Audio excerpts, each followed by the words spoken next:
Thank you for calling the Bombas Comfort Line. Bombas make socks, slippers, tees, and underwear made with the highest quality materials. Press 1 for comfort, 2 for style, 3 for donation. You chose style. Bombas has styles for whatever you enjoy. You can run in Bombas, lounge in Bombas, dress them up, dress them down, but always give back in Bombas. Because with every item purchased, another is donated. Bombas, comfort worth calling for. Go to bombas.com/audio and use code AUDIO for 20% off your first purchase. That's BOMBAS.com and use code AUDIO. Hi there, welcome to Joshi'ing Around Weekly, a podcast in which we will discuss the most important shows, the best matches and the hottest topics in Japanese women's pro wrestling on a weekly basis. I'm Tim. And I'm Eric. And welcome to the show.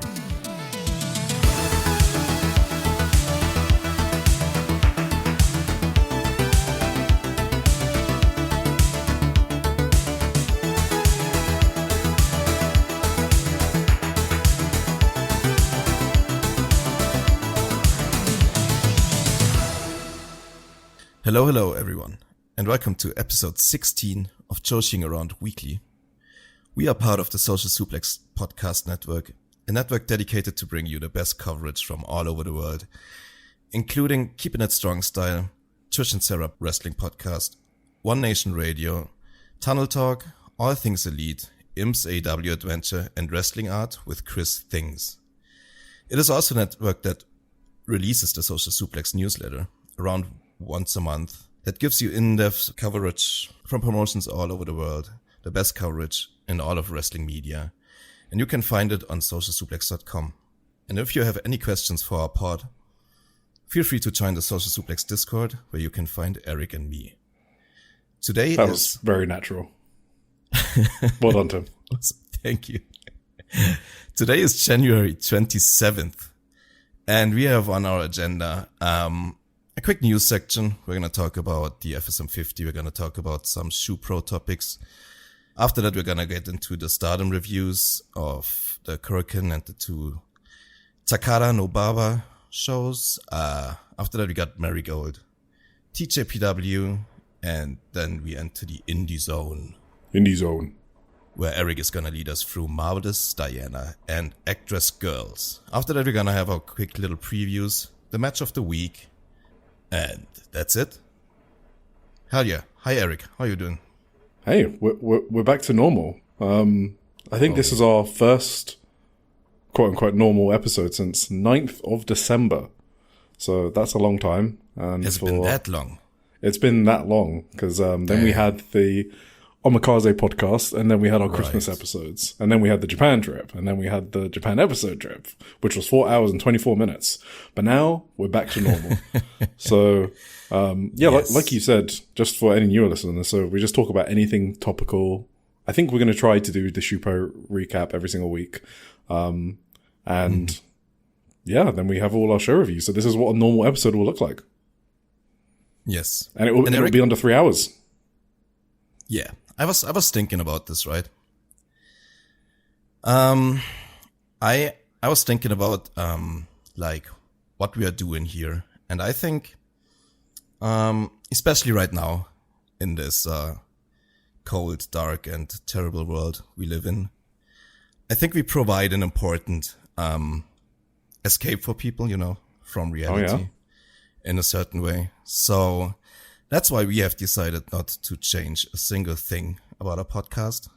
It's going to take as long as it has to take. We are going to talk about all the promotions we want to talk about. And we're going to continue to cover anything and everything in the Joshi scene. Anything that makes tape and gets on our radar and is great, we're going to talk about. And maybe even not so great. Shit. We'll see. But big pop from the audience, I just heard. Holy shit, they just went wild. Thank you. You agree, right?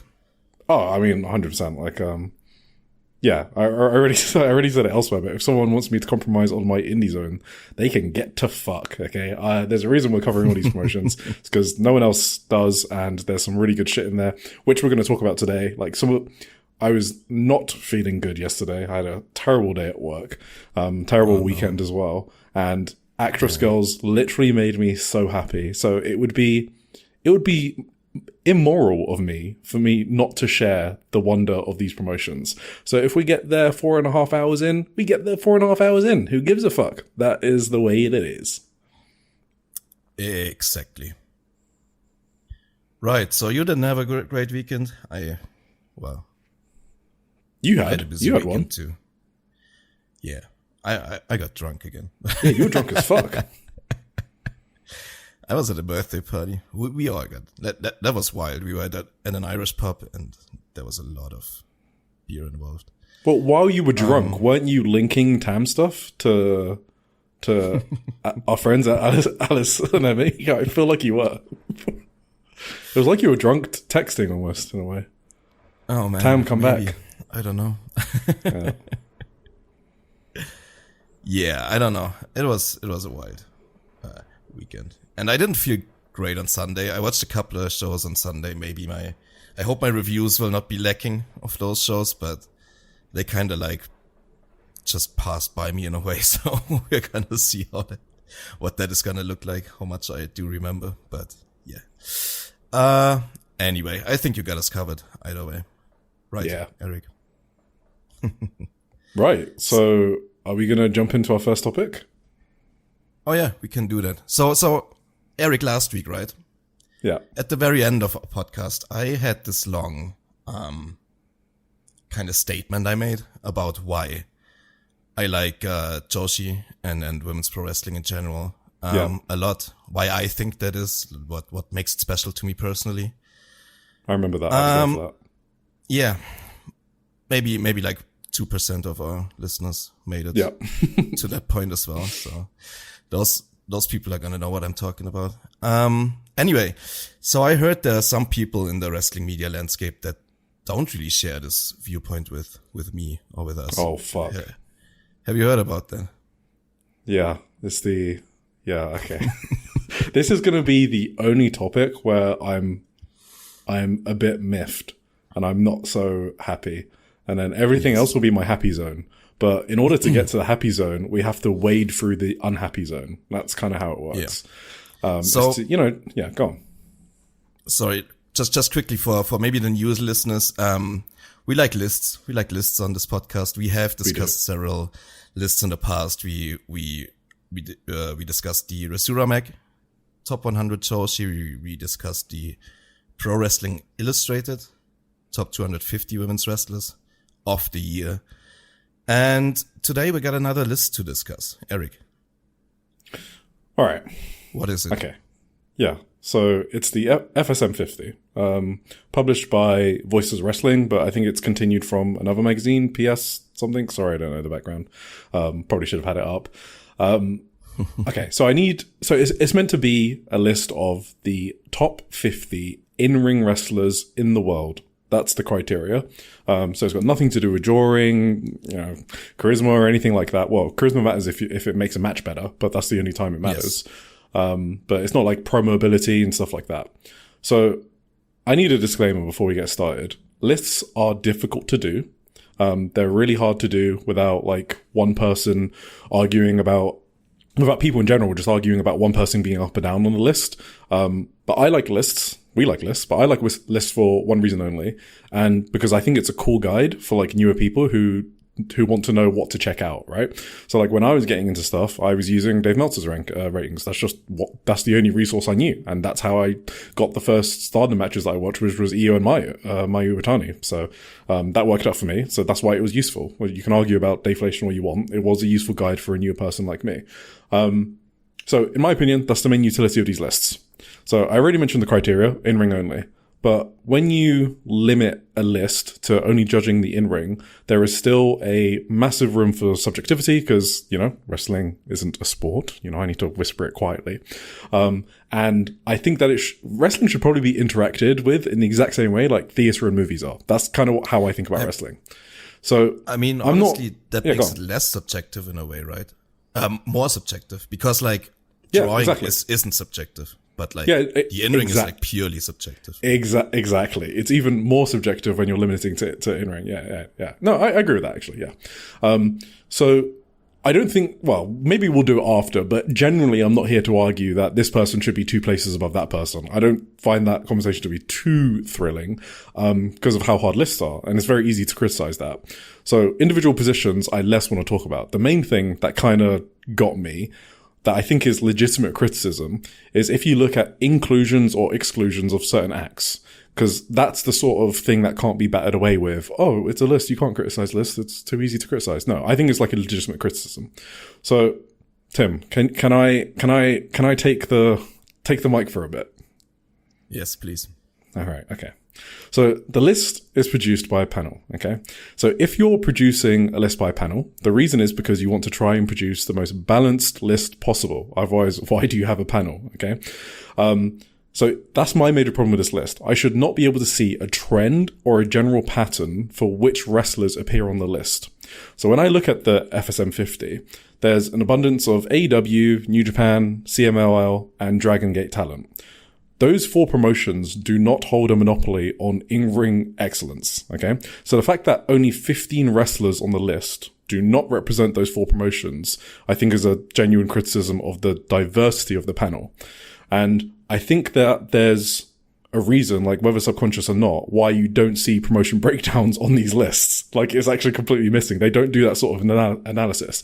I think it's because the panels sort of know their weakness, and I think it's important for the panels to address those weaknesses and improve them, rather than just, stick your head in the sand. If you don't want to improve the panel diversity, and you just want to tell us to get fucked, then I think you shouldn't present your list as a well-balanced list. Just say, it's a list of guys and girls that the panel likes. Who can even argue with that? That's completely fine. But instead, what really gets me is this list specifically states that the goal is, and I quote, to be as well-informed and wide-ranging as possible. So the panel has already set its objective. So therefore, it's important to address the diversity of the panel. So, Tim, do you know what's wrong with the diversity of the panel? I have a suspicion, yes. Yeah, you have a suspicion. I mean, look at the name of the podcast, guys, okay? Right. So, Suri at 3. So, Suri was rank 3 on the list. I think that's a token inclusion, okay? So, what I mean by that is she is absolutely deserving of such a high rating, but because of exclusion of other obvious talent, I already know that the panel had only watched a lot of Suri, Chihiro Hashimoto, who was at 15, and parts of Stardom. Because if you've watched more than Suri, Hashimoto, and parts of Stardom, you don't lead to situations where you have Miyu Watanabe on the honorable mentions. Okay? There it is, okay? Miyu Watanabe's exclusion from the list is the clearest indicator of a lack of proper coverage on the panel. So I already gave the disclaimer about subjectivity, but now let me be clear, okay? There is no objective way you can have Miyu Watanabe out of your top 50 list if you have watched all of Miyu's big matches throughout 2025. That probably sounds insufferable, but it is not possible. So some things in the world are objective, okay? Hangman is a better wrestler, objectively, than Megaton, okay? Is anyone going to argue with that statement? Some comparisons become so fucking ridiculous that they sort of like transition from subjectivity to objectivity. So I don't think you can watch Suri, Hashimoto, and Miyu Watanabe matches in the same amounts and come to the conclusion that Suri and Hashimoto are 2 of the best wrestlers on the planet in 2025, because it's a calendar year, and Miyu Watanabe isn't, okay? She doesn't wrestle with TJPW style, so miss me with all that, oh, I just don't like TJPW's presentation bullshit. She doesn't do any of that. All of her big matches have absolutely nothing to do with TJPW's general presentation. Any metric you could define, you could come up with to define how good a wrestler is in ring, whether that's selling, athleticism, storytelling, whatever the fuck you want. Any of those metrics you come up with, Miyu exhibits all of them at an elite level in all of her big matches at an equal or comparable degree to both Suri and Hashimoto. So her exclusion, okay, is for one and one reason only, and that's because it is not a well-balanced panel. And I think they should acknowledge that if it's designed to be, and I quote, to be as well-informed and wide-ranging as possible. If anyone tries to explain that Miyu deserves to be out the top 50 with a straight face, they're not to be taken seriously, okay? That's the most concrete, hard take I'll ever have on this podcast in its history and in its future, okay? I love my caveats, I love my disclaimers. All of you lovely listeners have heard me give tons of disclaimers, okay? I like to give my benefits of the doubt. Not here, okay? If your panel doesn't think Miyu is one of the top 50, that's a blind spot for you, and you should consider balancing out your panel if you want to achieve, and I quote, to be as well-informed and wide-ranging as possible. So just to wrap up, that's why I don't care that Suri and Hashimoto are where they are, because they're token inclusions, okay? I don't give a fuck that Suri is 3. It doesn't feel earned, because Miu's exclusion means I know that there's no people on the panel that actually take the wide coverage part of the criteria seriously, okay? And her exclusion means I know that Joshi isn't taken seriously. So that means I know that Suri and Hashimoto aren't taken seriously either, no matter what rank they have. It's their token Joshis. Oh yeah, man, I love Joshi, man. I watch all the Saray matches, you know? That's the sort of shit this is, okay? It's like, Miu not being there in my head disqualifies the wide-ranging credentials of everyone. All of the placings mean nothing to me. The Joshi placements are literal dice rolls, and they're slapped in between a sea of AEW, New Japan, CMLL, and Dragon Gate wrestlers. 35 of the 50 are from 4 promotions. You cannot say you have succeeded in being, I quote, well-informed and wide-ranging as possible when that is the outcome. But I appreciate the effort and the difficulty of building the lists. But the reason I said all that is to give substantive criticism about the panel construction. You have people on the staff that watch Joshi. Just make them on the panel so they can increase the coverage of your panel. Thank you. Okay. All right, Tim. Not bad. I mean, you can look at it, right? You can look at the panel and and just read the blurbs, like about the panel members, right? There's like a quick description for what everyone watches, and just from that, it's pretty clear what happened here. Yeah, I mean, I didn't even want to go that deep. Shout out Scott E. He's like the one, but other than that, yeah, you basically kind of excluded an entire genre of pro wrestling, one that isn't like that small anymore, you know. Would you say like cage match is a good like representation of the general public's opinion on wrestling in a way? A specific type of fan, probably.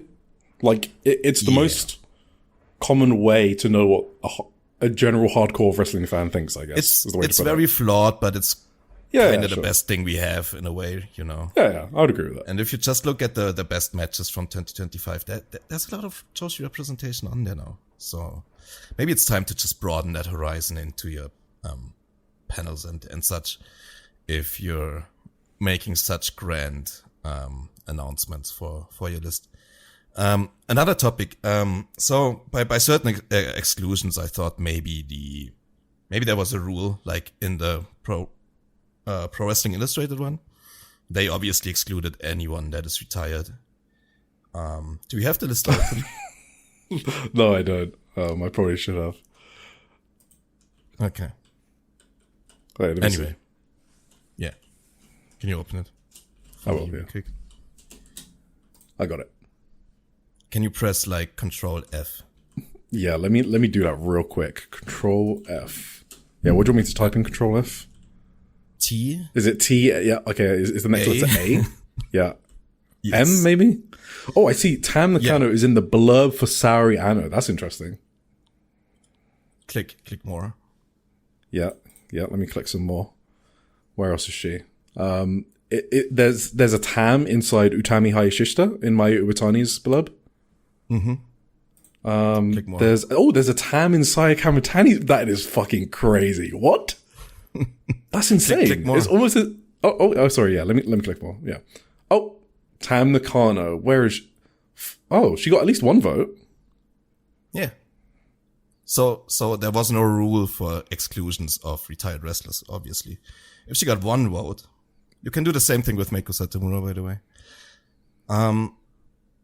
Yep, she's in honorable mentions as well. She had only 4 months. Okay, to be fair. I understand that. But I would wager, like, even if you just stay on the Joshi topic, I would say her 4 months were better than some of the wrestlers on this list. Easily. I mean, yeah, I have her. I mean, we're doing similar lists, right? Yeah. And yeah, I have her like above almost every other Joshi for 2025. I mean, my hot take is, and I hope Scott is not listening, I would say Tom's 4 months were better than Mayu's entire year last year. Is that a hot take? No. Well, maybe this is why we have a podcast here, but I agree with you. So she would make the top 30 in this list at least. And I kind of disagree with one thing you said. You said, like, the panel probably watched some Stardom. I don't think they did, honestly. I think they trusted the few Joshi watchers maybe with the placements. Well, I don't think, honestly, if you watched Stardom this year, like regularly, I don't think you can come to the conclusion that Starlight Kid is, let me see, 39, 21, 18 spots below Azumi. I mean, Azumi had a great year. I love Azumi. But Starlight Kid had, clearly better year to me, personally. Starlight Kid is my number 2 outstanding. No, I mean, this is what I meant by, like, tokens. As in, like, it's the Joshi with, like, the most exposure to the people on the panel, which isn't necessarily, like, the most exactly. well-covered. Yeah. That's what I mean. Azumi had a match in AW, she had a match in New Japan. She's the more well-known Joshi. So that's why she places above. Not that's because my problem. Of actual match quality. Exactly. This is meant to be in ring, but it's obviously got an exposure factor that's multiplying all of these rankings. I think that's my main issue with this. Like, I shouldn't be able to see that exposure factor in here. Can I do another criticism of this list? I mean, let's just do 3 hours on this. Just go for it. That has nothing to do with our specific line of thinking. So just for the listeners who didn't see the list, number 1 is Konosuke Takeshita, number 2 is Kyle Fletcher, and then Sari is number 3. And honestly, I think that's kind of crazy, no?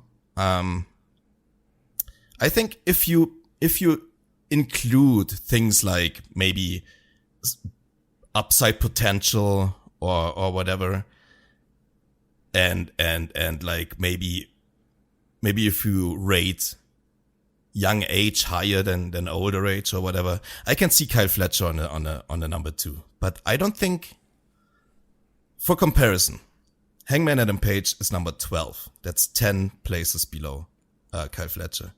I think Hangman Adam Page and Kyle Fletcher had a match last year. And I watched that match, you know. What I saw in that match pretty clearly was that Kyle Fletcher can hang with the best in the world. Absolutely. No doubt about it. But that match was still clearly like Hangman Adam Page leading and being the main great wrestler in the match. You know what I mean? You know what I want to say here? I think in that match alone, you could clearly see that there's no way really that at this point in time, in the present, the pure match quality of a Hangman Adam Page is 10 places below a Kyle Fletcher. If you just watch this one match between the two people, that kind of doesn't really go into my head. These two placements, for example. So yeah. Yeah, I mean, did you read the Saya Kamitani blurb? No. Okay. So that's what I mean by token blurbs, picks. to be honest. Yeah, so nothing in the blurb actually spoke about her in-ring performance, which is what the list is about. So it mentioned the TAM match, but it spoke about the feud and the rivalry, and it mentioned other notable matches. It talks about her being a draw, setting records. How does Saya get to 18 on a pure in-ring performance? And, you know, part of it is the exposure factor, which I told you about. Okay. Yeah, there's no way you can convince me that Saya, like, is deserving of that position, like, compared to some other Joshi, basically. Okay, Eric. Yeah, what's up? I think we're gonna be ops here. Yeah, what are we doing? Are we trashing Saya Kamitani? Are we losing all our listeners? No, I think we're gonna have like, at some point we're gonna have this discussion, right? We're gonna have this fight. We're gonna have this argument. I saw it coming the last couple of weeks. I gotta have this big disagreement at some point with you. Yeah, what is it about? I'm sorry. I do agree 18 is too high if Azumi and Starlight Kid and that's what I mean. Relative to Joshi. Placed below her. Starlight Kid obviously had a better in-ring year than Saya Kamitani to me, even though Saya Kamitani had the 2 best matches of the year. I still do have to talk with you about, I do think you underrate Saya Kamitani. No, I'm not backing down from this. I think Saya Kamitani is a better wrestler than you give her credit for. Okay, what do you think Absolutely. I think of Saya Kamitani? You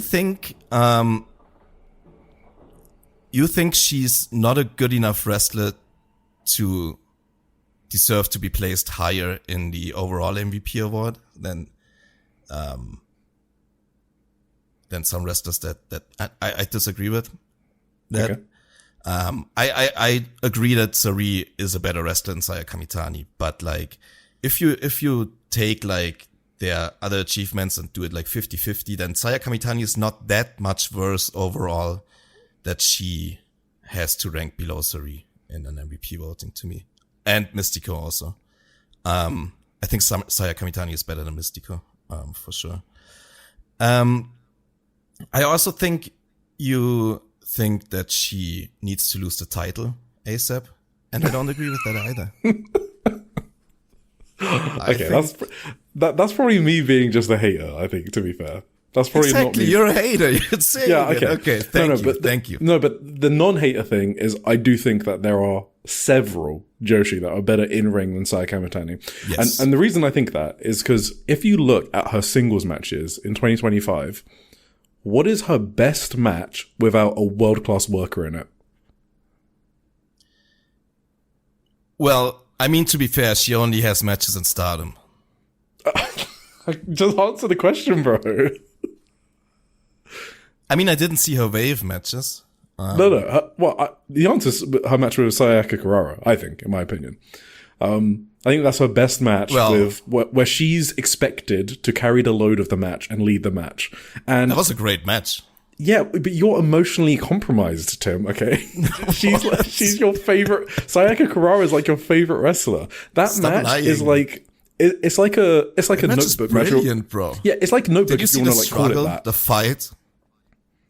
I did. See, Saya Kamitani has like one notebook match where she's meant to be carrying the match. Sari shits out notebook matches in her fucking sleep, okay? I've got a list of them. She had a fucking notebook match with Yuri! Okay, I would love to see Saya Kamitani carry Yuri to a notebook match, please. I just want to see it. And also, there are rookies that have better forearms than Saya Kamitani. That's illegal if you're like the Joshi, if you're the Joshi representative. Can you just clean that up, please? So I don't think she's bad. I think she had a great year, but there are just a lot of Joshi better than her. Okay, a lot is a strong word, like 5 to 10. I just think you have to acknowledge that she had some of the greatest matches in the entire world last year. I do not disagree with that. Including the top 2. She had my match of the year. I can't disagree with that. Doesn't mean I think she's an excellent in-ring worker. No, she's a good one. She's a great one. She's a great in-ring worker. She's just not best in the world material. Yes. I don't know why that's controversial. I mean, that depends where your cutoff point is. I think if you take like top 20, she absolutely is a best in the world. Oh, I mean, sure. I just mean she shouldn't be in the conversation for this person is the best wrestler in the world. Like in ring, sorry. No, that's obviously true. But if you combine it, I mean, okay. If it's just that's basically my take, to be honest. But I do also think that there's really no rush to take the belt off her. They should milk this as long as they. No, I've already conceded that. People are probably right. It should, if she's going to lose it needs to be a big angle. It's not going to fucking happen at Osaka when it's kind of like a really, it's an okay build. It's good. It's a good build, actually. Yeah. But it's not like anything crazy like the fucking Tam Nakano retirement, right? So exactly. I want a big angle if she's going to lose it. I can see that for sure. Yes. Thank you. All right. So we survived that topic, I guess. I think we still have a podcast yet. Awesome. Whew. That would have sucked, for Social Suplex 2. That would have been terrible timing. Yeah. 2 episodes in. Damn. Everything falls apart. Holy moly. All right. So we kind of shed on the FSM 50 there. Do you have anything positive to say? I don't want to lists. Okay. No, I'm going to finish up again. Okay. Lists are difficult. Okay. If it felt like I was shitting it, I'm sorry. I was genuinely trying to give actual criticism about the panel diversity, I think is an actual issue if you want to achieve your objective as a panel, as stated. I appreciate the lists. Lists are cool. They're fun to talk about. Thank you for doing it, FSM. I have a major positive thing to say about the list. That I want to congratulate the entire panel on and give a mild applause and a big bravo. It is the exclusion of MJF. Thank you very much. That is an excellent choice to be made. On that note, let's move on to our next topic. So we are going to do weekly ShuPro reviews. So ShuPro? I'm not fucking editing that out. We're not doing. Nah, go on. Yeah, okay. So, for those that don't know, ShuPro is a very popular Japanese magazine focused on wrestling coverage. And the reason I think it's important for us to cover it is because it keeps our finger on the pulse of fans, the Japanese fans. And that's all who these promotions care about producing content for. Okay? Never get it twisted. They do not give a fuck about international fans. Okay? We are a niche of a niche. So let's get into it. So the first fun thing was Natsupoi and Shingo Takagi announced their marriage. And there was just a cute article about it. So what brought them together was a show in Yamanashi, which is Shingo's home prefecture. And it was a Stardom show in May 2024. And Shingo went there to promote his 20th anniversary show in September. Poi met him in the locker room. They exchanged deets. And Poi kept chasing Shingo so hard that Shingo thought it was a prank. She was texting him while he was overseas in America. She was texting him when he came back. So then they went on a date when he came back from his overseas tours. And he was going back and forth between Tokyo and Yamanashi for this produce show. I mean, well, it might be in a New Japan show, actually. And he was super busy. And he was like, he told Poi, hey, chill, okay? I'm only interested if it's in Yamanashi. I got shit to do. Paraphrasing. And then Poi was like, okay, then I'll come to Yamanashi. Bye, Poi. And she did. And they went on a date to see Mount Fuji, all that good stuff. And the rest is history. So he spoke a bit about their relationship and how hard-headed he is, which, you know, you can guess if you know his political leanings. And a year into the relationship, he proposed. And the funny story is that after his main event against Haruki Goto on 15th of June at Dominion, where he lost to Goto, Goto said to him, if you don't give up, I'm sure you'll find a great wife. Because the joke was everyone, you know, Shingo's super single, no one wants him. Supposedly, on that day, Poi travelled from the Stardom show in Nagoya all the way to Osaka to watch him, and she cried in the stand after the match. And then the day after, Shingo decided to propose, because she had travelled to see him with such determination and resolve, and he was blown away by it.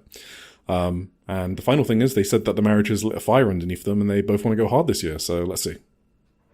Well, he wanted to propose the day after, but Natsupoi insisted to wait a day because apparently June 17th is a luckier day than June 16th. Yeah, I don't know what the law is there, but yeah. Only Natsupoi probably knows. Yeah, only Natsupoi. That's sweet little story. I'm happy for them. Congratulations, of course. Congrats. I got one question for you. How fucking dumb do you think their kids are gonna be? Oh my god, they're fucking dumb as bricks, like guaranteed. Like I swear to God,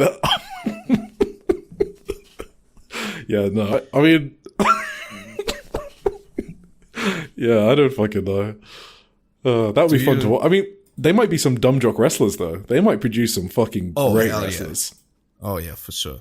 Yeah, that's gonna be. Oh my god, that's gonna be sick. Dude, fucking shoot headbutts in their rookie year. I can't fucking wait.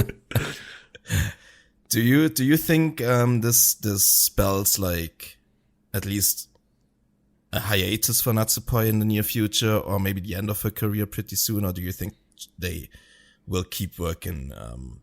I don't actually know. I mean, it's really hard to predict these things, right? I mean, normally with these things probably comes family soon, right? Yeah. I think like more Joshi should be able to just start a family, and then if they want to and can and are able to go back to wrestling after when it should be normalized, but you know what Japan's like. Yeah, exactly. Kind of sad, but yeah, can't begrudge them. Love is love. Well, hopefully when you see more positive reactions to news like this, then it will encourage other wrestlers to to also come out about their relationships as well. So, oh yeah, I mean, sure. I've seen nothing but positive things about this in the media, like in ShuPro and other places. So, absolutely, I think they went about it the correct way too, though. Can't really exactly. yeah, it was very cute. Cool. So the next piece is about Mayu Iwatani ahead of her 15th anniversary match, which we will review later. So she might be working a bit, but it's Mayu. So it was kind of depressing a bit how they were talking about how she has nothing else outside of pro wrestling, and that's why she continues to wrestle. Like they mentioned her and Yoshiko being the only two remaining from the first class of Stardom once Saki Kashima retires, and Mayu was like, it's so cool when someone finds something they want to do outside of wrestling. For me, I only have pro wrestling. That was just fucking depressing to me. She said that whenever she felt like quitting, she would have the GOAT, Nanai Takahashi, or Kyoko Kimura, or Io Shirai coming to pick her up. She mentions not making it to her 20th anniversary because by 37, she wants to have found her second path in life. Yes, that was the most interesting about this to me. Yeah, I didn't even... Yeah, because like when she's saying stuff like, I only know pro wrestling, and then same interview later, she's like, I kind of want my second path. Well, maybe that's not a family. Maybe that's something else, but who knows? I mean, that's also in 5 years. Maybe she's just planning on finally finding something like in the next 5 years, which is still a long time. Yeah, true, yeah. And then finally, she teased a Thunder Rock reunion on 24th of October at Sumo Hall for the big Marigold show. And that's her tag team with Io Shirai for those that are unfamiliar. So, I mean, I think we're probably just getting that, to be honest. I got a question here. Do you know who took the interview? Just a what, do you want the name of the ShuPro reporter? You think I wrote that down? I was kind of wondering if it was someone from inside Marigold that interviewed her, and ShuPro is just printing it. Because like it kind of looked to me like the interviewer constantly wanted to like almost promote stuff for the future of Marigold. Oh yeah, but that's just Japanese media. Like they are literally shields for all the promotions. That's just kind of how it works. I'm not locked into ShuPro enough, but but also it was like he basically proposed to Mayu who she should face if Thunder Rock ever reunites, and to me that almost sounded like they have this match already on lock, and he wanted Mayu to finally come out with it, that they can announce it. Yeah, but it was funny because he was like suggesting someone inside, I don't know the reporter's gender. They were suggesting that Thunder Rock faced like Yuzuki and I think Komomo or someone, like basically a team inside Marigold. And then you could see she was getting a bit awkward about it because she probably wants to face some like outsider team or something. Yeah. She's like, I don't want to fucking waste my time with these Marigold scrubs. That's why I was thinking though that the reporter was so much like, I don't know. All of these media, Japanese media, are basically extensions of the promotion's PR departments. So you really have to read in between the lines to get like anything juicy, to be honest. So it's just what it's like. Yeah, my reading between the lines was this match is already planned with Komo. Oh, okay. I mean, maybe. It's possible, to be honest. Yeah. Cool. So the next one is about Joshi to watch in 2026. So this is meant to be about younger Joshi. So not just, it's not just going to have Sari there, but... Well, okay, relax. I mean, all right, we'll get there. So the first one is Rani Yagami from Stardom, and the article basically said that Rani Yagami is one of the Reiwa 5, so that basically means 2023, 5 years after the new emperor ascended to the throne. That she hasn't achieved. She's the only part of that class that hasn't achieved anything yet. So the other people in that class are Ai Sakura, Sayaka Karara, and Hanako. She mentioned that she'd gained a lot of experience in matches elsewhere, which I agree with, and it absolutely has made her better. I agree with that. So, for example, her Catch the Wave tournament performance in 2025, very good. She said her goal is beating Hanako for the future title, so I think that's probably an upcoming title challenge, to be honest. Yeah, should be. Yeah, it'd be sick. Definitely. Any Rana comments? Yeah, no. Nah, I think, yeah. Okay. Cool. And then we have Yuna from Sendai Girls. All right. Okay. Let's take a deep breath. Okay. I got something to say about this one. Okay, you go first. Okay. So in the grand scheme of things, I know we've been shitting on Yuna a lot. We've had a lot of fun talking her down, and she's not very beloved in the Joshi community and in the Western one, at least, as a whole. But I gotta say, every time like we throw in the trash, she kind of manages to rope me back in, you know, like with this little article here. Tim, because yeah, when she says like she was such a weak-hearted person, I think she says here, that she barely like was able like I don't know, physically and psychologically to get up in the morning and go to school. And wrestling is basically her escape from her, like, before falling into complete, like, recluseness from society. And I found that very, like, relatable in a way. And yes. Yeah, so she kind of, like, made me want to give her more chances and starting to root for her a little more again. You know what I mean? Yes, because literally the first thing on my notes is, okay, I'm calling a truce on Yuna, okay? I kind of feel bad for her. So there's a few reasons. So one, like the Sendai Girls documentary that's going on one of the YouTube channels. Sorry, I don't remember off the top of my head. So our friend Chris Whitehead has been watching it and giving us recaps. And that made her seem like a sympathetic character where she's like by herself doing chores and stuff in the dojo and shit. Mm-hmm. In this article, exactly what you said. So it spoke about how she was unable to go to middle school for an undisclosed reason. And then even in high school, like it was physically difficult for her to go to school in the morning. So then she would only go in the afternoon to school. And wrestling's the only thing that made her feel better. She mentioned that Hana Kimura, to the wrestler who took her own life sadly in 2020, I believe it was, yes. Due to online bullying. Yuna mentioned that Hana Kimura was her favorite wrestler. She said she wants to be a wrestler, not to become a star, but to give kids like her a reason to keep trying. I mean, that just gives you fucking goosebumps. Like, wrestlers, like people who want to become wrestlers just to make people happy, and they don't actually give a fuck if they become a superstar or not. And when I think about like her wrestling style, her promos and stuff like that kind of matches up. You can see she doesn't really have the confidence to be a superstar. And this article kind of explains she doesn't want to be. She just wants to wrestle in front of, you know, the hometown fans in Miyagi. So when she won the title there, all of the magazines, by the way, keep talking about this was a big moment for her to win it in front of her friends and family. And I was like, oh, come on, guys. And now after reading this article, I'm like, oh, I mean, it probably was. She probably like really cherished that moment. Because she was remember that show in August in Zebbio Arena in Sendai, they let in kids for free. Okay. So there are a lot of kids there, and you know, her dream is to just make kids happy that were just like her. So the article also says that the Sendai Girls dojo is one of the hardest in the industry. And like you said, she calls herself a weak-hearted person. But she's never thought about quitting. She admits that she doesn't know what her finisher is, and I don't know her finisher either. She said she tried drop kicks, but she said she stopped that stopped working because as you want to move up, you want to do something else, and she's right about that. So she did the missile drop kick, like drop kick as she did, she did for a few. I don't know if she's going to continue that matches. But, So I still don't think she's a good wrestler, but I am going to be rooting for her to keep improving and keep making people happy. I think we are reformed on JAW. Hell yeah.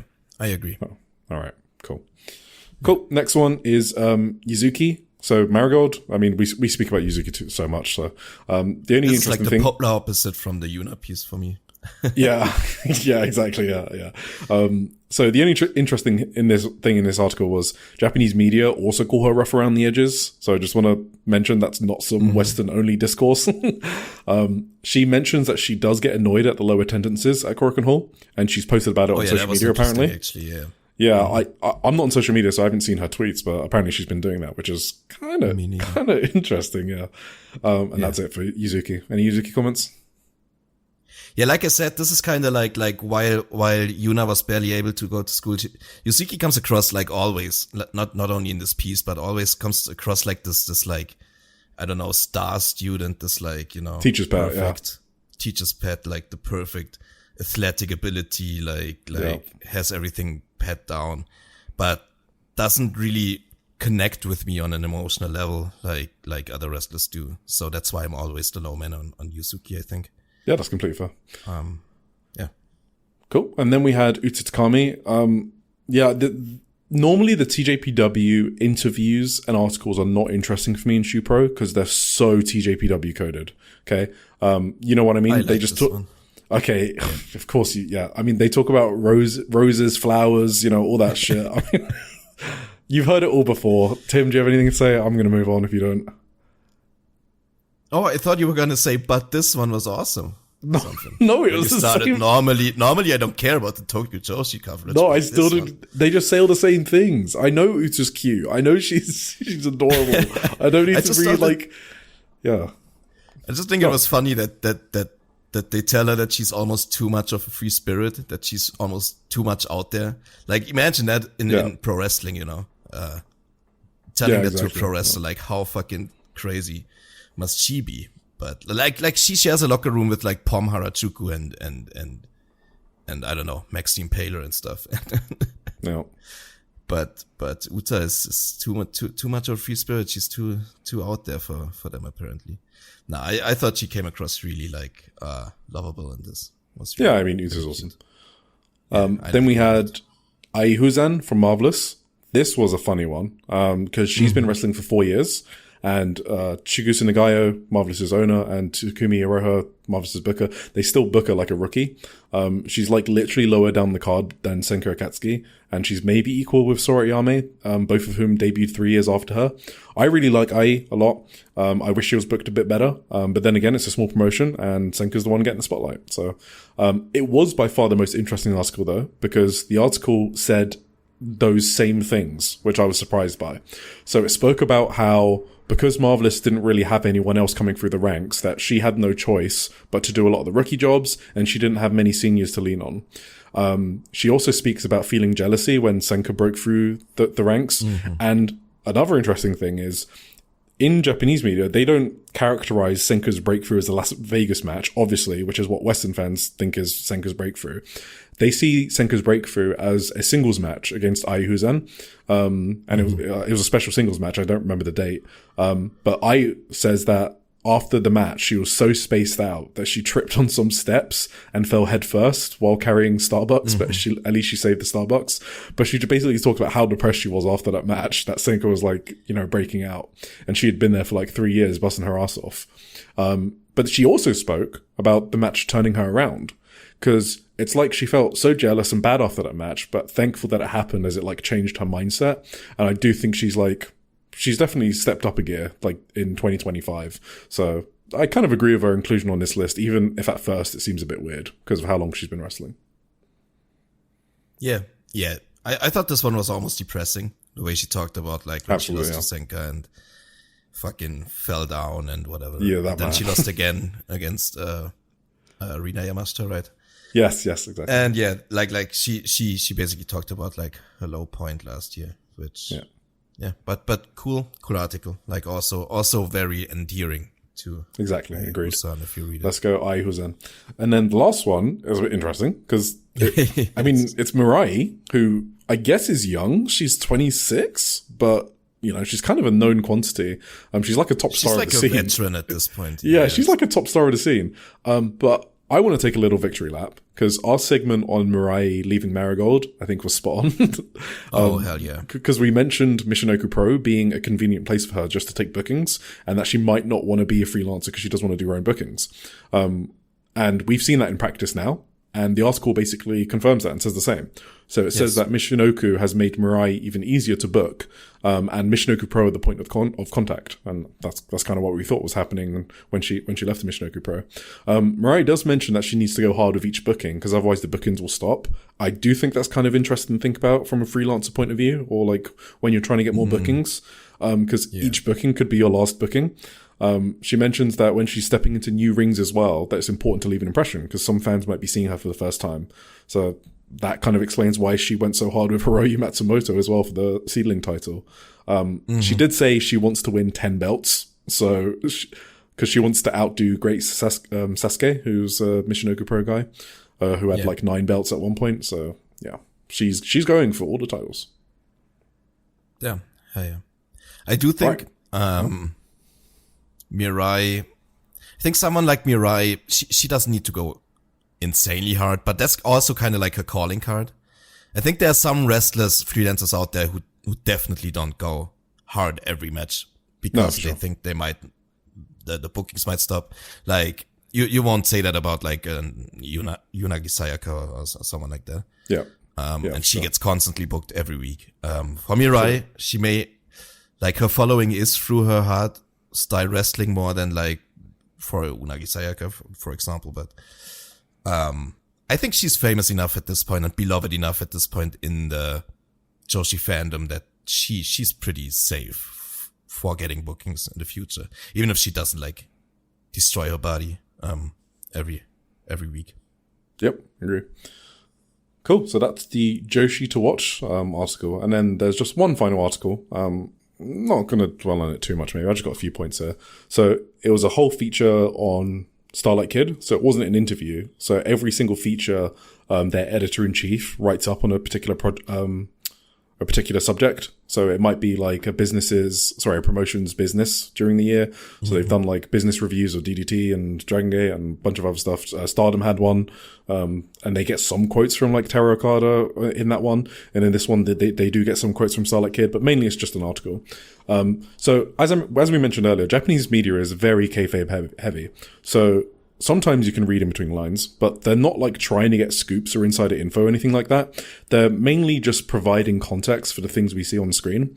So Starlight Kid's comments, what I'm about to say, are obviously worked, but Japanese wrestlers sometimes like to sprinkle in some real as part of their work. That is common. Because I see sometimes people say, oh no, they're always in kayfabe. They're just always in, they do like to sprinkle in some real because it's a good way to get people invested. Every wrestler does it. I think that's universal across, Western wrestling and Japanese wrestling.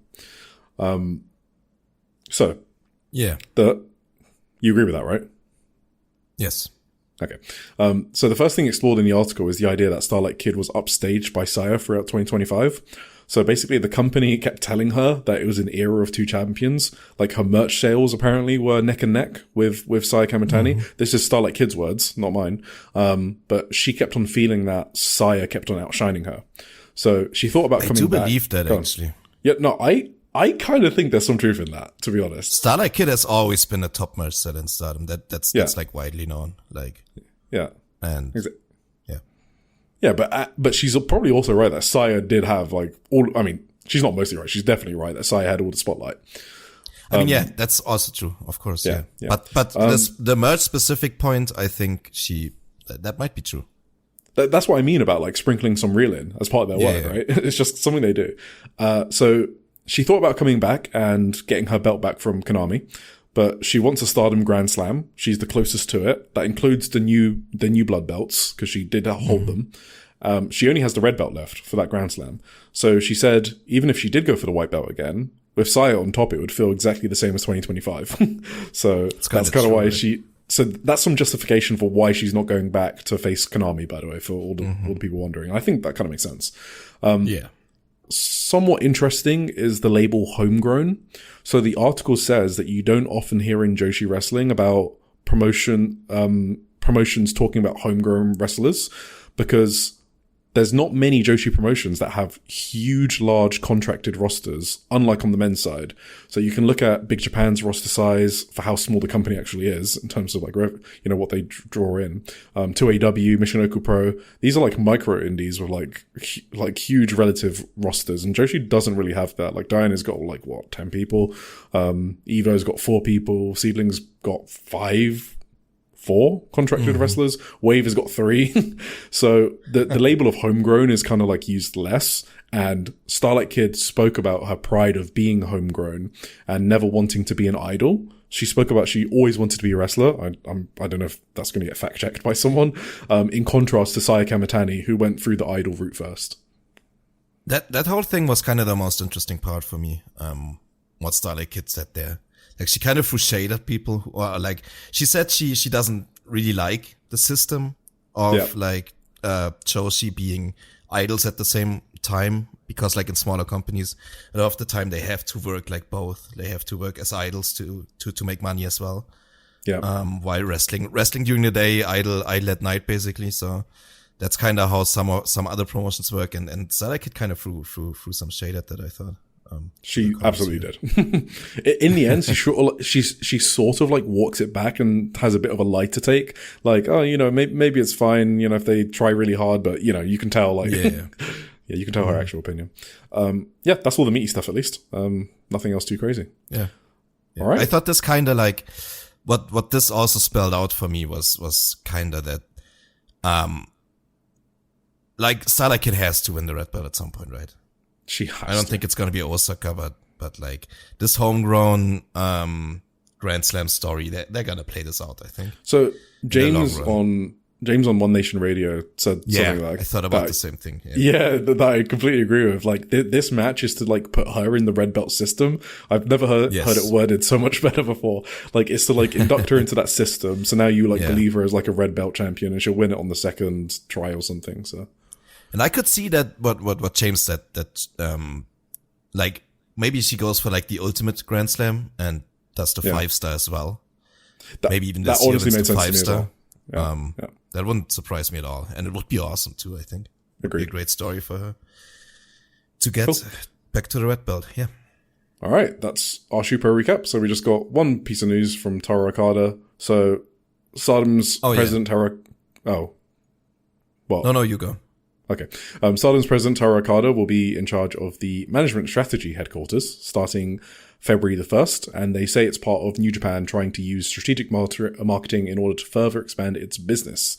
So that sounds like a bunch of corporate mumbo jumbo. I think basically he's heading up a new, more centralized department overseeing both New Japan and Stardom. That's kind of how I'm interpreting it. Not necessarily creative. I mean, I don't think he'll have anything to do with New Japan creative. But he'll continue the day-to-day of running Stardom at the same time as helping New Japan with their marketing, whatever. So, like, maybe he's like a chairing a board, advising on strategy for New Japan or something like that, which isn't too time-consuming, so that he can continue the day-to-day booking of Stardom. That's kind of how I'm interpreting it. What do you think?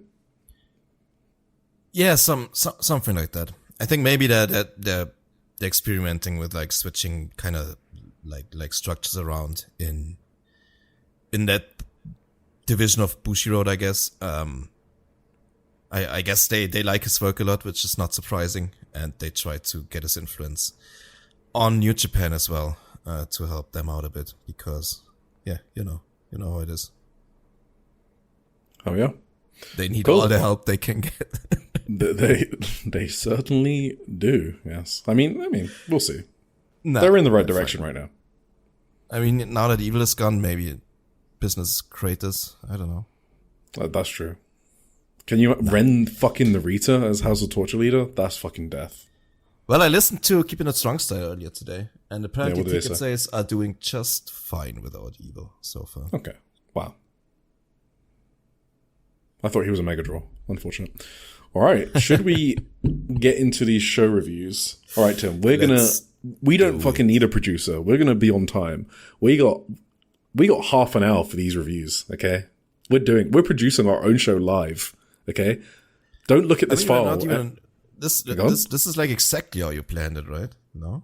Well, we're 15 minutes over. That's okay. I mean, I thought you thought chit chat time would be about 15 and then. Oh, okay, fair enough. But I would have put chit chat time if I did think that, Tim. So over. True introduction 45. Yeah, whatever. That's okay, because 15 minutes. That's nothing. It's easy. We can do this. All right. So Stardom had a show on the 21st of January at Korakuen Hall. The attendance was 1,480. So I just wanted to comment on the attendance, and I'll hand over to you. So for a pay-per-view, you might expect more, but look at the fucking card, man. Okay. This card was just the fucking white belt match, and that's it. So in that context, doing your 14th ever best number in the venue out of 146 is pretty fucking good. In the top, like the top 90th percent, what 10th? Do you say 10% or 90th? Top 10th percentile. Top 10%. Let's just go with that. In the top 10% is pretty fucking good for a one match card. Okay, not even a red belt match. So I think the number is great with that context. If you ask me though, go on. Not even Saya Kamitani. Not even Saya Kamitani. Exactly. So if you ask me for my thoughts on the whole show, and then I'll hand over. I have no idea why this was a pay-per-view. I've got literally no clue. It had a great main event. I loved it. But I was a bit confused why it was a pay-per-view. I avoided spoilers for like 12 hours until I watched it. You avoided them for like 2 or 3 days. It was actually pretty easy. Yes. I unmuted like 60 Discord channels, and I realized that there had not been much chatter about the show. I don't really blame people. It was a fun show, but the pay-per-view is just a head scratcher. Stardom are like in a bit of a sticky spot. Not really, but like just, I guess, theoretically, because with Coruscant specifically, because they've been putting on so many all-timers in 2025, like literally the best Coruscant Hall shows of all time in 2025, that now we get a show like this, and I'm like, is that it? So it's kind of like they're a victim of their own success. So on the Cage Match profile, it says that it was broadcast by Samurai TV. Isn't that kind of the deal? That some of the shows they broadcast have to be like pay-per-views for the... But not all of them, right? Not all of them, but maybe just this was one of those. Yeah. Okay, yeah. Because otherwise it really doesn't make sense. Also because like this is named New Year Stars in Coruscant Day 3.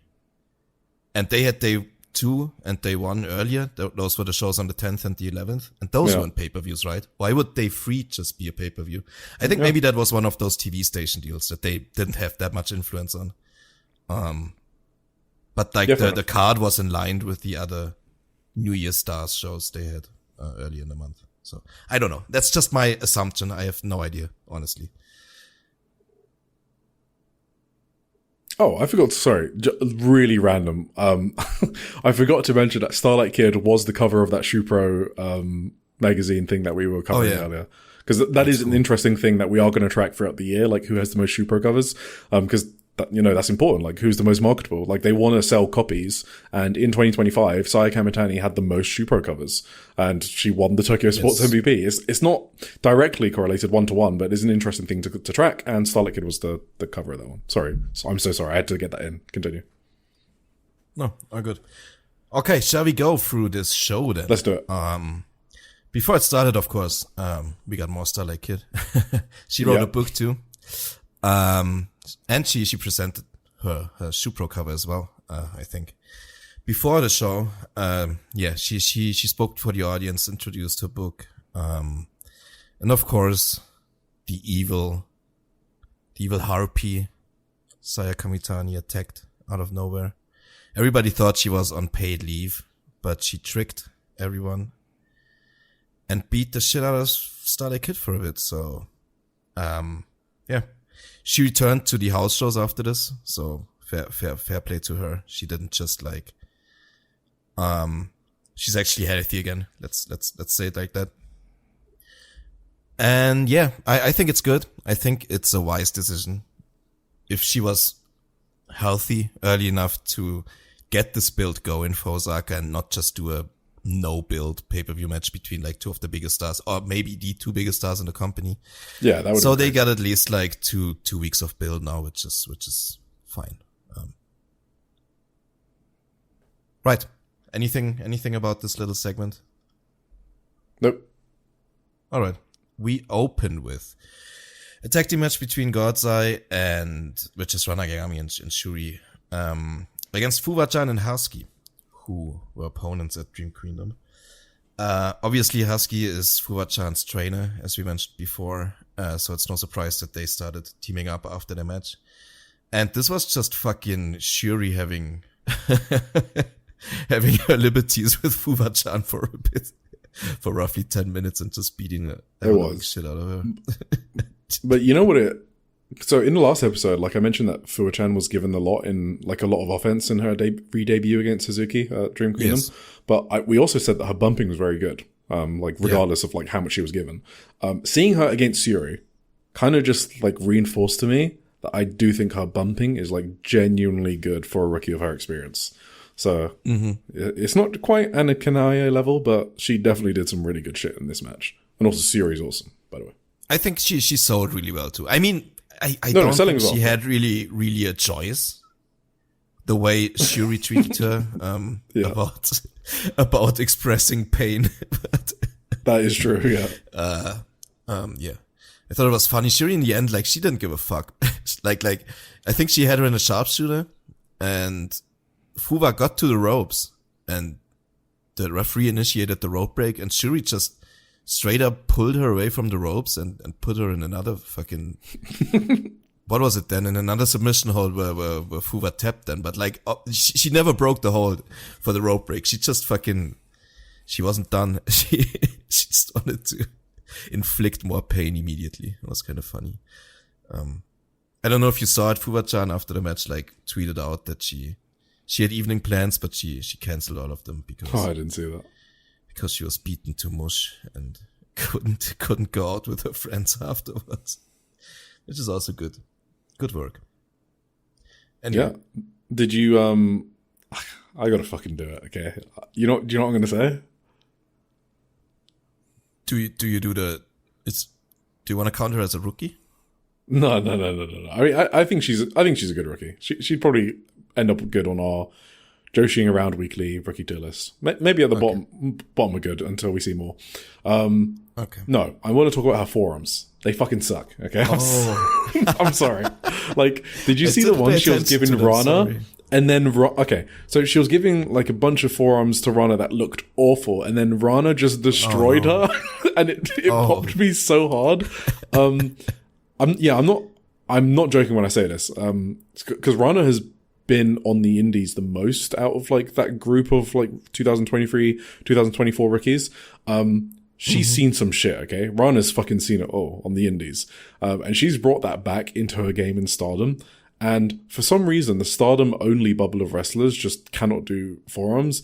And if you're sick of me talking about this, by the way, good, okay?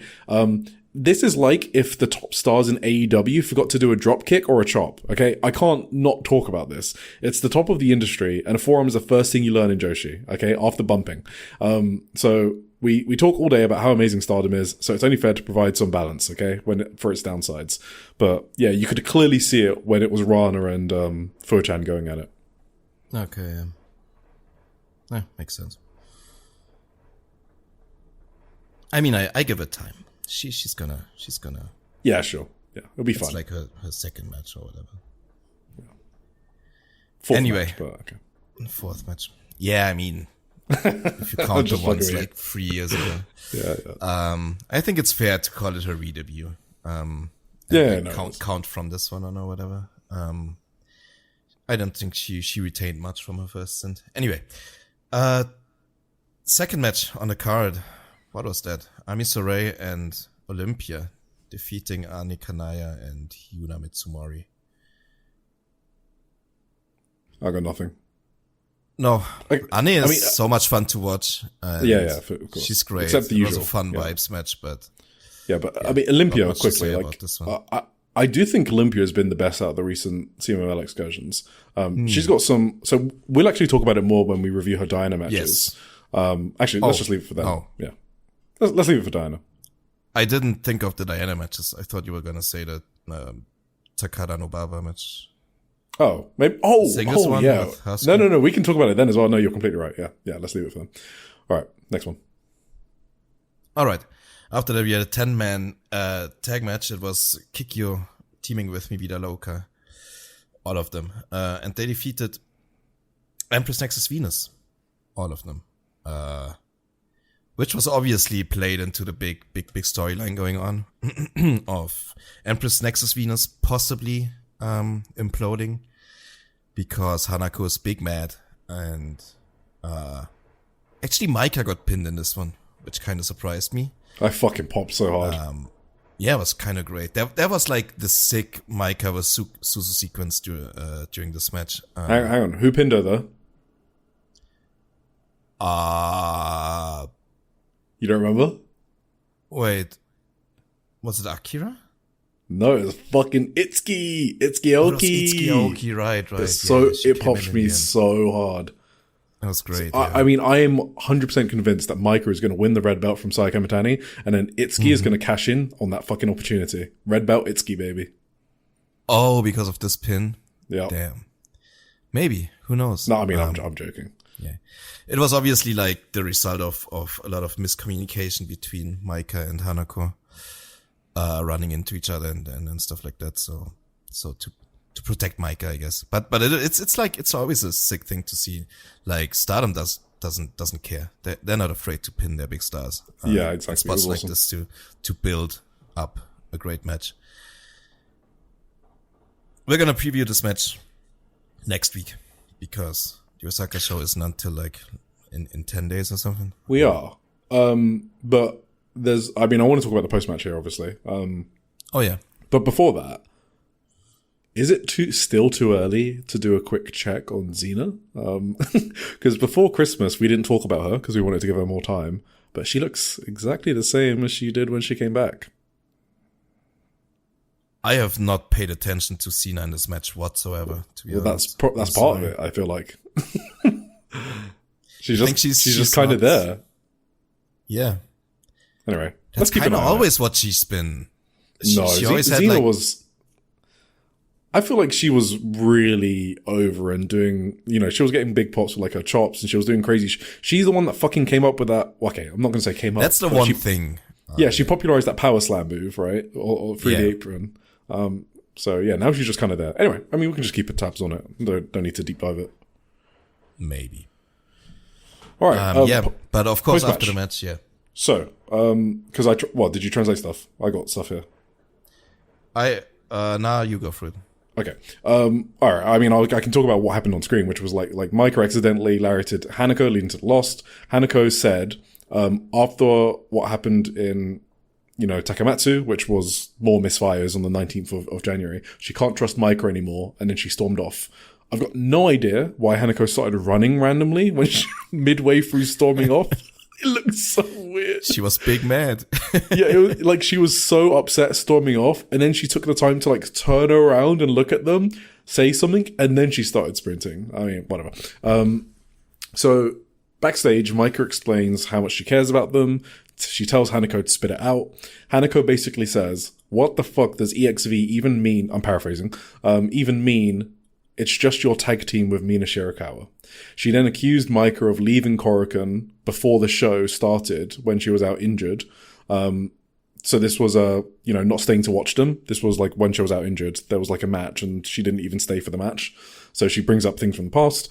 Hanako starts shooting and says that, Micah even attended Suri's theater play rather than watch Hanako's New Blood tag team title match.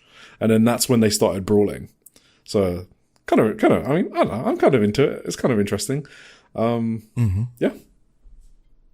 For sure. That's it. Yeah, she's not wrong either, right? What is Empress Nexus Venus when the Venus is not there? Yeah, exactly. I will say, I feel like Dream Queendom was the peak of this feud. I feel like Bazilla getting injured has definitely hurt the feud. And I do hope it picks up some juice, some steam heading into Osaka. That's without seeing the press conference today, by the way. I haven't seen that yet. But wasn't it also kind of the beginning of the feud in a way? No, they've been feuding. Well, that's because like until mid-December, Micah was still like kind of like involved with Saya and stuff. No. Am I misremembering this? I don't think Dream Queendom was their first match. I feel like they had... Maybe not the first match, but like... I don't know. They had something to set it up for sure. Yeah, maybe. Maybe Dream Queendom set up. I actually don't know. Maybe. No, wait. The Christmas show, they had a match. Yeah, that's why I feel like they had some matches before. And then I feel like since Dream Queendom, it's kind of like they're just doing some tags. But maybe it'll pick up. Let's see. By the time we get to Osaka. We've still got like a week and a half left. I do think they had this Osaka match probably planned in the long run, but like the Bazilla injury obviously like threw a curveball in all of it. Yeah, that's fucked things up for sure.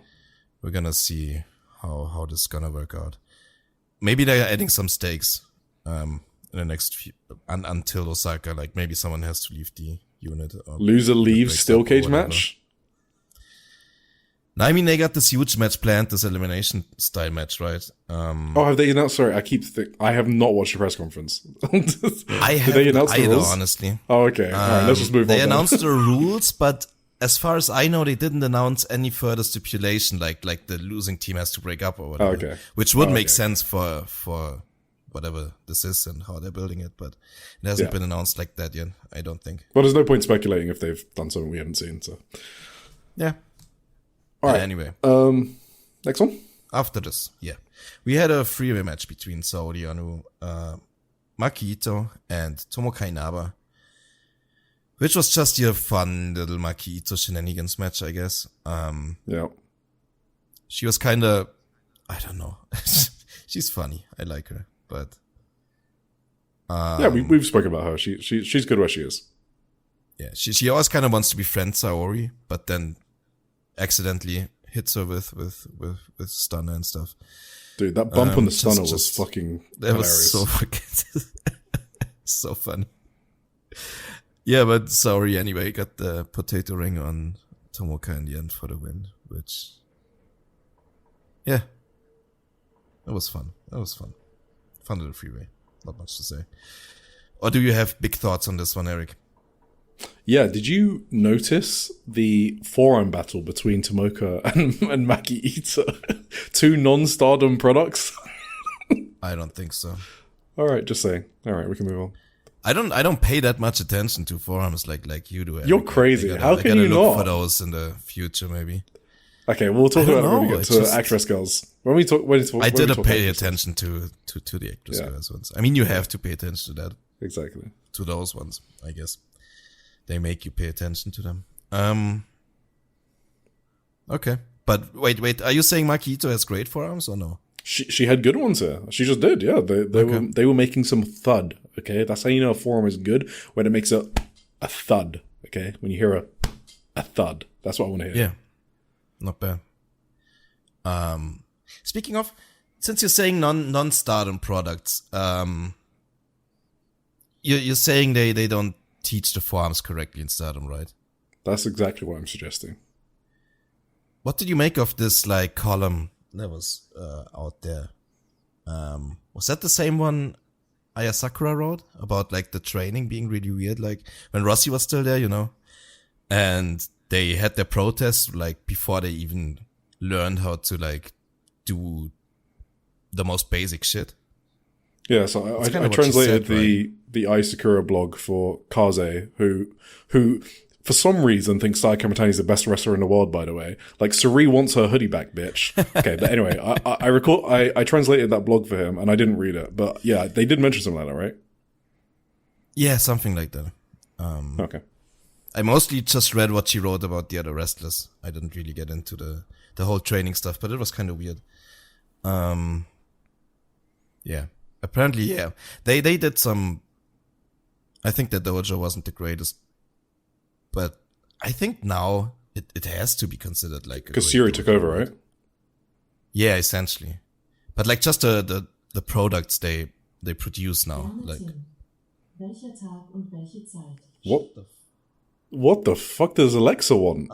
Who told you to speak, Alexa? What the fuck?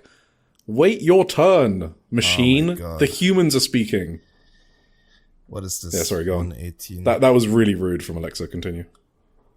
Anyway, I should have read this better. I'm kind of not informed enough to talk about the specific thing, but I think like just looking at the wrestlers they produce now in the last like 1 or 2 years since like this whole new regime took over, I do trust the dojo to be good, you know. Yeah, you know, I mean, for sure. I mean, all I'm saying is Hazuki, for some reason, when she was training forearms, did not teach people how to do it correctly because all of her products seem to not do forearms. That's what I'm saying.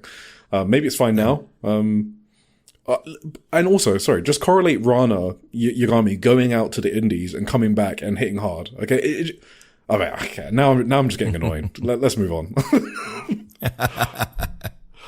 Maybe it's the same as with Aya Sakura. She did a bunch of indies, right? Yeah, she is. Anyway, shall we just move on with the show? We're stuck. Yeah, again. Let's go. There was a 6-man tag match between Neo Genesis and God's Eye. This was Zumi Mei Sarah and Miya Masaki against Hina Lady C and Saki Kashima. I don't have much on this one, to be honest. I got nothing. Hina and Mei Sarah were great. That's it. Mm-hmm. Saki, for some reason, this was just a standard undercard match. What, Saki Kashima hates Lady C? Yeah.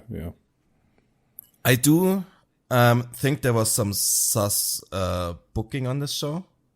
I mentioned this to you, I think, in the message or whatever. This was the first part of it for me.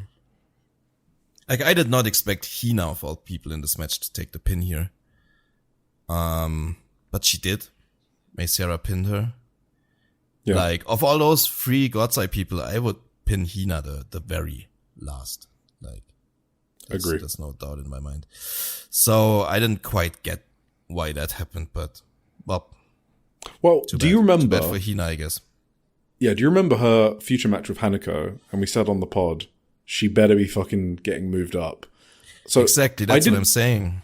I didn't mean a red belt match. I just kind of meant like an artist title challenge, something small like that. Did they do that? They did that, right? Yeah, with Rina Hina. Yeah, because it was the Rina Hina. Yeah. So I mean, actually they did do it. So I can't complain. What am I talking about? That's fine.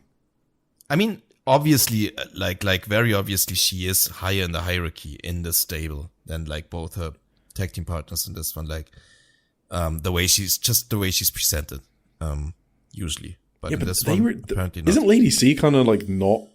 How many pins does she take? I actually don't know the answer to that. It doesn't feel like a lot, but I could be wrong. Don't know. No, okay, maybe not.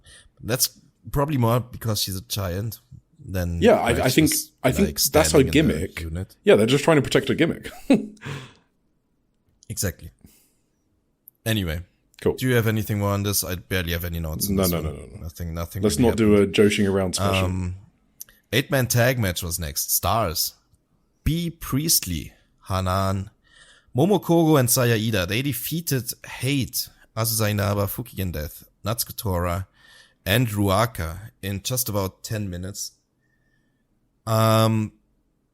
This was Hanan's return match, right? It was, yeah. Welcome back. Your look is not my thing. Welcome back. I'm not even a Hanan hater, but that look is not for me. The piss-colored hair, the furry shoulder pads, yeah, not for me. Her new gear looks weird. Like, just the color combination is not really just working either. Yeah, I like her as a wrestler. White with yellow and yeah, she's fine. Yeah. I think she's over. I think the crowd was really happy to see her back. Like, this was second part though of the sus booking to me. B. Priestley got the pin in this one. I think in a random 8-man, you can give Hanan the pin on a return match, right? Is what I'm thinking. Yeah, that makes sense. After the match, like we talked about it last month with the big Maika return, right? When she pinned Sayaka Mitani. Like, this is how you do a big return match, like pinning the fucking red belt champion in a return like match. Fucking beast. That's how you do that shit. But like in this one, B. Priestley randomly got the pin, which was explained after in a way. She first explained it that she now pinned both tag team champions. Yep. So she gets a tag team title match. And then she chooses Hanan anyway as a tag team partner for the title match. So Hanan could have as well just pinned the other tag team and champion, and choosing B. Priestley, yeah. They could have just swapped the Or they could have around. just said, B got a pin now on Ruaka and I got a pin now on Natsuko. Yeah. So we can together challenge you guys. Like, there was actually no reason for B to get the pin. Like, no, I completely Hanan agree. could have easily just gotten it. Did you see how she got it as well? How she got the pin? So I'm not like familiar with P. Priestley's offense, but that knee strike, is that something she finishes like regularly with? Like, is her knee strike stronger than Saori Ano and Mayumi Azaki's 30 German suplexes to Ruaka on the Oz Academy show on the 30th of December? Pretty strong knee. No, I have no idea. I don't even remember the finish, to be honest. If I'm perfectly honest with you, it's just like a running knee strike. I don't watch a lot of B. Priestley, I guess. Yeah, she's gone through a bunch of finishes since she came back to Stardom. Yeah. She has finished people with like 5 different moves, I think. Now, so yeah, it's just she's trying things out, I think. I need to say this before we go on as well. I don't want people ever talking bad about Natsuko ever again. Okay. She gets everyone that she's facing over, okay? She's literally the top heel on the entire roster, and I don't think it's close. She's super important to the company, and I think more people need to give Natsuko her flowers. She was great in this match when she was bullying, Hanan, Saida, whatever, so. Yeah, no, she's great. Absolutely. Okay, did you see the moving promo on. after? No, we need to mention this, okay? In the promo after, when B is like picking between Momokogo and Hanan. Yeah. Oh, yeah, she's picking. She's picking Momokogo a look, right? Yeah. I don't know. I was just watching Momokogo. She was like, she had that when Hanan was picked. Momokogo was just like smiling in the corner, but you knew behind that smile, she was just saying, "You motherfucker." You know, I think she's plotting Hanan's downfall. Okay, she's gonna try and become P. Priestley's bestie.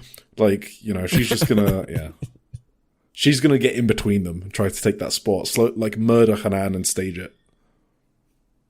Yeah, that's interesting. I've seen a similar thing in the next match, honestly. That's what I was gonna get to. All right, let's do it. It is Cosmic Angels time, baby. It was a lot of Cosmic Angels in this match, actually. Not just it was a weird combination, actually. Cosmic Angels, I mean, it probably makes sense if you know more about Yusuki Aikawa or Yusupon, right? Yeah. Why she teamed with Natsupai and Starlight Kid here. They defeated together the Cosmic Angels tag team Ayasakura and Sayaka Kurara, who teamed with Yuria Hime. Interesting matchup here. Interesting matchmaking. Yusupon is in crazy shape. Hell fucking yeah. 42-year-old mother of 3 or 5 or something crazy. I think Velka said recently too. Yeah, Velka said on Omikaze she was a mother of 3, so I'm just gonna go with that. Yeah. And she hasn't wrestled in 13 years, by the way, and she looks pretty fucking good too. Yeah, like stiff strikes. Yeah. She's a really great kicker. She got a nice fisherman suplex, a great tiger suplex, nice axe kicks. Yeah, that was good fucking shit. She did not look out of place at all. No, not at all. Do you think they booked Yuria in this match because she's also an ex-Gravure medal? Like isn't that the whole thing? The whole feud? Maybe I didn't pay that much attention to the feud. Because you know the feud started at the Rumble, right? Because they had that extended sequence during the Rumble at Dream Queendom. So that's where this. But I never saw any promos between them. Oh, okay, yeah. Maybe it's not. Did they explain that? I may have no, I haven't seen any promos either. I was just guessing. All right, but yeah, I enjoyed this match a lot actually. It went a lot longer than I thought. And like, but not in a bad way. Was in there for a long time. No. Yeah, I just thought like maybe they'd go easy on her, like in her first real match back. Fucking balls to the wall after such a long time. But she was like the main person in there, working over like all the others, and didn't look bad at all. Didn't miss a step. I gotta say, I did laugh a tiny bit seeing the Glute Master Yurihime mat wrestle at the start of this match. Okay, I couldn't help it. I just couldn't take it seriously. Like, I'm not saying she was bad, but mat wrestling is just not her vibe. Okay, I do think she looks a lot more comfortable wrestling in general than 6 months ago. And I do think it's cool that Stardom are using Yusupon's return to give Yuria some shine, because Akira got the big Goddess Tag League bump, and now Yuria is getting her moment. But the mat wrestling was just funny to me. It was just humorous. I did write at the very start, like, my notes just say Yuria is trying very hard. But like, oh my god, it was so funny. Yeah. Yusupon did this like weird spinny armbar thing that looked really cool. Yeah. And Yuria did, at least she didn't miss a step at like selling Yusupon stuff. And yeah, it wasn't bad. It was just funny. Yeah. But Aya Sakura was going in on Yusupon. She was attacking her hard. She also got a massive pop when entering the ring as well. Aya? Yeah, Aya Sakura. She got a big pop. She's Aya Sakura. She's flying up the roster, like, in terms of overness. Yeah. Absolutely. It's crazy. She has made such a huge turnaround. I was gonna get to this actually after the match, yeah. Okay. Or we can just talk about it now. I mean, there's not that much more to say. Like, Yusupon is known for her like spinning heel kick or whatever. No, just her spin kicks. Which look pretty great. Still look great. Have you seen this compilation? I saw like a compilation of her kicks from like a decade ago or whatever. She was fucking murdering people. That was insane. I have not. I honestly had not seen a single second of Yusupon before the Rumble at the Dream Kingdom, because everyone knows I'm not a history guy. So yeah. Nah, me neither. But like in the meantime, like just a couple of days ago, or like I think actually while I watched this match, I saw the video. Yeah, I'm gonna link it to you later. It's crazy. No, link it in the channel. We got a channel now, Tim. You don't need to DM me that's stuff. Right. Yeah, I'm gonna put it in there for sure. All right, yeah, there was also a great Tokimeki Spear towards the end, but it shouldn't be enough. Natsupoi made the save, and there a double underhook German finally got the win. Yusupon pinned Yuria, right? A double underhook German? Okay, this is the most nerdy thing. It's a Tiger Suplex, right? Oh, yeah. I don't know why I wrote that. Yeah, Tiger Suplex makes more sense. You're just biased because you're German, so you have to call everything a German suplex. Yeah, maybe. That's the funniest way. That it's not a German. Okay, that was a good one. I mean, it's like belly to back over the head. Yeah, and like a dragon suplex is like a full Nelson German, right? Yes. Yeah, I have no idea. Okay, that's fine. So whatever. I don't know if you saw the post match, but like Yusupon backstage, Yusupon said that she only has like a 2-match deal, which I thought was interesting. I don't know if it's going to get extended or whatever, but I'm guessing it's basically just the Yuria match next, and like the Rumble didn't count towards that 2-match deal. So we'll see, but she did say that. Okay. And then, did you see the wild fucking comments from Unleashed Aya Sakura? I think I actually watched this, but I didn't look for the translation. Okay, so backstage, Sakura said... So Aya Sakura, by the way, has been completely unhinged since Maki Ito joined the promotion. To be honest, so awesome. Signing Maki Ito was all worth it just to see Aya Sakura cut these promos. Like, she could be on a £2 million contract and I wouldn't even care, just for these promos. So Sakura said to Yusupon, just because your boobs are big, don't you think you're acting a little high and mighty? Stop talking down to us. And then Sayaka Kurara, who was with Aya Sakura, starts talking about Yusupon, saying, Yusupon's a legend. She's a huge contributor to Stardom. She's incredible. And yeah, I think she's got big boobs too. I was like, what is happening? Why are these two just complimenting Yusupon's boobs? But hey, it is what it is. Well, game recognized game. Yeah. I was thinking a lot about Aya Sakura, actually. Let's talk about Aya Sakura for a bit, okay? Let's talk about Aya Sakura. I've been noticing her throwing these looks, right? At Sayaka, actually. After some of the matches. You think there's some shit going down? I suspect maybe Aya might be a snake. I don't know. Maybe there's something brewing. She's not fucking joining Hate though. No. But I don't know if I can trust her fully. Like, I see her the looks on her face. I see the eyes she's making. You just want to protect your special little guy. What I find very interesting, like for some reason, like, okay, after Tam took her quick hiatus, it's almost like Aya Sakura and Sayaka Kurara like kind of split Tam in a way, because like Sayaka Kurara has like her like whole emotional connection to the audience, let's say, and Aya Sakura is like the beast fighter that Tam Nakano was. And like slowly Aya Sakura has taken over the other half too, like Tam's whole physical charisma in a way.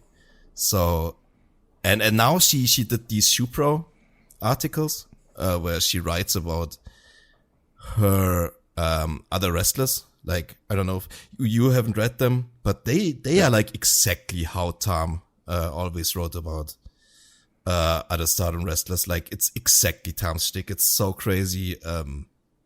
Like 1-to-1. So you think that it's really kind of weird. So you think this something is like weird is going on with Aya Sakura? Twins eating each other in the womb, sort of stuff. I don't know. And the evil twin is going to win just by eating Sayaka.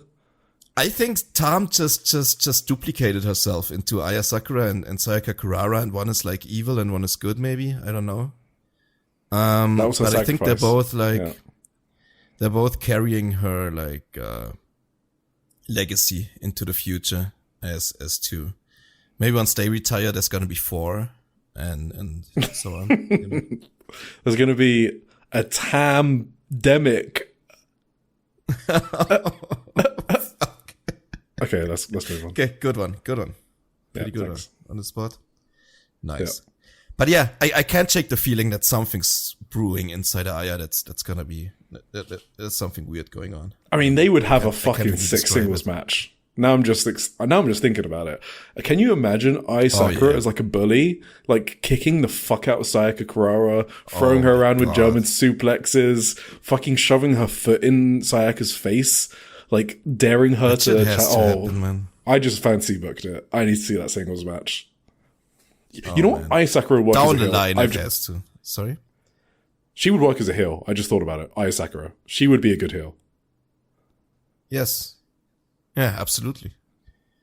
I mean, have you seen her on the press conference today? Like, just pictures or anything? You have seen nothing? No, I haven't seen it. No. Okay. She had something weird going on with her outfit. She went full Tom Nakano. It was crazy. But yeah, it's funny. I like her a lot. She's really coming out of her, like,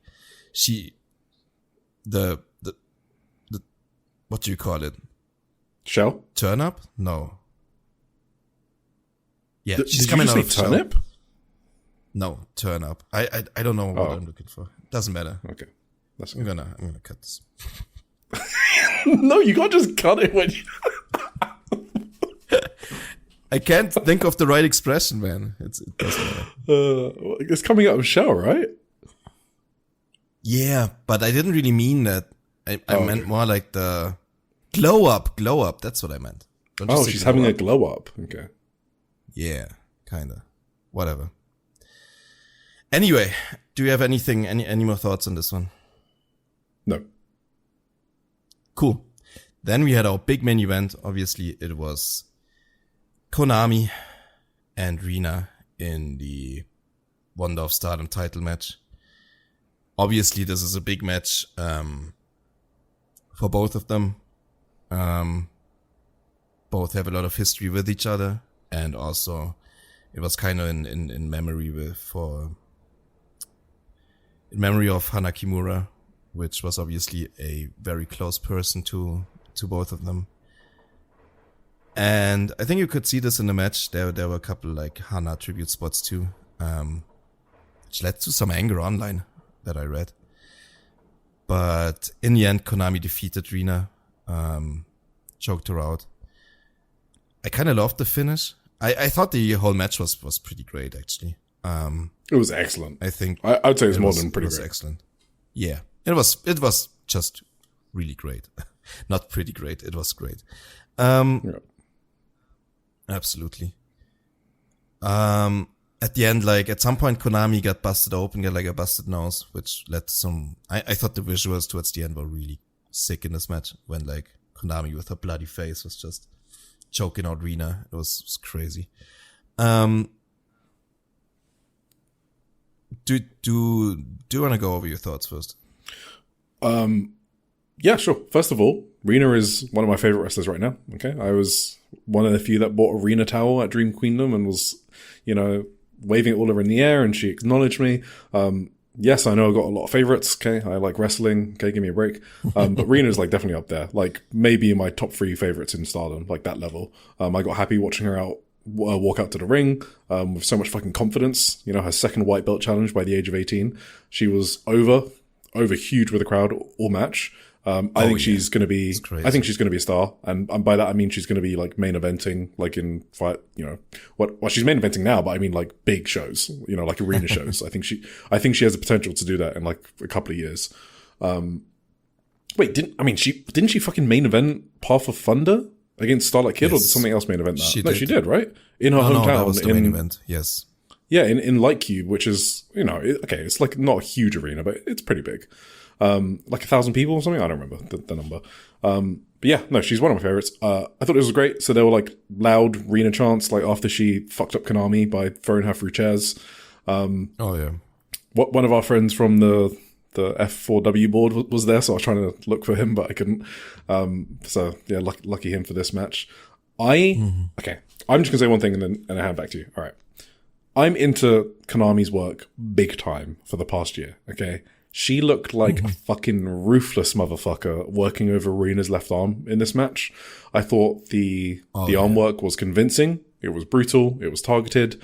I haven't watched a lot of Konami's old stuff. I think I've only seen one match that she had with Kairi Hojo for a white belt or something. But I think that this must be Konami's best ever run in her career. Because if it's not, then whatever else she did must be insane. Because this is a fucking run and a half for sure. There was like a spot where she had like Rena in an armbar and the whole crowd was like rooting for Rena. Like Konami, by the way, can we just remember, was a huge babyface during the 5-star, during the summer, because of the Suri stuff. And she's been so effective at transitioning back to someone who can get heat on opponents, as we saw against Starlight Kid, Saida, and now Rena. And that's 3 big matches in a row from Konami that were all bangers. All of them. I don't care what you say about the Crimson Nightmare one. I loved that match. So it was a banger in my mind. The Saida one, that's a universal banger. Okay, everyone can agree on that. And this one was definitely an excellent match. So Konami deserves her props. Yeah, she's kind of like, she must have proven all the doubters wrong at this point, right? If you're still a doubter after these matches the past few months, like, that's crazy to me. Her work is so good right now and has been for. Keep the white belt. I don't give a fuck. Year, like, why not? Yeah, who cares? I definitely wanted to keep it. We're gonna get to the next challenger later, but, sure. Which also kind of confused me, but, yeah, like that. Did you see? I mean, obviously you saw it, but there was one insane German suplex spot from Konami, which she followed up with like a sick ass buzzsaw kick. And then Rena kicked out at 1. And then she did these like penalty kicks in Rena's face. Like the first one she missed.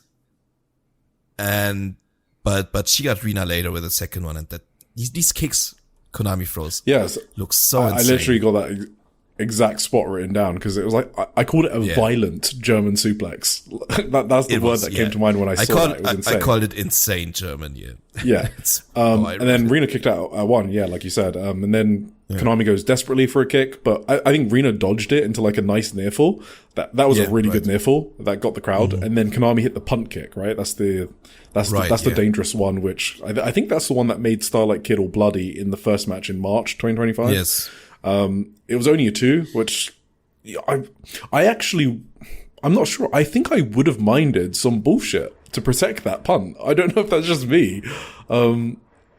That punt, it looks so fucking deadly. What do you mean some bullshit? Like someone interfering and breaking up? Yeah, like maybe Rena playing her own games and maybe her camp. Because, you know, Hate is like 2 different camps almost. With like the Rena people and the Konami one. Maybe they pull the ref. I don't know. I know that's like blasphemy to beg for, but I just wanted something to protect that punt kick, basically. That's all.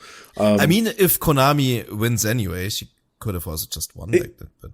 But that's true as well. But if that happened, we wouldn't have got the fucking the 6 sleeper hold, which is it's been put over really, really, really strong in the past year. They have booked that sleeper hold very strongly, so I can't really complain about it.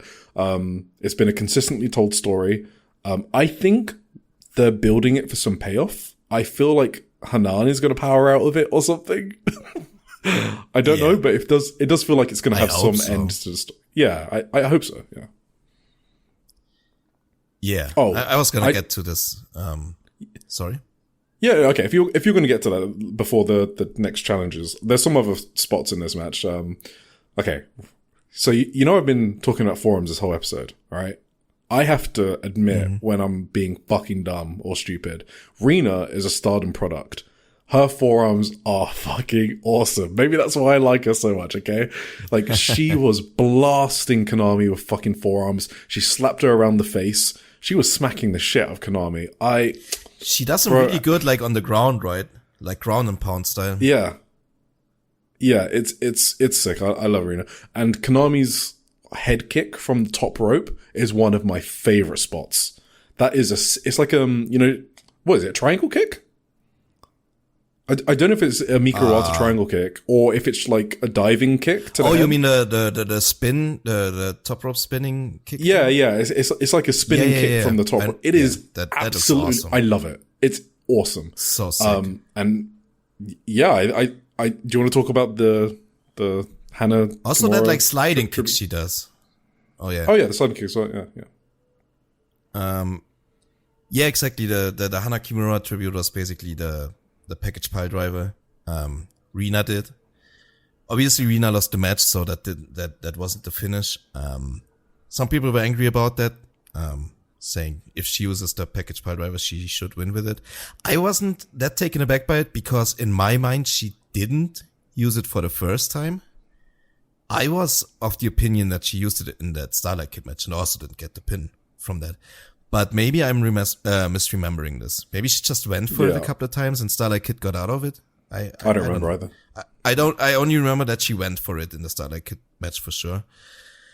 Or maybe I'm confusing it. That was my other thought because I think Julia used it in her big Shuri match as a tribute.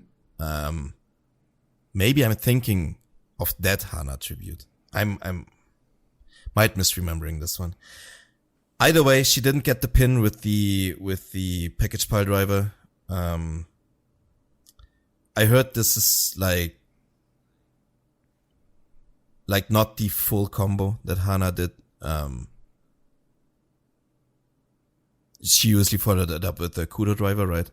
So maybe Rina is gonna get her big win when she does the full Hana combo at some point. Let's wait for it. Were you angry about it, or are you relaxed about this?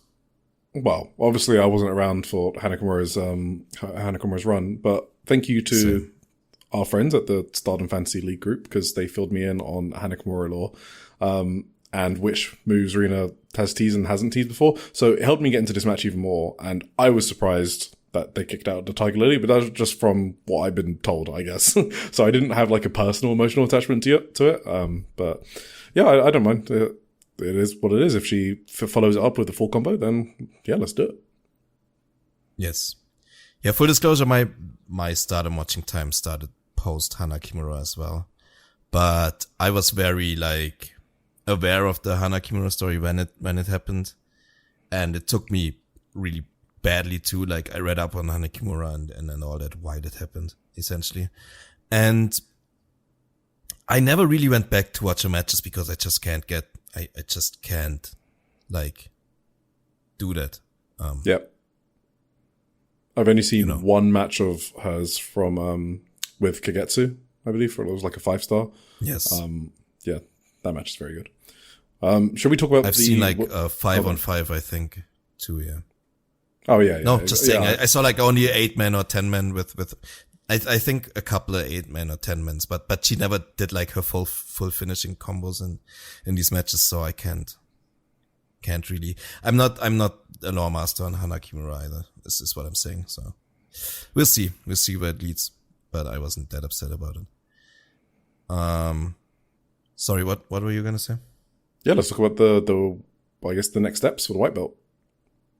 Yes. So after the match, one Ami Sourei came out to challenge Konami next, which is kinda, to me, I don't like these kind of challenges, to be honest. I think Valkyrie on Omakase also explained a lot of lore for this one, why it makes sense. To me, Ami Sourei lost the number 1 contendership match, and I don't like it when the loser of a number 1 contendership match after the like just goes out there. They should start at 0 again, is my opinion. That's what I'm trying to say. But after Ida lost her challenge and now Rina lost her challenge, Ami just walks out there and gets the match anyway that she lost the contendership match for in the first place. I'm not a big fan of that booking, and also I was highly expecting Hanan to immediately go after Konami. I don't know why Hanan has to go for the tag belts first. I think Hanan's main story should be Konami, because Konami put her out for a couple of months. Like, she actively beat her down, injured her, and I would have immediately done the Hanan program.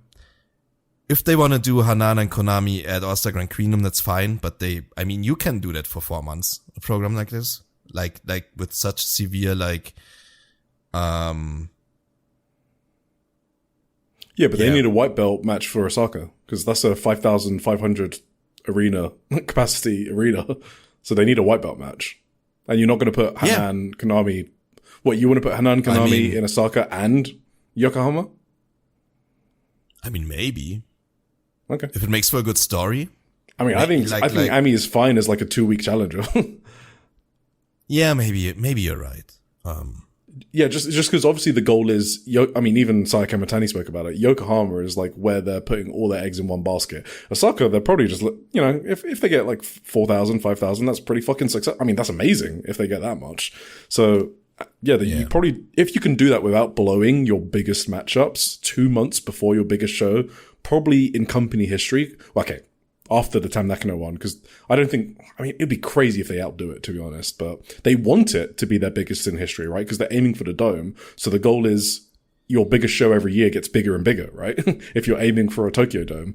So they have to save the Hanan matchup, I think, just because of that. You know how they built, how they got that many people into the Yokohama arena last year? Was it Tam Nakano? How did they build the Tam Nakano Sayaka Mitani match? Oh, yeah, because they had the loser leaves match on 3rd of March. Yeah, you they had a match on. They had a match on December 29th. They had a match on. March 3. They had you're right. Big tag team match in between too with Kurara and Natsuko Tora, and they were facing each other like relatively often. And if you want to replicate a storyline like this with Hanan and Konami, why not? Like, obviously not with the stipulations. I don't think anyone should retire here. But like, you can have like Konami beat Hanan one more time in Osaka with like a really dramatic, I don't know, cheating finish, whatever. And then Hanan finally gets a big revenge at All-Star Grand Queendom 2 months later. I think you could build I feel like Yokohama arena match like that. I don't know. The problem I would have with that is it would absolutely telegraph the finish of the Yokohama. And I'll be honest, okay, mate, call me a mark. I still didn't believe Tam was retiring on the night. I'm 100% legit here. I did not know.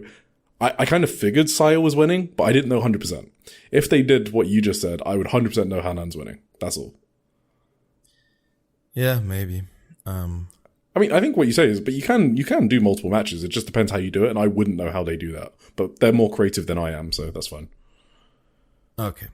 Well, anyway, it isn't, they don't, and it's Ami Sourei, and it's alright. Whatever. It's fine. I get over it. 2 weeks. How are we doing on time, Eric? I want to say one more thing before we move on, and then I think we're doing fine. We're like 23 minutes over. Well, that's still okay. Okay, it could be worse. So I want to talk about Konami's we still promos. got too much shows and the whatever. Yeah, but we can like speed through those as well. Yeah.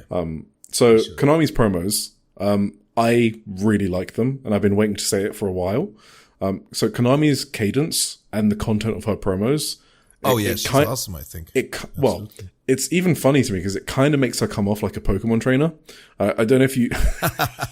So, okay, at least the way, no, in a good way, like at least the way the machine translation does it, is she like starts every sentence with like, huh? Like she's confused.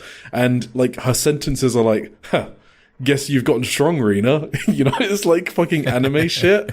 And like when accepting Ami Sore's challenge, she was like, shut up, fine, okay, February 7th, I'm free anyway, so I might play with you a little, right? It's like super anime coded. I love it. She has like the confidence of that Pokemon trainer you grew up with and you're racing to beat the Elite Four with against. So I love her promos. And for newer listeners, I did want to say, you do not need to speak the language to get a feel for each wrestler's personality on a mic. I think this is like a really big misconception with Japanese wrestling. Body language is 90% of it, and then translations fill in the last 10%. So just like in AEW or WWE, like where each person has their own unique promo style. Okay, maybe not WWE. Like I love Misa Kagura's promos, Konami, Miyu Watanabe, Miyu Momono, Rina, Hina. These are like my top Joshi promos right now. Cerie's delivery is kind of dry, but her content is really funny. But Misa Kagura is like an insane promo. She fucking carried some Ice Ribbon feuds last year. There are some Joshi who are inexperienced and not so good. So like Honori Hana, I think is one of the worst promos. Like so much so that it's like a storyline. So you do get like good and bad, just like in American wrestling. Just wanted to say that. Do you think Konami should rename to Nintendo? Oh my god! I didn't even fucking get. Yes, Tim. Her name's Konami. So wait, what is a Konami? Is it like it's a console, right? Yeah, I think so. Yeah, but it's not a Nintendo console, right? No, I think it was like. No, but that's why your joke was funny, right? Because she's going from Konami to Nintendo. So. Sorry, I just explained your joke. That's not funny. Pokemon is Nintendo, right? Yeah. No, but that was fucking hell. Can everyone just give applause to Tim for that one? That just blew my mind. I'm sorry. All right, let's move on to. Oh no. Oh my. Oh no, we are behind Tim. I said 23 minutes over, and I forgot we got 2 more Stardom shows. Holy fuck. Oh my god, this is a 4-hour. That's what I'm saying. I didn't notice. Okay, we got a fucking zoo. All right, 24th of January. I can calm you down. I barely have anything to say about these shows, honestly. Those Amen. are like pure house shows to me. All right, yeah. So we had a doubleheader house show at Takadano Baba. What? Okay, I do have to say, actually, this is in my notes here. The Aya stare at Sakura was on this show, not on the Korakuen show. Oh, okay. All right. That's okay. Well, now you've said it already, so we've done the whole Aya Sakura promo. All right. Yeah. Just this was a fine house show. That's all I got. So I don't even know if we need to talk about every match. Is there a match you want to talk about, Tim? Because I got one from the first show. Mm-hmm. Actually, let's just start. I gotta go for my notes, honestly. Like, this is what I watched when I was fucking hungover. This blew past me. Okay, let me do this one then. All right. So we had the opener, Ankanaya, Kikyo Furusawa, and Yohime versus Ai Sakura, Rana Yagami, and Sayaka Kurara.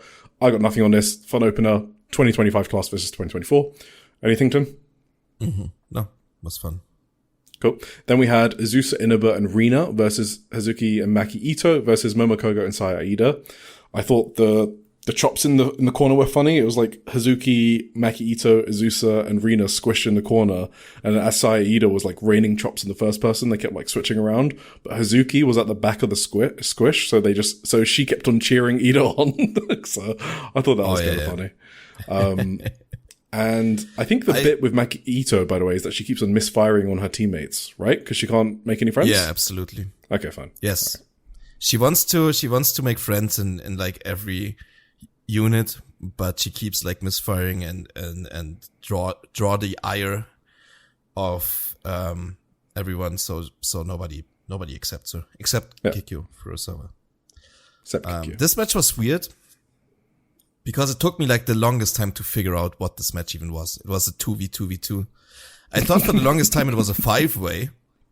Because it looked to me like Husky and Maki were on like not on the same team, let's say it like that. Yeah. But then I thought, why do they put Rina and Asusa in a 5-way? Obviously they're gonna team up, right? And I think I missed someone in there, because I thought there were only 5 people, so it nothing made sense until near the end I finally realized it was 2v2v2. So I don't know. I was just out of my mind watching the show. Anyway. Cool. And then we had Hina, Kyoka Katatsu and Tomoka Inaba, God's Eye, versus Cosmic Angels, which is Natsupoi, Saori Ano, and Yuna Mizumori. What do you think about Kyoka now? I think she looked decent in this match. Yeah, maybe Poi pinned or no. I didn't pay that much attention to this match. I thought Poi hurt her foot for a second. I thought that was how they were gonna write her off for her honeymoon, because they already have written off like Shingo Takagi, right? With a rib injury. Oh, I didn't even think about that. It's gonna be the case. I was always wondering if that was a work, Shingo's injury for honeymoon, but like, wait, didn't they get married ages ago? Right. Oh, I thought they got maybe. Oh no, they got engaged in June, right? Yeah, they probably got married recently. Yeah, that makes sense. Oh yeah. Like I heard that Shingo's was a work, but like, how are they gonna do a honeymoon if Natsupoi is not getting written off? That doesn't make sense. Yeah, I don't know. Yeah. She did sell her foot awfully in this match, but I guess she's alright because she was in the next show, I think. Yes, she was. Okay. The match I wanted to talk about most on this show, actually, was Akira Kurogane versus Rian. I thought this was very cool. I love Akira working a bit more aggressive. I like Rian working as the big baby face. That dynamic worked for me. I think this match was kind of eye-opening for me, actually, in terms of Akira's ceiling. I think she has a lot of options for her down the line, like in terms of character alignment. Like, I think she can do babyface, she can do heel, and that's pretty good to have those options earlier in your career. Yes. Akira just has another gear that she rarely taps into, just because she's early in her career, and, you know, she doesn't need to. But like, we saw it in the Rina Yamashita match. I don't know if you remember it, New Blood, where she showed how good of a babyface underdog she was in that match. And yeah, that match was great. And then here we saw like some flashes of her heelish side, and I think that's really good for her. So yeah, I thought this was a great match with a surprising finish as well. I did not expect Rian to get the win. Yeah, I wrote the same. Like, I thought there was actually some really good work in this match. Like, I tried the submission holds and like the exchanges. They worked really well in this one, like surprisingly so. Yep. But yeah, Rian is 2-0 now over Akira. I think they're building this as kind of like a story underneath that's brewing underneath somehow. Yeah, like Rian is like Rian is Akira's like the one she can't beat. Right, kinda. I don't know. Then we had Azumi, Meisero, Miyu Hamasaki, Neo Genesis versus God's Eye, Lady C, Saki Kashima, and Syuri. I got nothing for this. I think, I've actually got nothing. Me neither. Yeah, then we had EXV versus Movida Loca, 0.2 on this match, version 2. So Hanako, Maika, and Waka Tsukiyama versus Itsuki Aoki, Rina Yamashita, and Suzu Suzuki.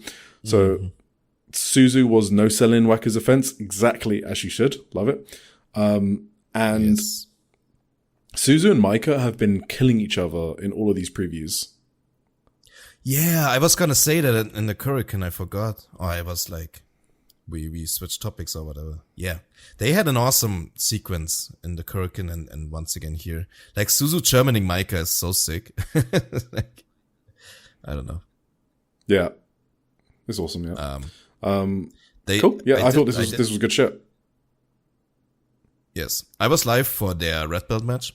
3 years ago at this point almost? 2 years? I don't know. So I already saw them have a sick ass match live. So yeah, Suzu and Maika, give me more. But also Rina Yamashita and Maika went at it in this one, which was also fucking awesome. Okay, then we had the main event, which was Stars and Starlight Kid. No, and Amisuri. It was Amisuri, B. Priestley, Hanan, and Starlight Kid. So like a team of baby faces against Konami, Natsuko Iwaka, and Sayaka Mitani, which is Hate. This was good. So I'm not like generally excited by Ami and Konami, but it's fine. Like, there's nothing wrong with it. That's kind of the level she's been booked at. I mean, we already spoke about it. But in the post-match, Ami basically said that she liked teaming with the baby faces, and that in Osaka they should team up to take all the belts from Hate. So I think, and I didn't want to mention it until this part, I think that the storyline the promotion is telling right now is the downfall of Hate. And it's Hate being toppled. And I think they're going to drag it out to All-Star Grand Queendom. And that's when you get a lot of culminating storylines. Nah, I agree. I think so as well. Yeah, cool. Awesome. And then we had the 25th of January, so at the same place, because it was like an awards day. So in the evening on the 24th, they had like a fan event, and then in the evening of the 25th, they had like an award show, stuff like that. I don't think we need to go through the kayfabe awards, to be honest. I don't even have them, to be honest. Fuck that. No. Right. I would have loved to have the fan voted one, but like we only know that Saya won. We don't have more like rankings. I would have loved to see the rankings. Yeah, the rankings would have been cool. Cool. I was there. This was Belsal, right? Yeah, no, but you were at Shinjuku, I believe. This is? No, this is Takano Dababa is like, but it's is like it the same one? down the road. It's like that. Yeah. Oh, okay. It's like right next to Shinjuku, essentially, Takano Dababa. Okay, cool. Unless I read my maps wrong. But. No, that's fine. So in the opener, we had Isakura, Natsupoi, Sariano, Saya Kikawara versus Kikia Furusawa, Lady C, Maki Ito, and Saki Kashima. So this was basically continuing the build between Maki Ito and Isakura for Osaka, where they're basically going to fight over the Kawaii belt. So who's the cutest? And that that is what has set Aya Sakura off into becoming most unhinged, that Maki Ito is calling herself the cutest in the universe, when that is Tam Nakano. So there you go. She did say Tam Nakano is actually the cutest. So I like that about Aya, that she's defending like Tam Nakano's pride in a way. I just looked it up. There are actually two Belsals, Shinjuku and Takano Dababa. Takada no Baba. Fuck. Yeah, but are they near each other? I didn't even know Takadana Baba was in Tokyo. It won't fucking let me do this. The people that haven't heard this place before are going to think we're like cursing the whole family or something. Takadana Baba. Anyway, yeah, while you look that up. The second match we had was Suri versus Yorohime. I had no idea why this match was happening, but I'll take it. Maybe Suri. They are 8 minutes apart by car. Fine. All right, cool. Half an hour by foot. So I think Suri might be building to a match with Yorohime at Yokohama Budokan for her 15th anniversary. So yeah, that's probably why they're starting to build here. That kind of makes sense. She pinned Yorohime with a forearm. Okay, that was fucking hilarious. Yeah, I loved it. Yeah. Anyway, Yuri is like the flavor of the month push out of the rookies, so that's what this is. Anything else on this? Yes. Nah, just I thought it was hilarious that she pinned it with a forearm. And Kanaya, Maisara, Miyu Amasaki, Momokogo versus Godzai, which is Hina, Kyoko Katatsu, Rana Yagami, and Tomoko Inaba. Tomoko looked like a fucking beast, because she is a beast. Yes. Yuki Mishiro versus Yuna Mizumori for the high-speed title. So, alright. Just quickly. I don't know how the fuck Mishiro went from working 0-1 to Stardom title matches, but good for her, first of all.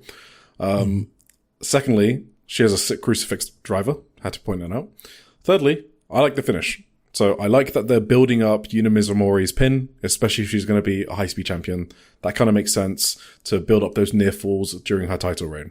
Thought it was a good match. Yes. Yuki was great. I don't think this blew me away, though. No. Cool.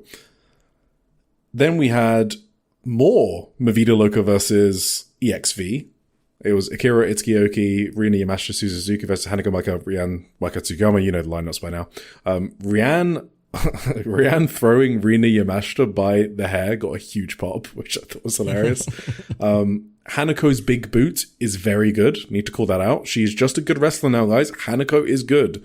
PSA, yes, Hanako is good. Hanako is great. Okay. She also threw a big lariat.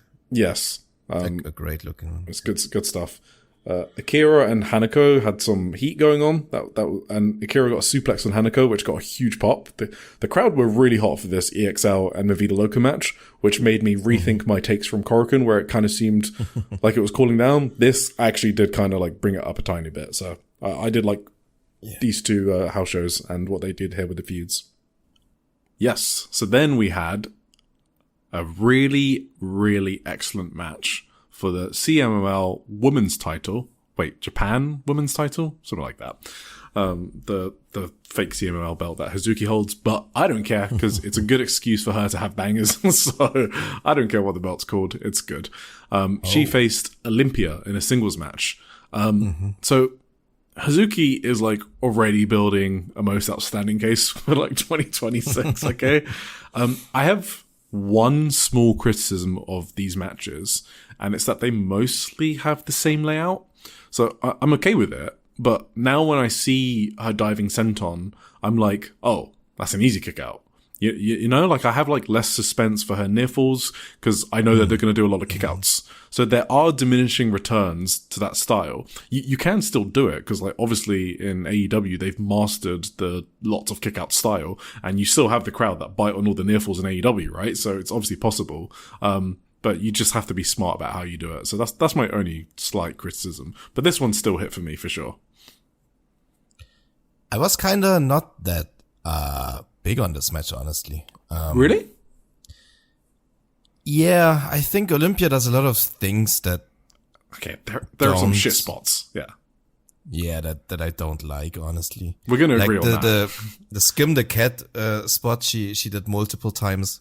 Okay. That shit, like, did you see me, Hazuki, honestly. though, reversed it? So, like, because it was... Yeah, the first time, right? Yeah, the first time, because it's a dumb spot. So I love that Hazuki actually reversed it. But that spot is completely immersion breaking. I really don't like that spot. so yeah, I completely agree with you on that. Like, when she did it the second time, I was like, oh, fuck me. It was to no fault of Hazuki, obviously. Hazuki sold her neck in this match. I thought something was wrong. Like, honestly. She sold it so well. I don't know, maybe something was wrong, I don't know, but she sold her neck like, she really got hurt, but, I don't think she would have given this huge Mexican wrestler called Olympia 2 brainbusters if she had a broken neck, but, well, she was taking all sorts of fucking crazy avalanche bumps. Like, it was, like, there was like the German suplex right after, like, that was some good shit. Yeah, these fucking bumps from Hazuki, though, were just so disgusting. The last ride bump, oh my god, it looked so nasty. Go on. She certainly knows how to get me concerned. Yeah, for sure. A match for sure. that way. Yeah. I think with Olympia, just because we didn't give context of what the skin the cat, spot is. So she basically, Hazuki is like, sitting against the bottom rope and Olympia runs at Hazuki, but Olympia sort of like jumps in between the top and the middle rope and then hangs on and then skins the cat into a Bronco Buster. It's just so bad. Just for context of why we're saying it's bad. You kind of have to see it to believe it as well. Hazuki was shoot headbutting a luchador. Like, they haven't seen shit like that. I don't know why she's surprising a luchador with a shoot headbutt. And these fucking brainbusters. Oh my god. Yeah. This is an awesome spot for Hazuki. I just like her having good singles matches. I really like this. Okay. You were a bit higher than me on it, but yeah. Hazuki really tried hard to get a sick-ass match out of this one, so yeah. Can I fancy book something though? Sure. So I had a fucking brain blast after writing notes for this match. I was like fantasy booking, because I would push Hazuki to the fucking moon, is what I was thinking, to be honest. Okay. I think it feels fresh. I don't think we need to rush with people like Rina and Hina. They got years ahead of them. Hazuki's been around for a while, and I think she's a credible, like, white belt champion at the very least that can have like a sick run. I think Hanan can beat Konami at All-Star Grand Queendom, and then Hazuki fucking comes back for Hanan's head after she kicked her out of Stars, disgraced her, took over her unit, did the shoot comments before All-Star Grand Queendom 2024. Hazuki comes back as a heel and just fucking shatters Hanan. That's what I want to see. Holy shit. Yeah. That sounds awesome. Just heel Hazuki, just going nuts against Hanan in like a big match in, I don't know, you can build it to some big pay-per-view, Golden Week or Conversion, whatever you fucking want. Nah, I agree. That would be sick. That would be cool. Just some fancy booking. And then in the main event we had, I mean, this is just a fucking parody. It was a 14-person tag. What are we doing here? Like, I'll be honest, I was not interested in this main at all. I just kind of sped for it. I know it was okay. I know it was good. Don't yell at me. I just can't take a 14-person tag seriously. I am sorry. No, I agree. Okay. My first note on this main event is that this show is kind of dragging now. Yes. So I have no notes on this, to be honest. Yeah. It was due to my own circumstances as well. As I mentioned before, I wasn't in a good state. I was in a great state. This, so. I was in a great state, and I still did not care about this. In the post-match, Rina and Fuchan is now official for Osaka. I love that Rina's been put in that spot. That's fucking sick. Rina said that she hates the fact that Fuchan skips shows, and she'll teach her what it means to be a pro wrestler. Well, she specifically said she would hammer it into Fuchan. That's awesome. So, interestingly, Natsukatora referred to having another team in mind for a challenge, but she was so annoyed by Stars, Hanan and B. Priestley, that she accepted the challenge. She also repeated it backstage. So I wonder what that's about, and who this mystery team is that Natsukatora wanted to challenge. So I don't know what's going on there. Mm-hmm. That's clearly something for All-Star Grand Queendom, but she did drop hints here. Absolutely.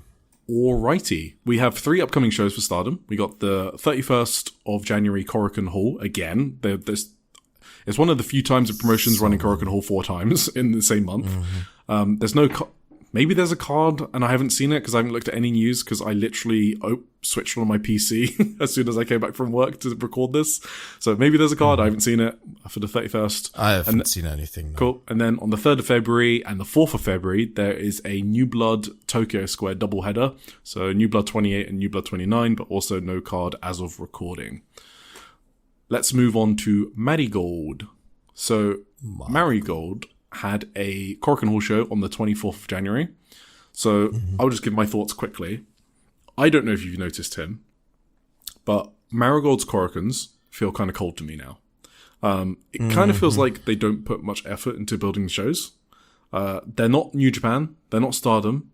They can't afford to treat Korakuen as a Road 2 show. They need to be marquee shows. They need to treat them just the same way that other smaller promotions treat Korakuen. You don't see Sendai Girls like putting on like a last minute card in Korakuen. No, they put on stuff like Chihiro Hashimoto versus 3, or Maiko Satomura's retirement. Right? They're doing shit like that. Yeah. So I want them to take Korakuen a bit more seriously with regards to booking and matchmaking. Well, I was just going to say they drew 1,200 for Mayu's 15th anniversary. I don't know how you do that, actually. That's crazy to me. You mean they should have drawn more? For Mayu's anniversary, yes. Mayu, when she had just joined Marigold, she was like bumping up their numbers to like 1.3, 1.4k at Korakuen Hall. And now it's sort of like fallen off a bit. Okay. And this is her anniversary, so it should be a bigger show. So you would expect like plus 100, plus 200. And I guess it did, but only 1.2k with Mayu's anniversary is just, I know. But did you think this was a really weak lineup? Yeah, I do actually. Overall. Yeah. Okay. I thought like with the main event and like the tag title match, it was main was cool. Enough, tag title. I don't know. It's fine. I don't think it's like a big match or anything when that's second from the card. No white belt match, but she had a good match. She had a good match with Komomo Minami, Victoria Yuzuki, but it wasn't like a match that's going to draw people, is what I'm talking about, right? Like it's not a big match, even though they had a good match, right? Yeah. So I had problems with this show. I kind of felt bored watching it. I'll be honest. I liked those 2 matches, Komomo Yuzuki and the main event. As I have to keep clarifying, but as a whole, I didn't enjoy the show. And as listeners will know, I was huge on Marigold product, like straight after Grand Destiny and before it as well. They had some really great shows, a bunch of awesome matches, but they need something new for me to get me excited again. I like the wrestlers, but the whole product feels a bit right now. So let's see how it goes.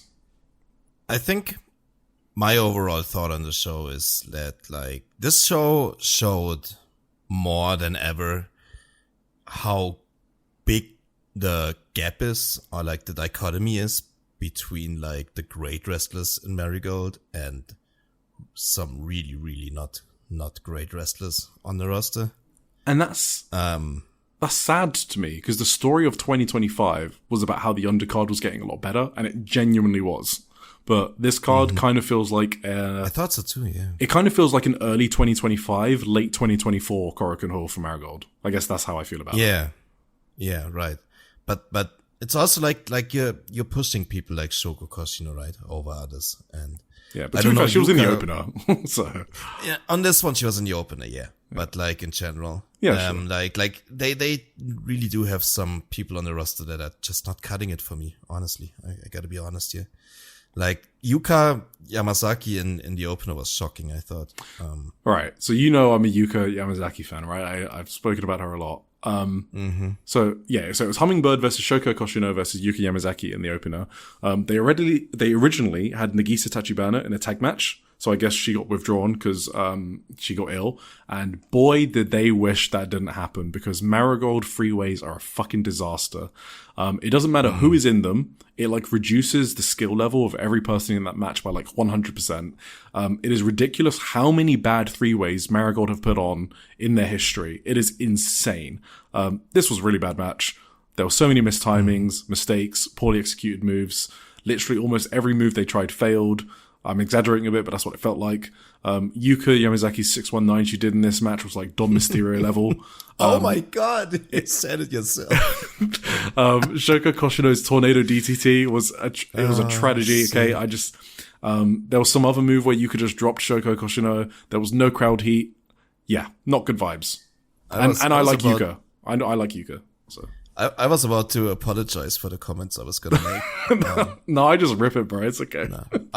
I wrote exactly that. Like Yuka Yamazaki's 619 is the first Joshi 619 to rival Dominic Mysterio's. It's like in my notes. I made the exact same connection to that. Same brain. That was indeed. crazy. Yeah, it wasn't her night or her day. Unfortunately, it was not. And then we had Chika Goto and Nao Ishikawa versus Nagisa Nozaki and Ryo Seto. Rhea Chance warmed my heart. One thing I want to comment on with Rhea, did you notice that she got absolutely zero heat for using her belt to choke Nao Ishikawa? I mean, people like her. So it was only when she whacked Chika Goto with it that she got some heat. I don't think she needs the belt gimmick. She's better than it. It doesn't do anything. She threw the belt right at the ref's feet and the ref just ignored it. What's the point of a spot when you're like one of the best young wrestlers in the company? You can wrestle aggressively without doing stuff that generates no heat. Like without doing stuff that generates no heat, right? I can't even call it heel tactics because heel tactics get booed. This is a complete nothing, just drop the belt stuff. But I love Rhea. She has such a unique style. I love that she's doubling down on limb targeting and submission moves. She hits hard as fuck. She's a sicko. Yeah. I like her. Yeah, agree. Then we had, this is a really interesting match. Komomo Manami versus Victoria Yuzuki. So, I really liked it. So what's interesting is I actually did not like this match on the first watch. I actually watched this match twice. The first watch, so I tried to watch in the second time what I didn't like about it. Because I actually looked up, I don't normally do, but I looked up reviews of it, and it was getting like crazy ratings. Like it was getting like a 9 on Cage Match, and like this is Komomo Manami's best ever match. And I came out of it, and I love these two. Like Komomo Manami, I keep talking about how she was catching up to Sari Yamaoka and the other rookies. I think she stalled a bit in the last few months, but this was like a good match. But I didn't think this was like one of her best. So. What I didn't like about this match the first time, and kind of the second time actually, so Komomo Manami jumped Victoria Yuzuki at the start of the bell. I love that. We need to see more of that from Komomo. Yeah. And showing that fire is cool. She did an over the turnbuckle plancha, which was pretty sick. Then there was a bit of a botched dive from Yuzuki on the Tope Con Hero. She didn't get enough distance. She almost whacked her head on the apron. My problem with this match is that after the botch dive, it completely stalled for like 3 or 4 minutes. The crowd went quiet. Yuzuki was taking her time. It's like this match went from breakneck speed to like glacial speed really quickly. And that personally took me out of the match just because, I don't know, it's just not what the type of match I'm into. So they paced it like a 30-minute match during those couple of minutes, but it was a 15-minute time limit draw. So I'm not saying I want like move, but I feel like they just slowed it down way too much. And Komomo was like really milking the selling after that botch dive. Like it was like multiple minutes of her getting her breath, and I don't know what was going on there. But go on, you go. I mean, I was just gonna say that I thought Komomo's selling was really, really good after that. Like, I completely Yuzuki agree. went like, I mean like also right after the dive, and Yuzuki kind of like took it slow with her, and like she did these like stiff forearms and drop kicks, and I like Komomo's selling there, and then I like Komomo's selling the entire match honestly, but yeah, I kind of thought it was like her selling came back online after a few minutes after the botch dive. After that, I had like no problem. Like Yuzuki's strikes are so crisp, they're so clean. I found it awesome. She's playing the vet role after wrestling for only 2 years. She slammed an elbow into Komomo's chest that was stiff as fuck. That she had the basement style, the basement drop kick Sari style. And then what was really impressive about Yuzuki is she sold her ass off for Komomo's comeback. yeah, Like she had a crazy DDT DDT cell, you know, that flip over the head. I love that cell. Yeah, really good stuff after just those few minutes that it's really a nitpick to be honest. Those few minutes that took me out a bit, but this was a really good match. Yeah.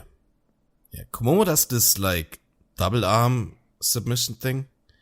Yuzuki sold her ass off for that. That was awesome.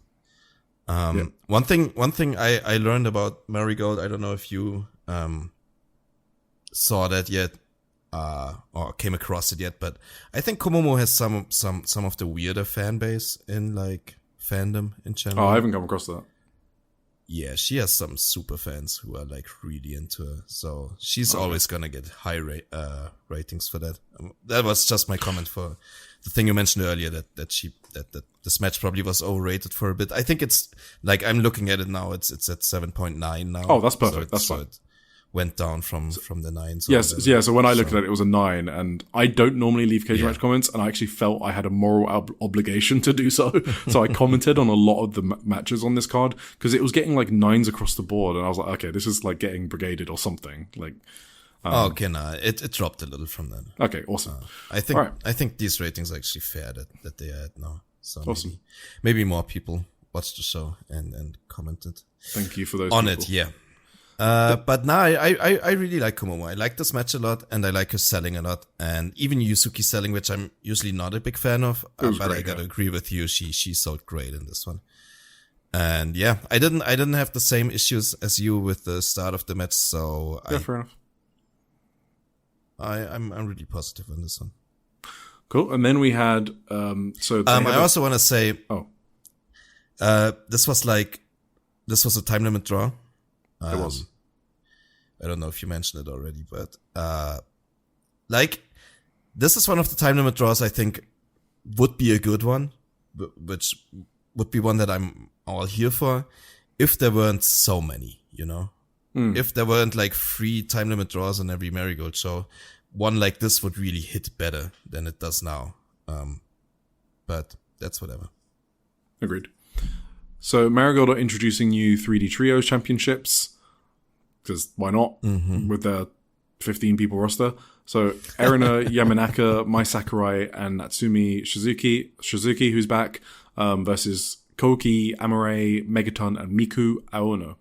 So this is an all actress girls affair. I mean, literally all 6 of them were in actress girls. Not necessarily at the same time, but that's kind of interesting. Megaton was actress girls? Yes, she was. Yes. There is. That's why she keeps getting paired up with Miku Ono. I think there's some shit going on. Oh right, no, you told me that. Yeah. Sure. Yeah. Okay. This was my first time seeing Shizuki back because I've been on holiday and I hadn't seen the other matches that she's had. I was gonna say the same thing. Yeah, Cookie as well. This was my return match for both. Bro, Erina and Koki's strike exchange actually made my soul leave my body. It was. Oh god. Yeah, sorry, that strike exchange was absolutely awful. But Miku Ono and Natsumi Shizuki's exchange made my soul re-enter my body. They're great. I mean, I know we say that every week for Miku, but Natsumi looks great as well.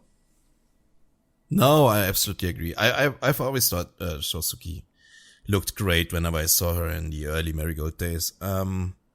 Yeah, and I was really like, once Miku and her got into it, like, very good stuff. Yeah. That was great. And then Megaton tagged herself in and just started rolling all over Natsumi. I just don't care. It's fucking horrible. This is one of the acts where I am against the Japanese fans. I do not give a fuck. Get it off my screen. The Megaton team lost. So Erina, Mai Sakurai, and Natsumi Shizuki are through to the next round. I kind of like that, but why is Miku Aono stuck in this team? Oh my god. Yeah, just because the actress girls lore. Literally, I think that's it. That's gonna be it. It's crazy. Do you guys have a special name for when someone hits you really badly in the thigh? Like that, you know that feeling when you get hit in the thigh hard? Yeah. That when it like pins and needles? This weird, yeah, something. We call it a horse kiss in Germany. Oh. Translated. Oh, okay. Pferdekuss. You don't have a special name for that? Okay. No, I don't think we call it anything, no. They kicked each other in the thighs. It was crazy. I thought. Oh, yeah. Like, they must be hurting after this match. That kicking sequence was insane. Yeah. Yeah, absolutely. Miko has some of the best kicks in the. I know she trains them because she always does. Yeah. She posts a lot of photos of her like at like karate training and stuff like. I don't know if it's karate, kickboxing, whatever. Cool. Okay. Then we had the Twin Star title match between Chiaki and Misa Matsui versus Seri Yamaoka and Shino. Sorry, I mean Spunky Monster. So Eric. Yeah. I think honestly I thought a bit about this, right? Yeah. And I gotta say this. I think we had our fun with the name Spunky Monster. You know, I think this is an adult podcast. I think we're too mature to keep on to keep riding on this. And I think we should just let the silly childish jokes go and shower these two with the praise they deserve. I think like ever since they splurged all over the scene in the last year, it was pretty clear that these two would be erected as the pillars of this company at some point in the future. And I think we were all coming here to see them finally rise up to the occasion and take this huge load of being tag team champions off the shoulders of Misa Matsui and Chiaki and relieve the audience of the stinky Darkness Revolution title reign. So I gotta be honest here. This did not fulfill my expectations and I was not satisfied to completion from this match. I don't know what you thought.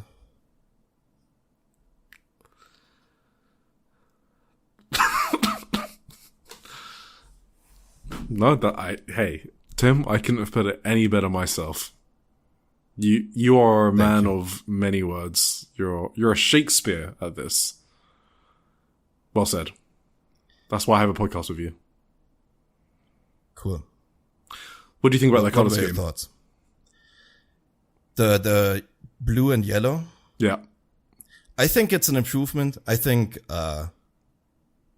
it fits. Like I thought it looked kind of good. It's better than Nenai's colors, right?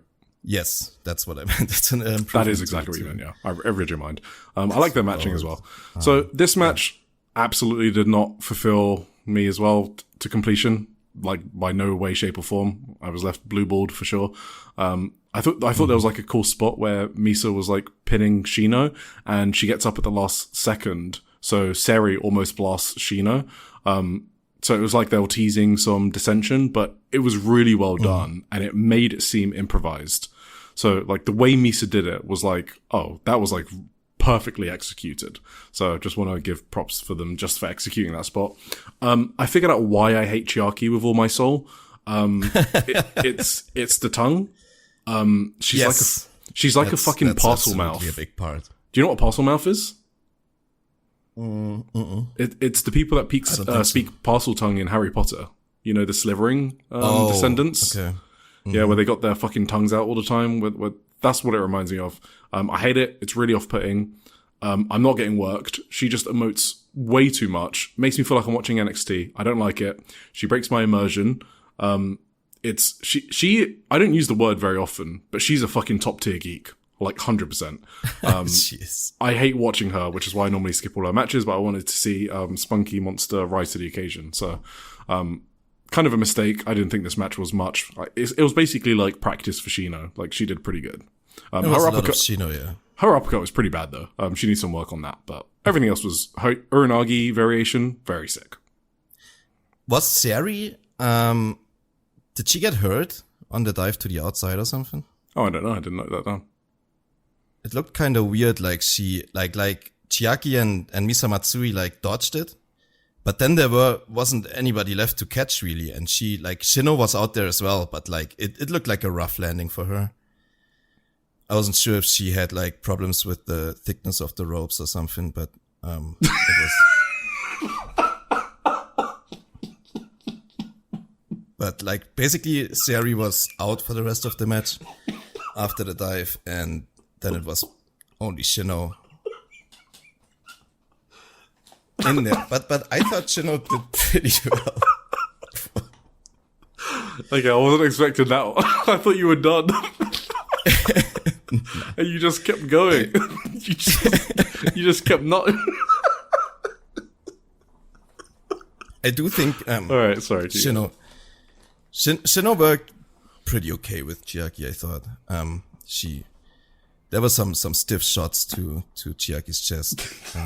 She then flipped her around and stretched her with a sharpshooter, which was also pretty good looking, but in the end, like, it wasn't meant to be. Chiaki essentially sat on her face from the top rope with her leg drop for the win. And yeah, I think they definitely should have switched the titles here. This was like the perfect opportunity to like elevate Sarah and Shino, but what can you do? It wasn't meant to be. I just got fucking triggered reading one of my notes.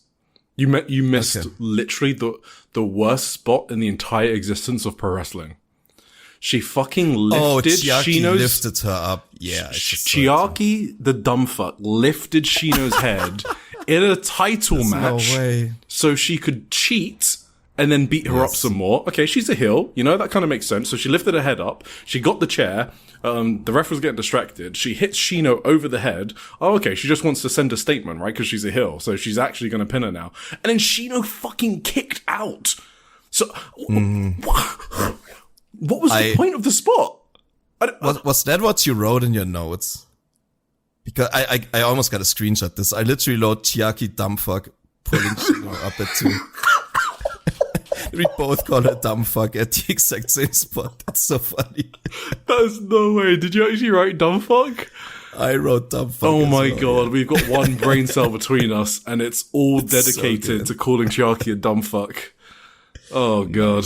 Alright. Yeah, that was a dumb spot. Alright, let's move on to the main event. That whole interference was so bad and it so was weird. Awful. It's not great. Alright, now on to happier places. Mayu Iwatani versus Utami Hayashishita for Mayu Iwatani's 15th anniversary. So there was some build for this. They had a press conference, stuff like that. Utami spoke about how Mayu had always been across the ring from her in her biggest moments. That's her 5-star Grand Prix final, her first World of Stardom title win, her chase for the IWGP Women's title. That's both the #1 contenders tournament in 2022 and Utami's challenge to Mayu in 2023. Utami said that she felt like she had to be the ace when Marigold started, but when Mayu arrived, Utami could like kind of relax and become the junior, the little sister, and that helped her relax. Utami said that she felt truly saved when Mayu jumped to Marigold, and in return she wanted to give Mayu her best in her match. So it feels like there's some truth in that, to be honest. Maybe the ace mantle was a bit too heavy for Utami. I kind of buy that as a reason for dropping the title to Miku and then taking a break and now just coming back and doing funny shit on shows ever since. This was like her first big match back since October. It's like her first big match since October. Mm-hmm. So I can just really buy that Utami just kind of wants to fuck around, have her red balloon Okada phase, but permanently. Yeah, I think she's just tired, to be honest. Maybe, yeah. Robot emoji. It was kind of... I got like a weird... Like this press conference they showed like the videos from. It looked kind of weird to me. Can Utami cry on command, you think? Oh, because the way she cried looked so weird. Like she pressed her eyes together and like while she was smiling and all of a sudden like she started crying and it was like, well, maybe, I don't know. I mean, from the words, it kind of sounds like she was kind of happy, like professing her love for Mayu. Yeah.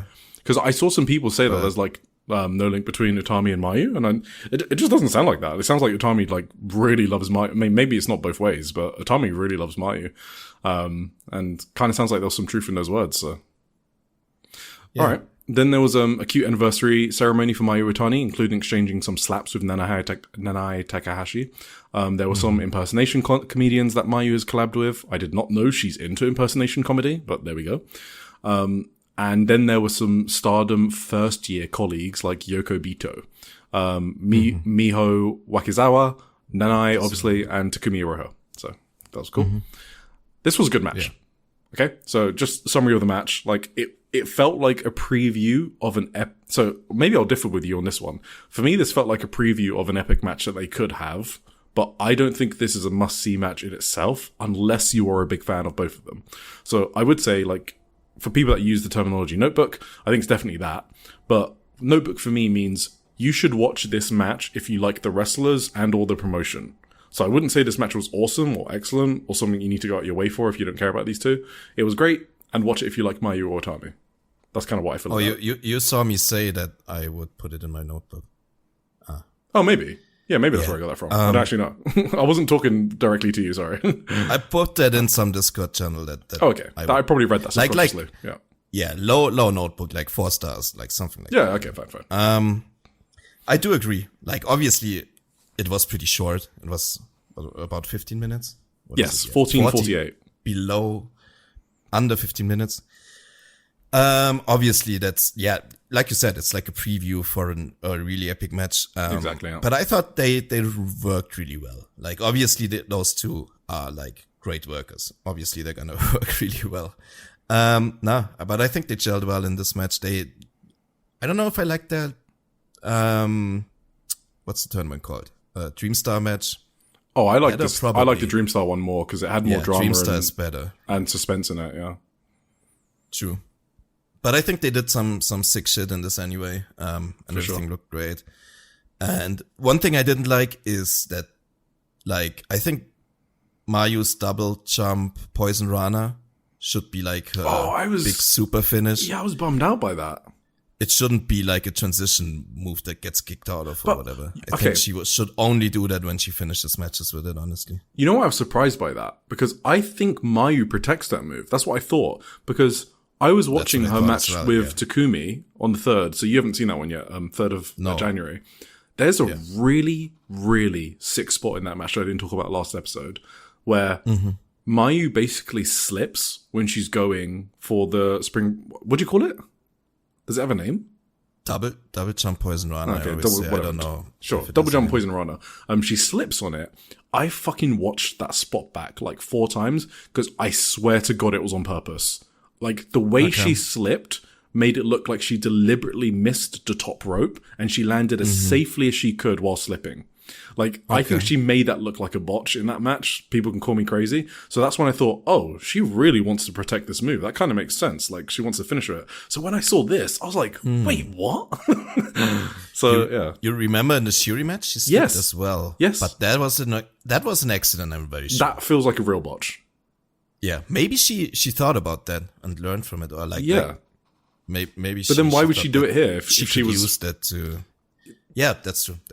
Yeah, so now I feel like both were just botches, which makes me ruin the Takumi match for me. It was like she did that match. She did the double jump Poison Rana, and then immediately after, like, Utami did the BT bomb, and there was also a kick out. Like, it was a clean. Those are 2 near falls they didn't have to do. Yeah, that's her finisher, right? That Utami, it was the Crusader from Utami. Right. And Mayu just kicked out. And then Utami had a great sell on the Dragon Suplex. She was like struggling to get her feet. Oh yeah, that was sick. I loved the Dragon Suplex. Okay. Can I just say, this was Utami's performance in this match, I felt like was I loved it, to be honest. I really like the idea of this unit. Oh, I forgot to mention, when I was at Marigold Live, Utami's a fucking unit, okay? She is hench. She's fucking massive. You don't normally see it on TV. I mean, you can see, like, she's a bit big, but you don't see how fucking hench she is. So Utami, Bully, and Mayu, I love that dynamic. I really did like that part of this match a lot. But I also think, like, this match was also a great showcase for, like, what makes Mayu so great. Like, Mayu's kicks in the finishing stretch, they are so on point. Like, those are some of the greatest kicks you're gonna see anywhere ever. She's on my Mount Rushmore of Joshi. Okay, I've just gotta Mayu? I've got to get out of the way. She just is. That's how I feel about Mayu. No, she is absolutely great. It's crazy how good she is. Cool. So yeah, very good match. And then, so upcoming Marigold shows, Shinjuku Face on the 30th, and I think all we had at the time of recording is Komomo Minami versus Mayu Iwatani for the Superfly title. So that will probably be very good as well. So make sure you watch that if you like those two. All right, let's move on to TJPW. So they had a show on the 25th of January at Ryogoku KFC Hall, not Sumo Hall.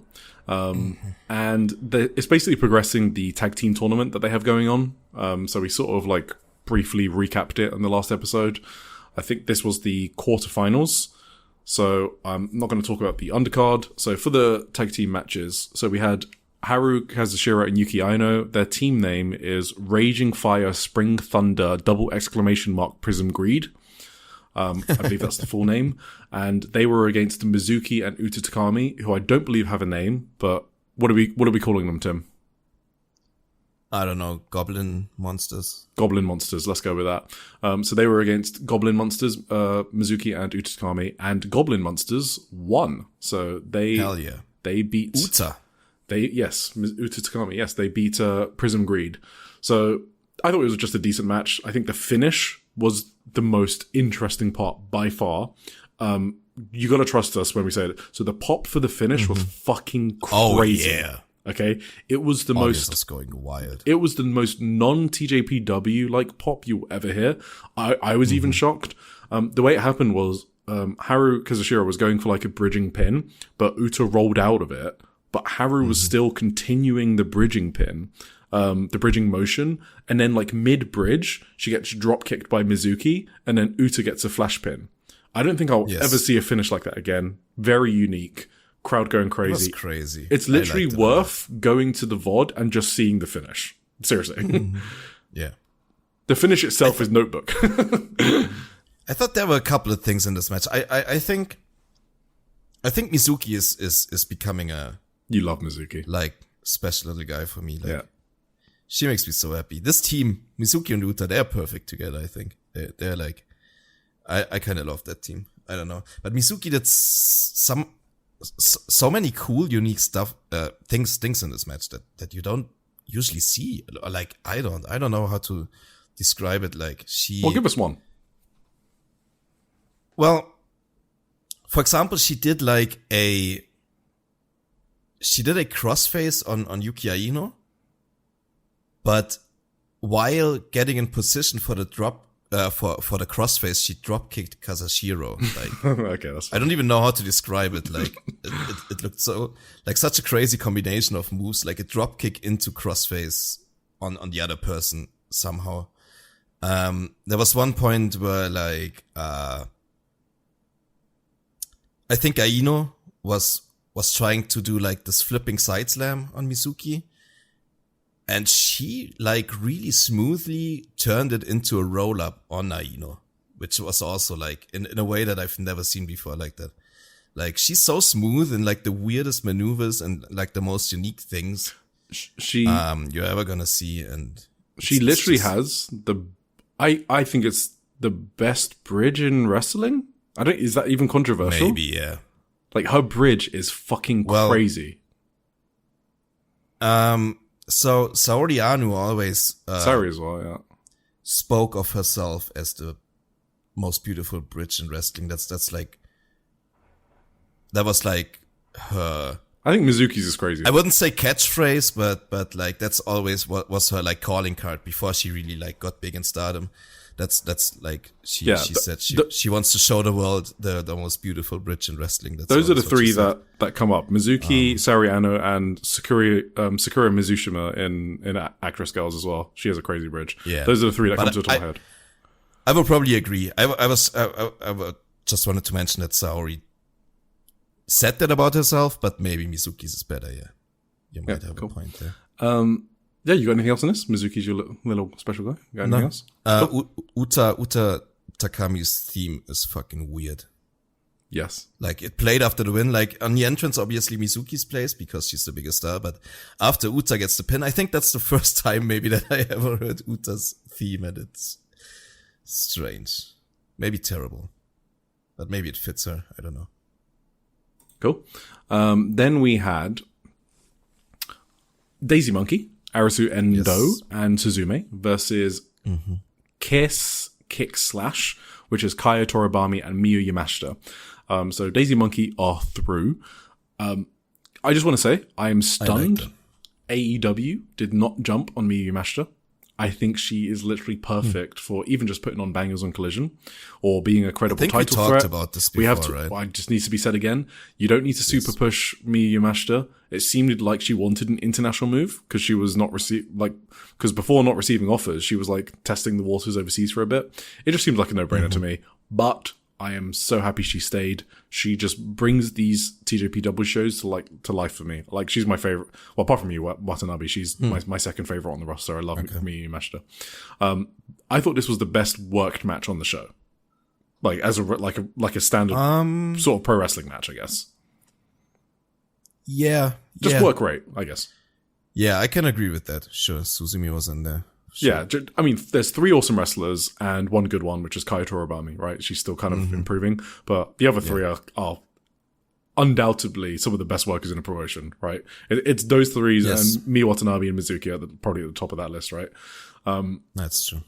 So, yeah, there was a really cool sequence where, like, Arisu was, like, stopping Kaya's lion salt, and then Miyu did a sick head kick. Yeah.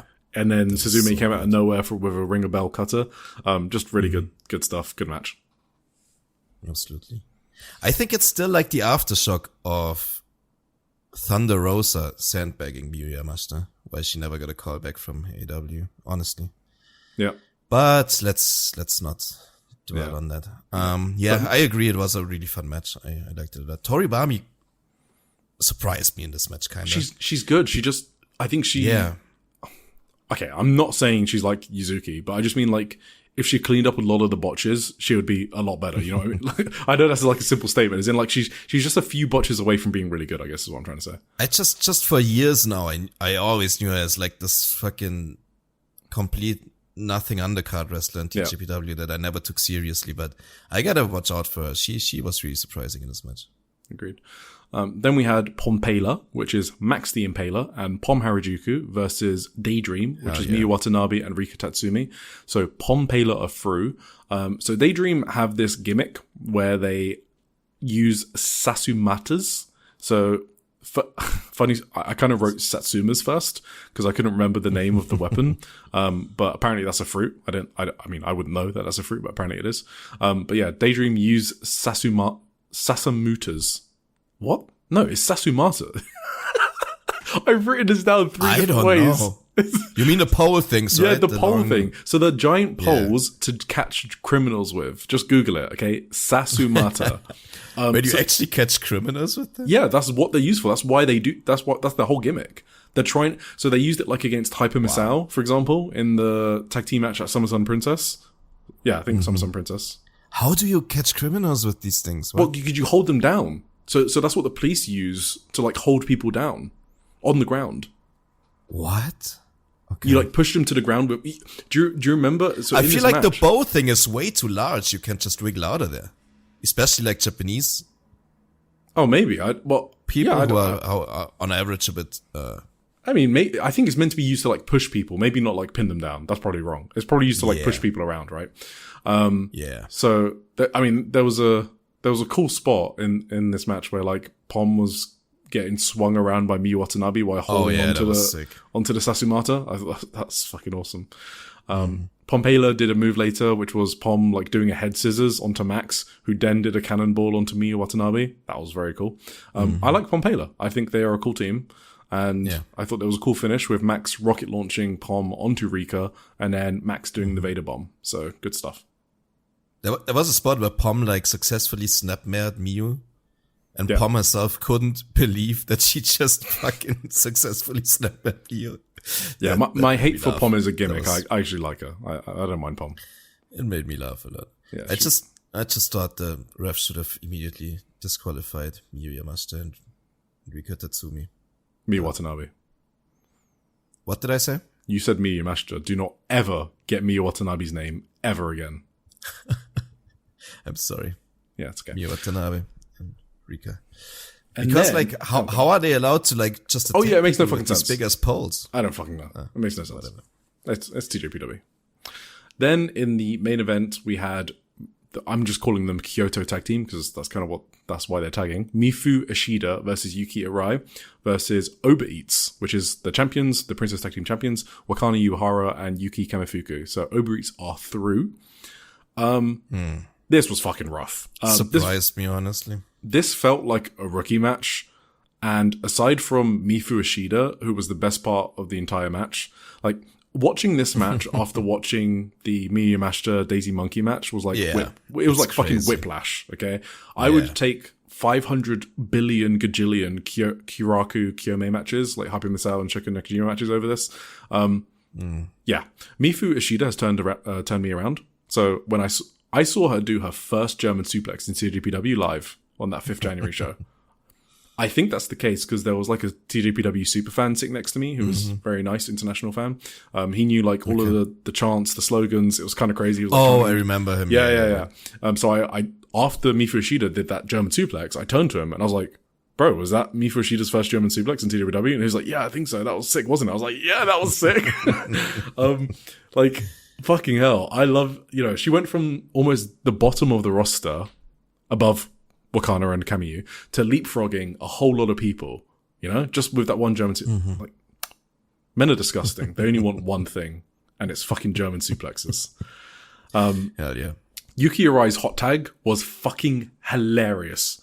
That big boot, what the fuck? It was Kamiyu and Yuki Arai, and they were trading big boot. Oh my god. There must be a way to slightly change or tweak Yuki Arai's wrestling style so she doesn't look as goofy. There's got to be a way to do it. Drop the big boot, the axe kick, start practicing forearms in a German suplex. Yes. I mean, true. She should definitely drop those things. Yeah. That's the first step. At least. Yeah, I kind of checked out of this match. I can't lie to you. I don't really have any notes. No, I saw these two teams come in and I was just... I don't blame you, man. And it wasn't even that... Yeah.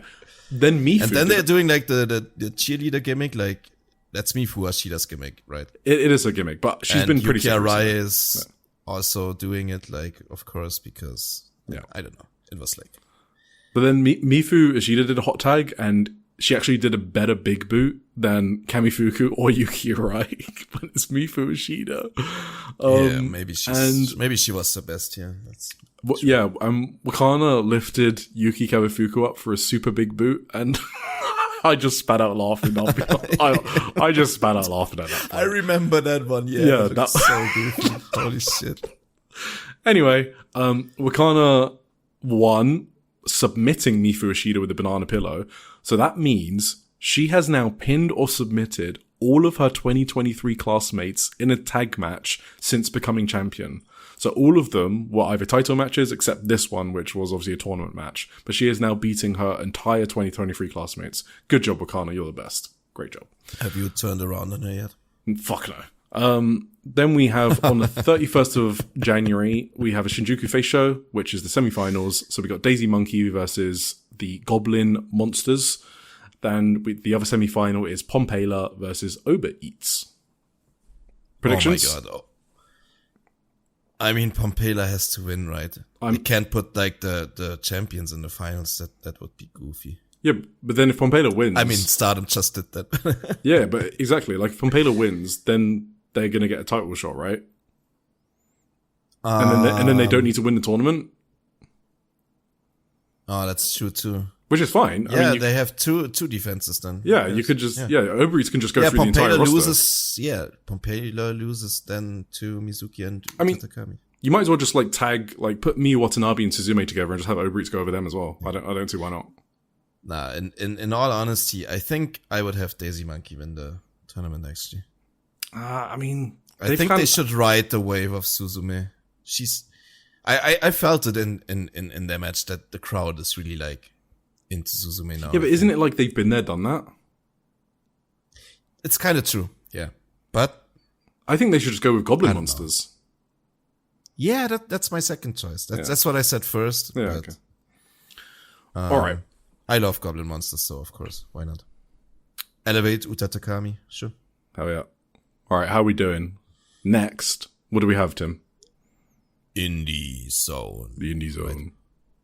Right. All right, go. So I said I was going to do a recap of promotions, and I think maybe I don't need to. So it's fine. I'll do like a mini one. All right. Okay. So we got 3 shows for you today in the Indie Zone. They're 3 promotions I really like. So it's Marvelous, Diana, and Actress Girls. So we'll start off with Marvelous in Osaka on the 17th of January, but just wanted to catch people up on just quick recaps. What are you? I just bumped into my microphone. I shouldn't apologize for that. Oh, that is completely okay, Tim. You can bump as much as you want. So I just wanted to catch people up because, you know, we might not be able to talk about these promotions every single week. So when we have a chance to talk about them, then we should take that opportunity. So recap for Marvelous. So they're building towards their big Yokohama Buntai show on 5th of May. So they've got 2 of their trainees now who have passed the protest and are waiting to debut. And then they've got a 3rd that will have their protest today, which is Wednesday. The goal is to debut them all. Oh, but sorry, I just remembered your spunky ones. Literally mid-sentence, I just remembered. What? I don't know what you mean. The thickness of the rope. Sorry, I just... How'd you even come up with that? All right. The goal is to debut all of the rookies on the 5th of May. I've already got my tickets for that show, Tim. Hell yeah. So that is the so envious. I'm honestly so envious. I'm constantly thinking if I should just do it too, but I can't. I don't want... Well, I mean, if you got the money, you can join me, but I don't want you to bankrupt yourself. I'm bankrupting myself, but... I mean, technically, I could probably afford it, but it's such a bad idea. I shouldn't. Is it really a bad idea for All-Star Grand Queendom? Is it ever a bad idea? I wanna do this... I don't know. I wish I knew their plans, right? If they have like a big...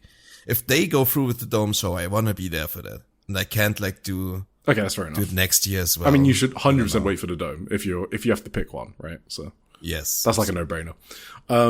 So yeah, they got a big show on the 5th of May, Marvelous. So for new listeners, Marvelous is headed up by Chigusa Nagayo, who is a former Crush Gal alongside Lioness Asuka. So the Crush Gals were super big in the 80s in Japan. Tim, they weren't the first idols, right? No. Because Beauty Pair with like Jackie Sato were the big... Yeah, okay. So, but then Crush Gals... I don't even know if Beauty Pair were the first ones. Beauty Pair were the first big ones. Oh, okay, fine. And maybe the biggest ones ever. Yeah. Wait, Crush Gals were bigger than Beauty Pair, surely. I know they're different eras, but... Really? No. Okay. Cool. No. All right. Beauty Pair sold like hundreds of thousands of... I mean, as pop stars, Beauty Pair were bigger. As wrestling stars, maybe Crush Girls were bigger. I don't know. Because Jackie Sato like retired early or something? Or like didn't have a long career? But like Beauty Pair were legit like pop stars in Japan, like selling hundreds of thousands of records. Crush Girls only sold like tens of thousands of records, I think. So. Gotcha. So yeah, Crush Girls are like from the that's when all that idol stuff kind of started in the 70s and 80s with the Beauty Pair and Crush Girls and others as well, like Jumping Bomb Angels later, maybe around the same time. So yeah, they were awesome wrestlers, not just idols. So like if you go back and watch a Crush Girls match, like which we did on the normal version of Joshi'ing Around, episode 9, we watched Jaguar Yokota and Lioness Asuka. So Asuka, one half of the Crush Girls. But I've also seen Devil Masami and Chigusa Nagayo, and the girls are going fucking mental in that match. Like you will literally think the crowd is fake because of how loud they are. Just go and watch like Chigusa Nagayo and Devil Masami. You will think it's fake WWE crowd, but it's real. So they were hugely popular. Chigusa Nagayo is known for being like a bit of a hard ass, and she runs the dojo alongside Takumi Iroha, who is the ace, booker, head coach, and AAAW singles champion. And Miyu Momono also helps with training drills as well.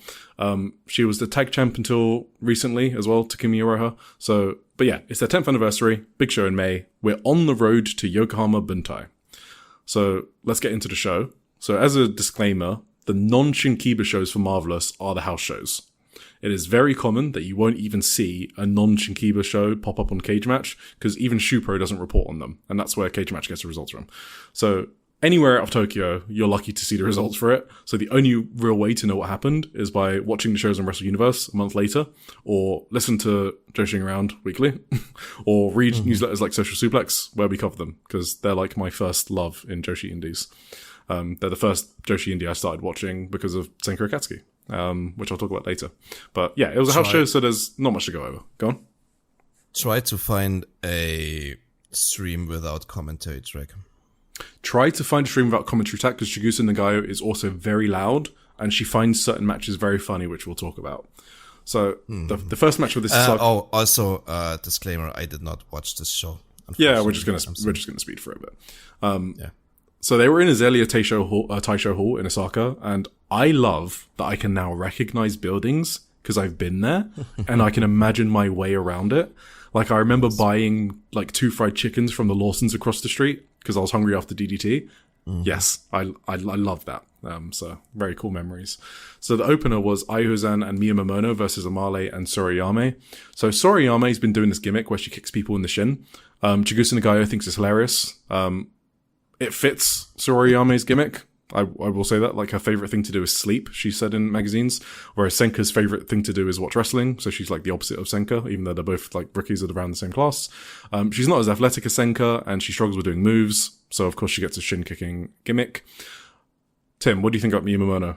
If you can give like a brief summary. For the new listeners who haven't heard us like swoon over her yet. Well, I think Miyu Momono is one of the best babyface performers in wrestling, absolutely, in the world. And not only that, she also can be quite a great bully when she wrestles like absolutely rookies. So she's overall just an A++ fucking awesome, very, very underrated wrestler in the grand world of pro wrestling. She is, and She's Marvelous's best ever product, by the way, which I think people forget as well, because she is Marvelous produced. But she would be one of the best wrestlers on any roster. Okay. Yeah, go on. Yeah. Is Takumi Iroha not a Marvelous product? She's Stardom, right? She was in the first class with Mayu. She was in Stardom at first. Yeah. That's true. That's why her and Mayu are kind of close, because they were in the same class together. I completely flunked that. Yeah, her and Risa Serra as well were close to each other because they were like seconding together. So that's why they had like a few matches before her retirement. So yeah. Mm-hmm. I just always think that Takumi is so ingrained with Marvelous. I mean, she is. She fucking runs the promotion basically. So yeah. Cool. So. Yes, Miyu being a bully. You mentioned it. So her against Sora. So Sora began kicking Miyu in the shin, and Miyu just got up and slapped Sora straight in the fucking face. So, and then she got pissed off and tapped Sora out. So fun opener. Then the second match, I'm not even going to talk about it. It's some Noah Monday Magic fuckers that have found their way into Marvelous because Noah's booker, Nasawa, is friends with Chigusa, and it's a men's match, and this is Joshi'ing Around. Okay, men and non-binary, but, you know, it's Joshi'ing Around, so. The third match, Chikaya Nagashima and Riko, so that's Magenta, versus Echika Miyabi and Takumi Iroha. So the storyline here is Magenta, which is Maria Riko, who are the AAAW Tag Team Champions, and Chikaya Nagashima, who is a veteran from the Gaia days, which is Chigusa Nagayo's previous promotion in the early 2000s. That's the promotion where Maiko Satomura got famous. Magenta are trying to recruit Echika Miyabi. Echika is awesome. So she signed with PPP Tokyo, which is a promotion that harbors sex predators. So what we're trying to do is manifest Marvelous signing Miyabi and get her out of the PPP Tokyo orbit.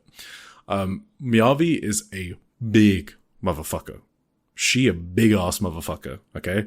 She is tall. She tall. She's 5'10", 178 centimeters. In Japan, that's big ass motherfucker. She also has crazy fucking chops, which Tim has heard live. She's super athletic for her size, I think, and we need to see more of her. So she didn't get recruited in this match, but there were some really fun spots because she just chopped the fuck out of Magenta, and what they're doing is trying to get her chops even more over, and they should be, because it's a really cool spot. People sell them like hell, and they are so loud. It literally makes you like recoil when you hear them. And if you haven't seen one, go to Wrestle Universe, open up the 3rd of December Marvelous show, which is uploaded, go to the main event, and then see Echika Miyavi just wreaking havoc with chops. The finish was Takumi accidentally tornado kicking Echika, and then she got pinned. I don't have any transcripts because it's an Osaka show, but Rika spoke to Echika, and it looked like Echika bribed her way out of not joining the group. So it's like high school bullying style. So there we go. Let's see how that story progresses. She should join the group, so she has to sign with Marvelous. So it was really interesting. Like, Maria kind of referred to her as a Marvelous regular. Obviously, she's not contracted, but she is a regular, so that's kind of cool. Let's see where that goes. Yeah. The main event was Maria versus Senka Akatsuki in a singles match. This was very interesting because Marvelous don't normally do this. I've also figured out why I don't like Maria's heel stuff. So she also sticks her tongue out. And I think it reminds me of Chiaki, the dumb fuck. And I think it gives me PTSD. I think I figured it out. Maybe. But this was a really interesting match because it was like Senka was gaining experience in main event style matches, and she was like learning how to sell for like 15 minutes plus. Because there was a spot where she tried to climb the turnbuckle, but she was too tired to do the frog splash, her finisher. So Maria recovered and slapped her around the face. That's like the sort of spot you'd see in a big main event, right? Where you like delay or tease doing your finisher in like long main events. So these are really smart matches to have Senka doing on house shows, which no one sees. It's like experimenting a little bit. Watch your match back, see what you want to change. It's really cool. There was another thing that was very cool about this match, Tim. Senka won with the flash pin, the smothering pin. She did? Yes. She beat Maria with the smothering pin. So she's won with it before, but it's not that common. So I think it's also smart to build that move up where she can win with it in main events. And now Senka actually has a right to challenge for the tag team titles. So you remember that weird match you saw on the 12th of January live where Senka and Sora were against Magenta? And it was kind of goofy and house showy? Yeah. Well, they can run it back. Or Senka could get a different partner. So I like this main event, to be honest. I thought it was really cool. For that, maybe. Yeah. Yeah. You think they're gonna do that on the main show now, right? I really think they should. If they don't do that, all I can see happening is they're just gonna have freelancers in every single match. And I know you need it for star power to sell seats, but I'd kind of like the Marvelous people to face each other in matches. I want Magenta to defend against Sora and Senka. I think that's a good spot for them. It's not like too high up the card. I mean, it's high up the card, but it's not like you're putting Senka in the main event of a 4,000 capacity building or whatever, right? So yeah I would like them to do that, but I don't think they will. Do you think Chiaki stuck her tongue out extra much in the previous match because she was facing the Spunky Monster?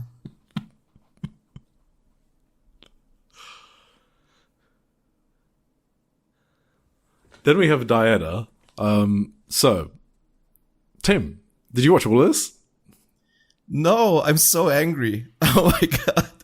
So the way we do this for our listeners, Eric is usually ahead on all this stuff and watches it when it comes out. And then he gives me like the recs on our spreadsheet. And I saw like, okay, Diana, only the main event. I didn't even look at the card, right? Yeah. And now I open up the card, like, Shanshan for this. And I see like Shanshan teaming with Misa Kagura. I didn't fucking see the match. I'm sorry. I gotta watch this right after the pod. I'm gonna watch this. Okay, there was a reason I didn't recommend that maybe, but we can talk about it when we get there. So I did see the end of the semi-main while I was like skipping to the main because I saw only the main was recommended. So yeah, fair enough.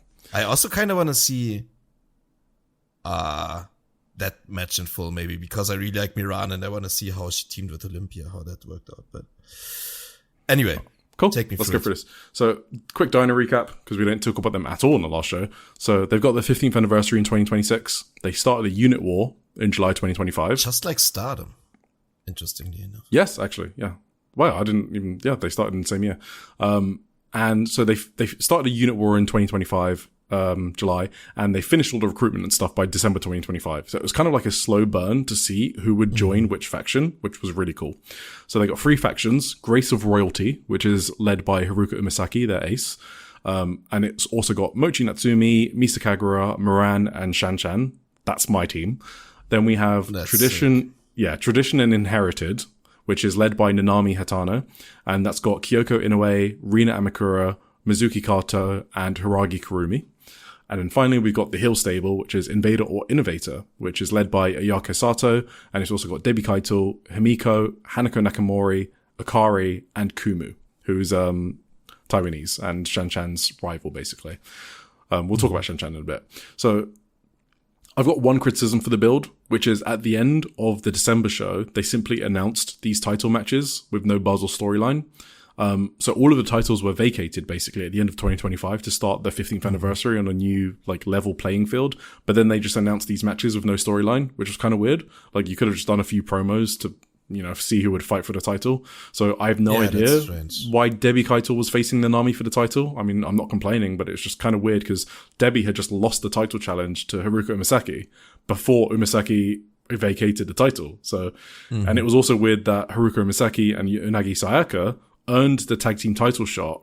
I would have preferred for Umisaki to go off the titles with a member of her own unit, like Misa Kagura or Shan-chan, right? Since Sayaka isn't even part of a faction. So, and then it was even weirder that Moran and Olympia were challenging for the titles, but Umisaki is in Moran's faction. And Olympia is just an excursion. So anyway, that's my main criticism for this. Just overall on the show, it's just a bit rough in big buildings with a smallish crowd to get anything going. It's like performing in front of a non-existent crowd. I think it's kind of tough for the wrestlers. You have to watch almost every match like it's COVID era. I remember we've spoken about this before, and you said you're kind of fine with quiet crowds, and I'm like the opposite. But it made this undercard really difficult. So go on. It's weird because I noted the same thing for the main event. I'm fine with COVID crowds in the sense that they weren't allowed to cheer. Yeah. When there's crowds in the building, and obviously there were actually a lot of people in this building. Yeah. But they make no sound while these wrestlers work their asses off. I feel bad for the wrestlers. Exactly. I also think maybe the wrestlers need to do something better to get them into it more or whatever. I don't know. Yeah. It was really strange because these people were allowed to cheer. So when this happens, that I don't know. I think it's I'm not really fine with it in this case either. So, it's like a byproduct of these these smaller indies doing big arenas. Because this was in their hometown, Kawasaki.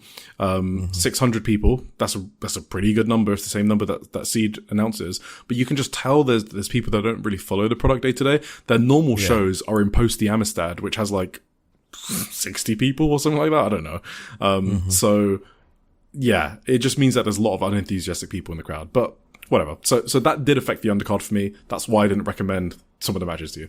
So the start of the show was Anna, who's a new rookie, against Honoka. So Anna looked really nervous coming to the ring. She's 16. She's green as hell. And she looks pretty much exactly the same as last time I saw her, which was a month ago. She hasn't quite figured out how to sell yet. So she has better elbows than Saya Kamitani though. So that's good. Then in the second match, we have Misa Kagura and Shan-chan, so that's Grace of Royalty, versus Mizuki Kato and Rina Amakura, which is Tradition and Inherited. So this is a unit war, which is awesome. We actually get unit fights now in Diana, which is something we weren't having before. It's also the first time that Shan-chan and Mizuki faced off since their awesome Crystal match, title match in August last year. Watching that match live was insane because I thought Shan-chan was actually hurt, but she was just selling her ass off. Let's talk about Shan-chan quickly, just for new people. And we haven't spoken about her in a while. She's a 20-year-old from Taiwan. I really hope people listen to this part. She's signed to Diana at New Taiwan Entertainment Wrestling, I think is the full name. She debuted in June 2024. She is really, really good for her level of experience. Cage Match doesn't have all of her Taiwan matches, but I'm guessing she has maybe 60 to 80 matches under her belt, 100 maximum, which is like a high estimate. She wrestles beyond that. Okay, there's like no hesitation in her game. Her selling is amazing for someone at that level of experience. And if she has the right opponent, like she did with Hazuki at Korakuen Hall, she can go hard. Okay, and with Mizuki Kato as well back in August.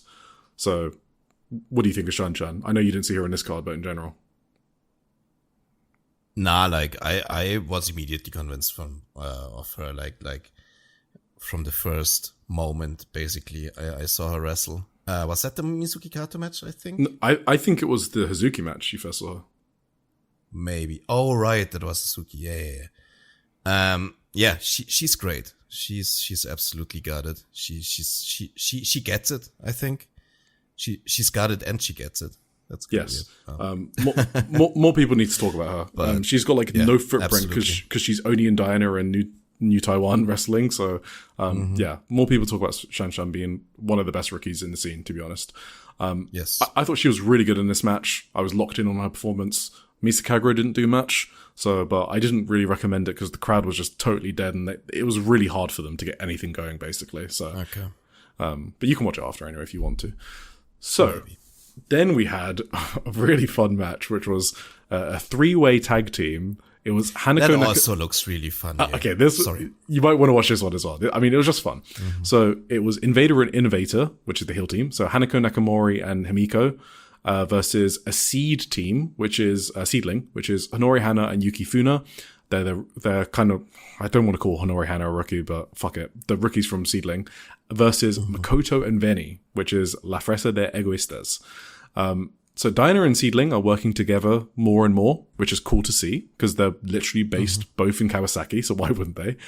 Veni and Honori Hana went at it again. They had a title match in Seedling last year, which is insanely underrated, by the way, because that match left Veni with a fucking massive hematoma on her forehead after Honori Hana headbutt her. More people need to watch that match.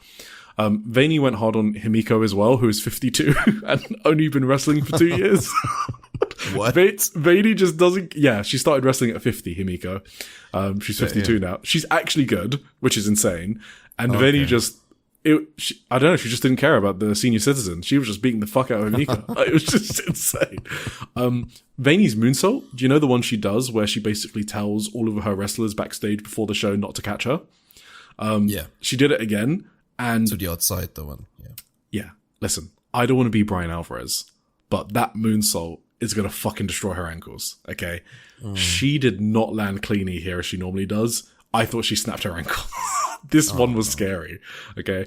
But yeah, this was a good match. So the funniest shit happened after. I fucking love the indies, man. This shit... You cannot make this shit up, bro. Honori Hana runs after Veni, okay? After the match. So Veni's like walking down, going back to the back. Honori Hana just runs down the ramp and she just starts forearming Veni. And Veni just Veni slowly turns around and smashes her with a chair over smashes Honori Hana with a chair over the head. Literally just... I'm not even joking. It's not gimmick. She just fucking splats her. Oh, man. Honori Hana is on the floor. It does not end there. Veni picks up the chair and then throws the edge of the chair right on Honori Hana's head. That's what she did to Mio Momono after Yes! It was... marvelous match I saw. Veni does not fuck around in the post-match. Oh my God. I just love the indies because they continue their storylines no matter what promotions they're in. They never forget what interactions they've had. They're essentially playing one character for their whole careers, which remembers everything. It's one of the most unique, rewarding things about both professional wrestling, but also the Japanese indies specifically. That's why we do this podcast. Absolutely. Cool. I'm going to skip the next match. I got nothing on it. It was fine. So then we had... I was going to say Jaguar Yokota and Johnny. Yeah, Jaguar Yokota is fine. Sounds like an awesome team as well. Yeah. So the thing to note, I guess I didn't mention it. Risa Serra is retired now. We mentioned it in the last podcast. She had a promotion called Prominence. All of the people from Prominence have actually found homes in Diana factions. So they've sort of relocated to Diana. And Risa Serra has a new promotion, which will be based in Hiroshima, Serra Town, which is what she's named after. And that promotion is going to collaborate with Diana. So, oh, cool. That's what the Prominence people are going to be doing. I don't even think Prominence, I mean, maybe it's going to be a thing. I haven't heard anything official, but I'd be surprised if it was. Cool. Yeah, I don't know. 3 title matches, because they were all vacated at the end of 2025. First one, Elizabeth title, can only be competed in by over 40-year-olds. Ayako Sato versus Kaori Yonyama versus Yumi Oka from Wave. So, our mutual friend called Redondo, he watches Diana with me, or they, don't know their gender. I'm not sure if they started because of newsletter coverage or what, because I thought it was that, but maybe not. But anyway, they mentioned how that Ayako Sato was so happy to turn 40, and I thought it was so true, because literally the second she turned 40, she vacated the tag team titles at Korakuen, and she said she wanted the Elizabeth belt. Oh, I remember this. Yeah. So that was kind of hilarious. And now she's the Elizabeth champion. She won this match. She's a legit good worker, so I'm a bit disappointed that she's in the Elizabeth division, where she'll, but whatever. Cool. Fine match. Tag team title match. So I've already spoken a bit about it was weird how this came together. Olympia and Umasaki's chain wrestling, I thought was good. So I think, I didn't mention it earlier, I was waiting for this. I think Olympia is actually a pretty decent mat wrestler compared to what I'm used to from CMML woman, basically. Okay. Because they're normally quite green. Olympia can actually wrestle. Sure, she has some dookie spots, that's for sure. But I think she can wrestle. I think if she cleans up a lot, I think AEW is going to sign her, by the way. I think it's inevitable. Do you remember she did that one appearance in AEW? Olympia? Yeah, she's appeared in AEW. Maybe. Yeah, she got... Wait, did she face Mercedes? Oh, yeah, I think it was Mercedes, wasn't it? Yeah. Yeah, but she got kind of over there, and I was like, oh shit, she's on Tony Khan's radar. So anyway, I think she's good. Moran... That's Mercedes. Yeah, she did, yeah. Moran is 16. She's fucking insane, okay? She's insane. Okay. I've seen a new move. Do you know how difficult it is to see new... It's insane that I see new moves thousands and thousands and thousands and thousands of matches in from a 16-year-old. She did a moonsault arm drag. Okay. So she's holding the arm of the opponent and she jumps to the turnbuckle, climbs to the top of the turnbuckle while still holding the arm, does a moonsault into an arm drag. I'm like... Oh, okay. I'm like, what? She's 16. Anyway, Moran, crazy. Sayaka Unagi was not good in this match. She was actually kind of... It reminded me of Yuki Arai and Yuki Kamifuku a bit. Her timings were... She does some of the similar offense. I know what you mean, Yeah, I mean, she was just all over the place. Her timings were off. She almost broke her neck because she had some lack of chemistry with Olympia on a power slam. Yeah, whatever. This was a fine match, to be honest. I wasn't blown away by it. I think Moran and Olympia are a fun team. Sad that Olympia's going back. Umasaki had to win a title. She's the ace of Diana. She can't just not have a title. So she can't win the singles title, so they gave her the tag team title. That's basically what happened. Main event. You saw this. So, just the build, I guess. So this was, well, there was no build, but this was one of the matches I was excited for. And I think it was the best match on the card. I'd say it was the only really good match. So Debbie Keitel's an Irish wrestler. She's done a lot of work in Eve in the UK. But for the past year, she's been in Diana. She renewed her contract heading into 2026. She's been very good. She's been instrumental to Diana's English outreach as well, which has a new Twitter account, which I'm sure she helps run or runs herself. On the other side, Nanami started wrestling at age 12. She's now 19. She's had some short stints in Stardom. She's really, really good wrestler. But the thing she struggled with is emoting.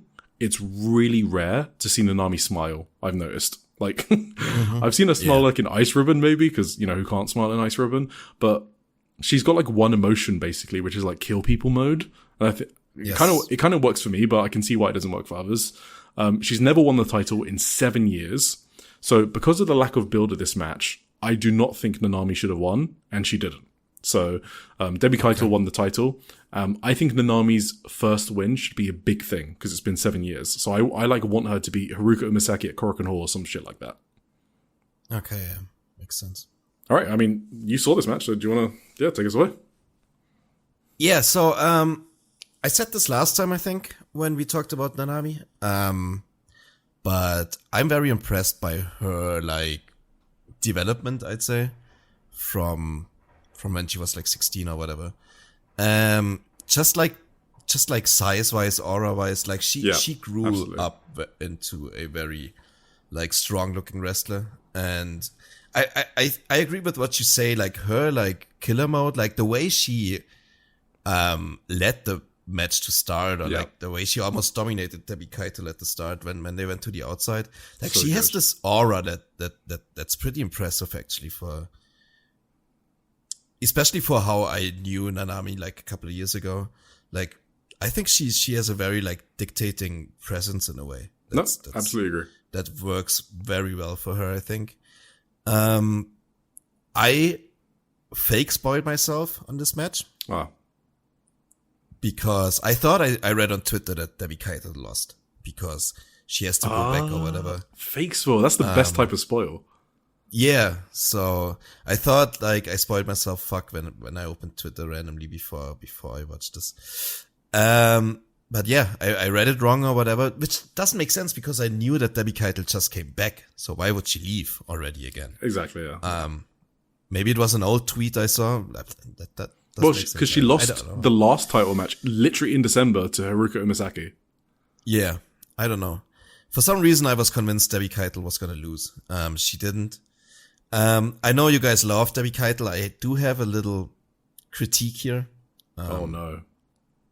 WWE-esque? I think she has this thing that some women's wrestlers, some like she's going on 40, right? Too. She's like 37, 38, something like that. I actually don't know. Maybe, probably. I actually have no idea. She has this like, I noticed this with other women's wrestlers around that age that lose like kind of the spring in their step. You know what I mean? Like I saw this with like Becky Lynch or Thunder Rosa, people like that, who just like don't go up anymore for like suplexes and stuff. And it kind of looked like Nanami like kind of had to Hulk Debbie Keitel around a bit because she wasn't really going up for Nanami. At least that's what it looked like for me for some of the Germans. And that made the Germans look a lot more unhinged and crazy, which was actually a positive in that way. They were great Germans, yeah. But I don't know if it's meant to look like that because like sometimes it looked like Debbie almost landed on Nanami's head and stuff. Oh, I did notice that. Get her over properly and I think that's just the cause for that is not going up properly for it. More than anything Nanami can do right or wrong there. So, but Debbie more than made up for it with her like really stiff strikes and knees, and she hit her with a fist at some point. I thought she knocked her out or whatever. That was sick. But yeah, she did a really great like angel swings too, Debbie at one point. So I'm not saying Debbie sucked or anything in this match, not at all. Yeah, that's fine. But I wish she just went up a bit easier for some of these slams and suplexes that Nanami and then put on her. On the other side, like Debbie dropped Nanami with a sick high angle German. So like Nanami really got up for that German. That's true. That was probably the best German of the whole match. But yeah, maybe, Debbie hit the Midnight Espresso, which is the Angel's Wing, into a Tiger Suplex for the win. I thought it was the right winner. Did you notice the interference? I mean, I saw it. Okay. Was there anything? I think it's really interesting that they did that spot in the first place. So I've seen like Invader or Innovator, the Hill group, do interferences in the past. That's not like a new thing. But this still completely caught me off guard because I hadn't seen it in a while. So they do a ref distraction. They beat up Nanami, but this was time... that when Nanami had Debbie in the choke hold? Yeah, I think it might be, yeah. Relatively at the start. Yeah. Yeah, it was quite early on, yeah. But so the Hill team beats Nanami up, but this time Nanami's unit comes in and helps her. That is really smart because it reinforces the new units that Dino have just done and how they might come into play over the course of the year.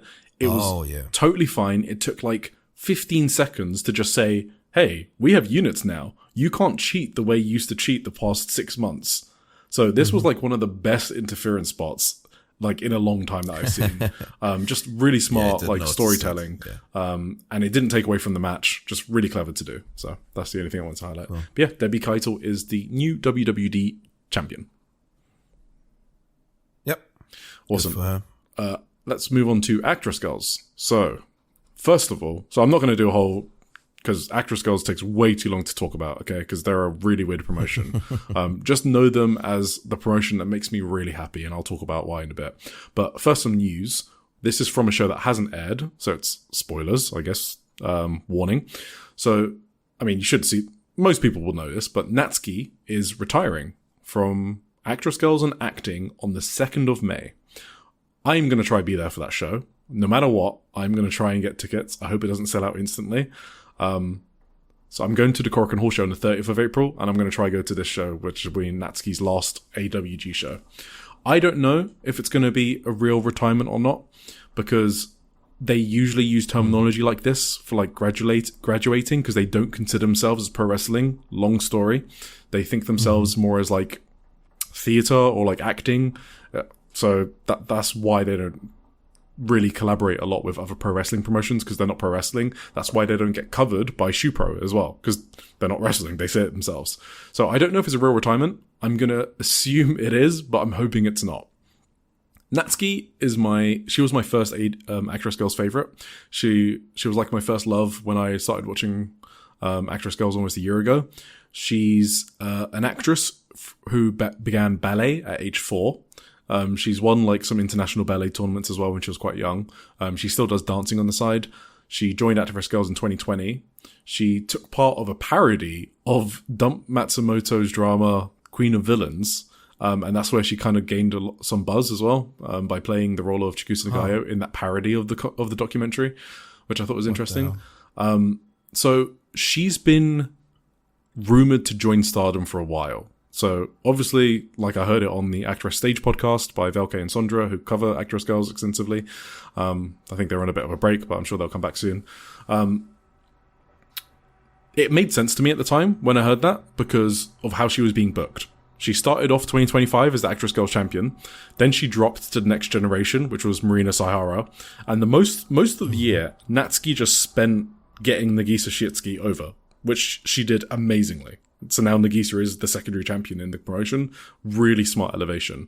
They didn't win the Actress Girls Tag Team belts, which was weird. It made sense that the top heel team won them, but then Act got injured. So that's Act Yasukawa from Stardom. She's also an Actress Girls.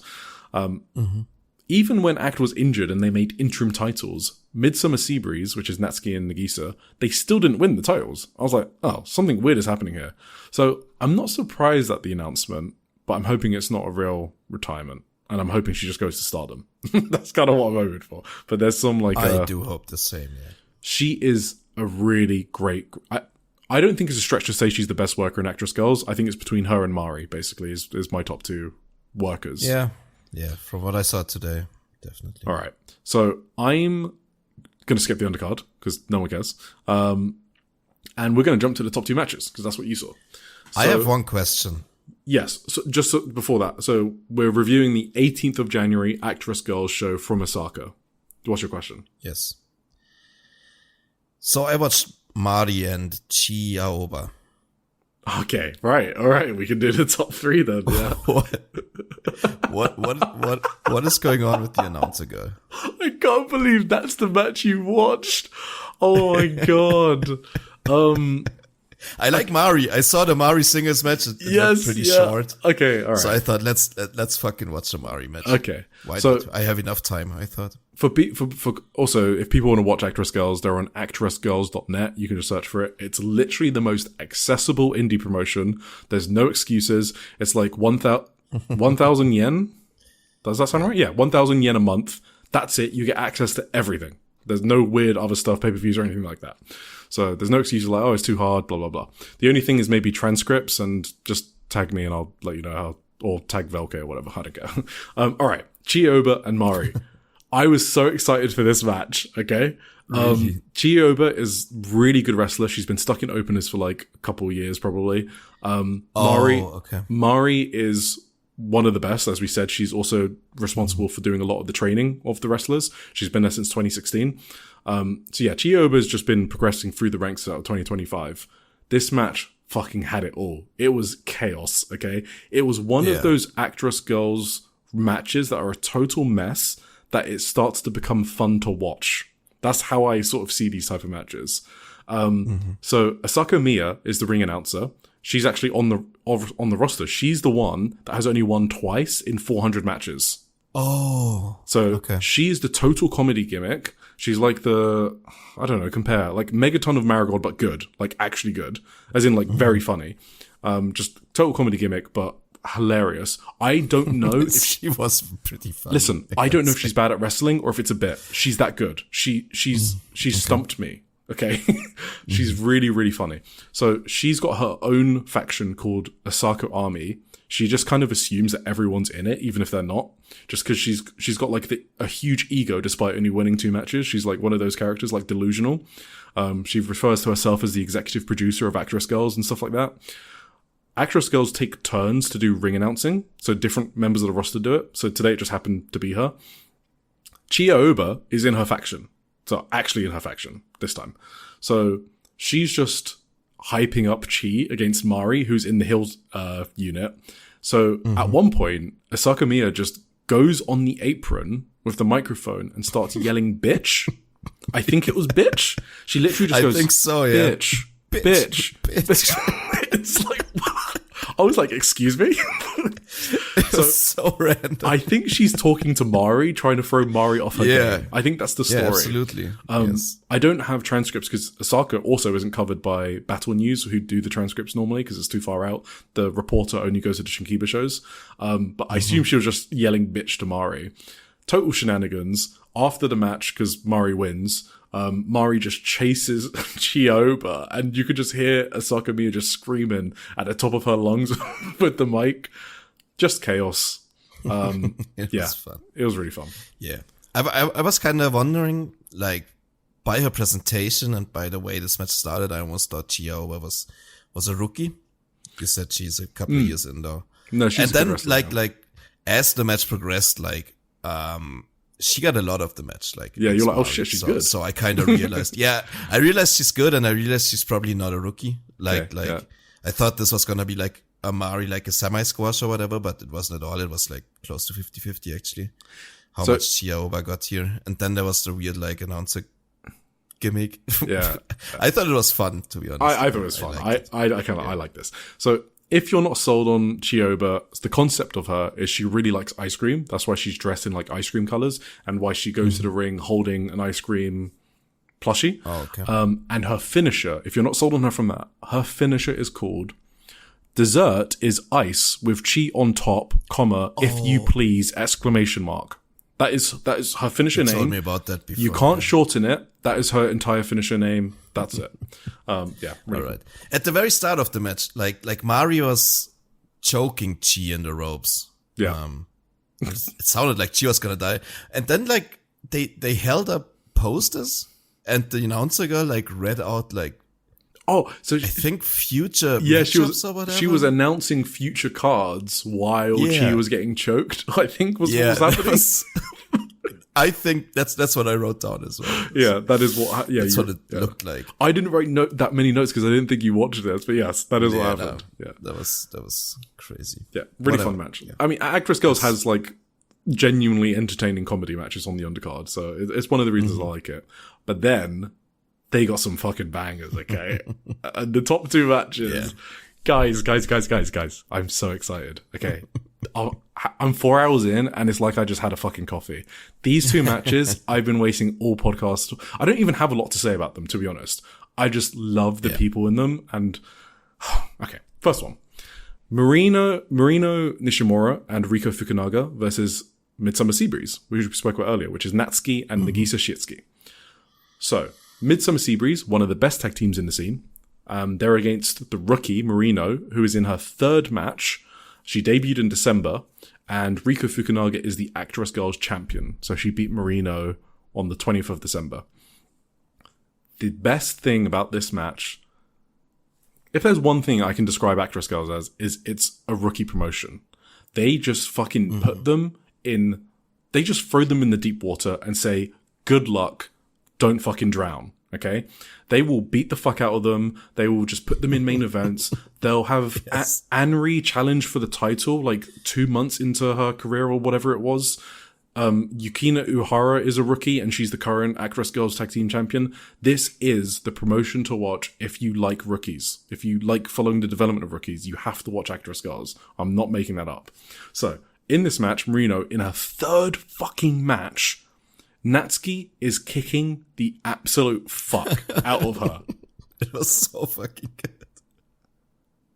It was insane. Okay?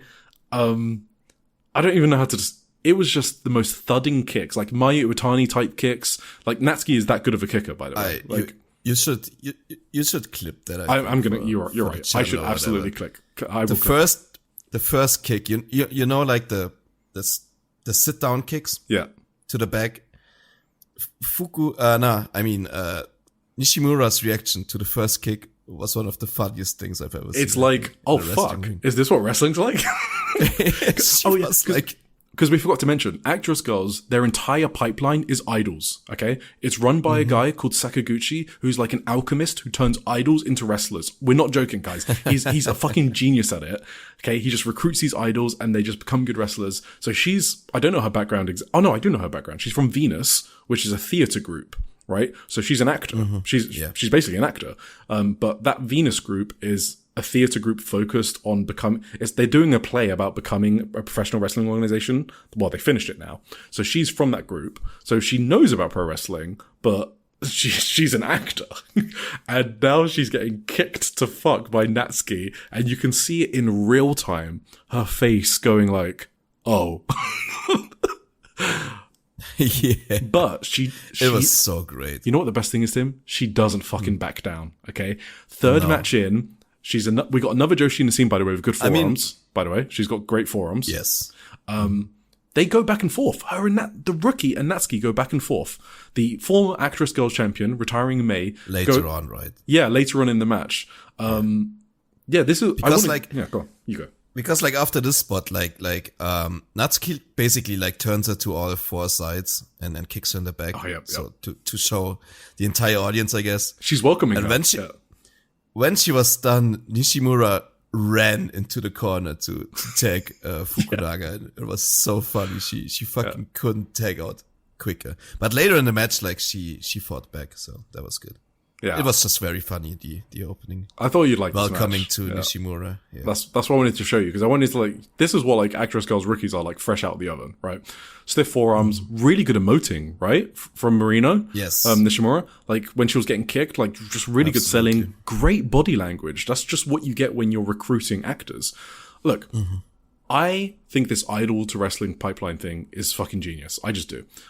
I swear to God, a US indie needs to link up with a theater group officially and just see what happens for a few years. I just think I get the sports people in wrestling, but when you look at people performing this way, how can you not be convinced that it works? Right? Mm-hmm.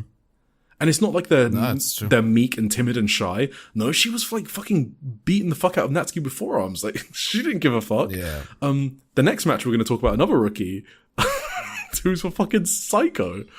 All right. You got anything else on this match?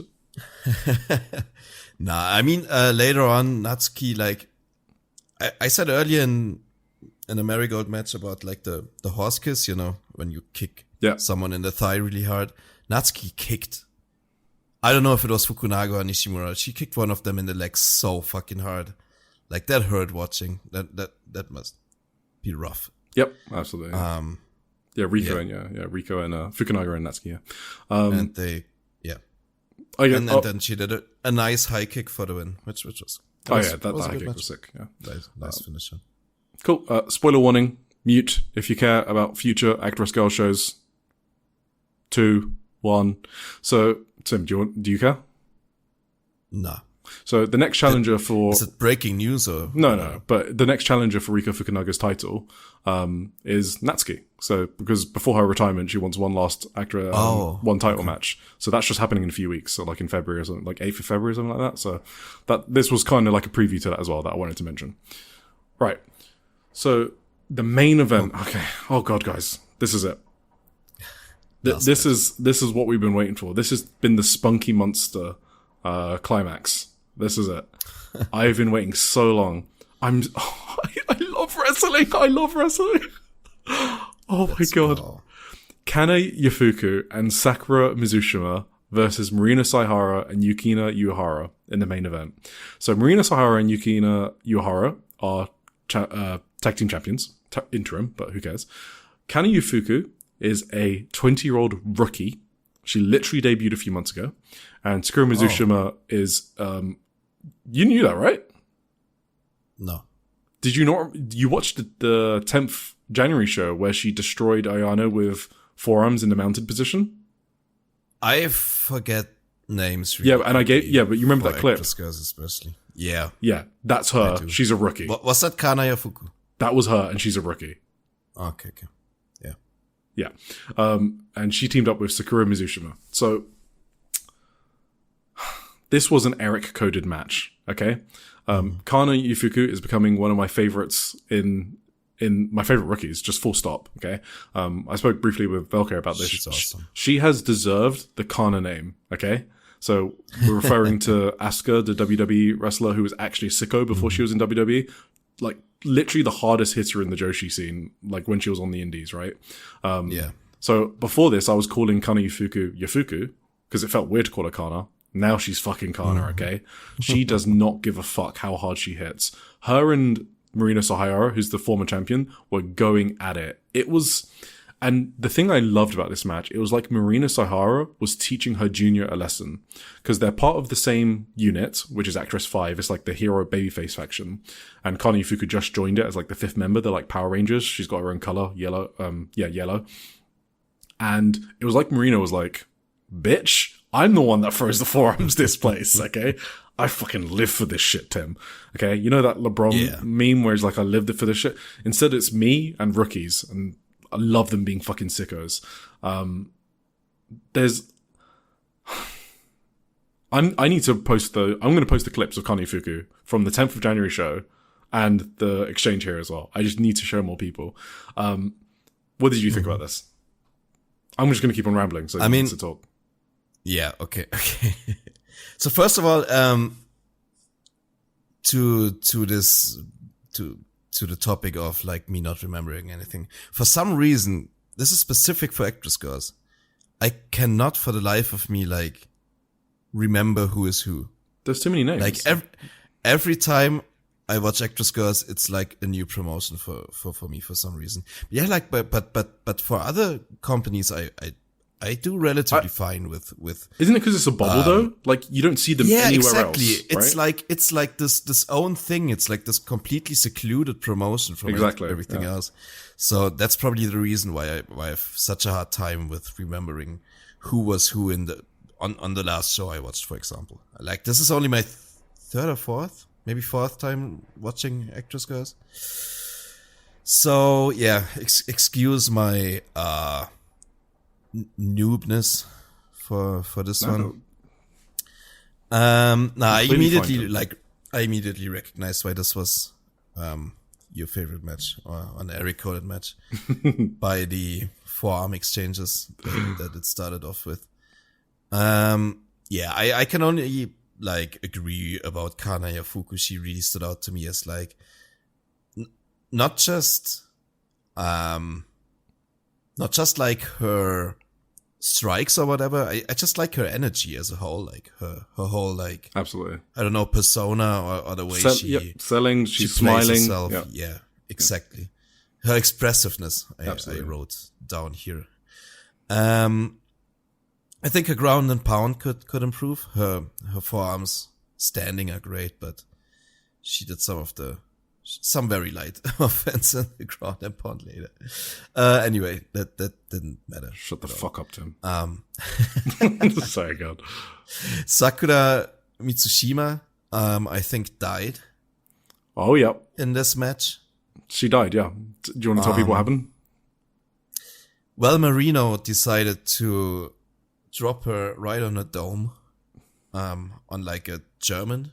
Yeah. Was it a German? Or That's suplex? Marino's finisher called the MRN smash. It is a German suplex, like a delayed German suplex.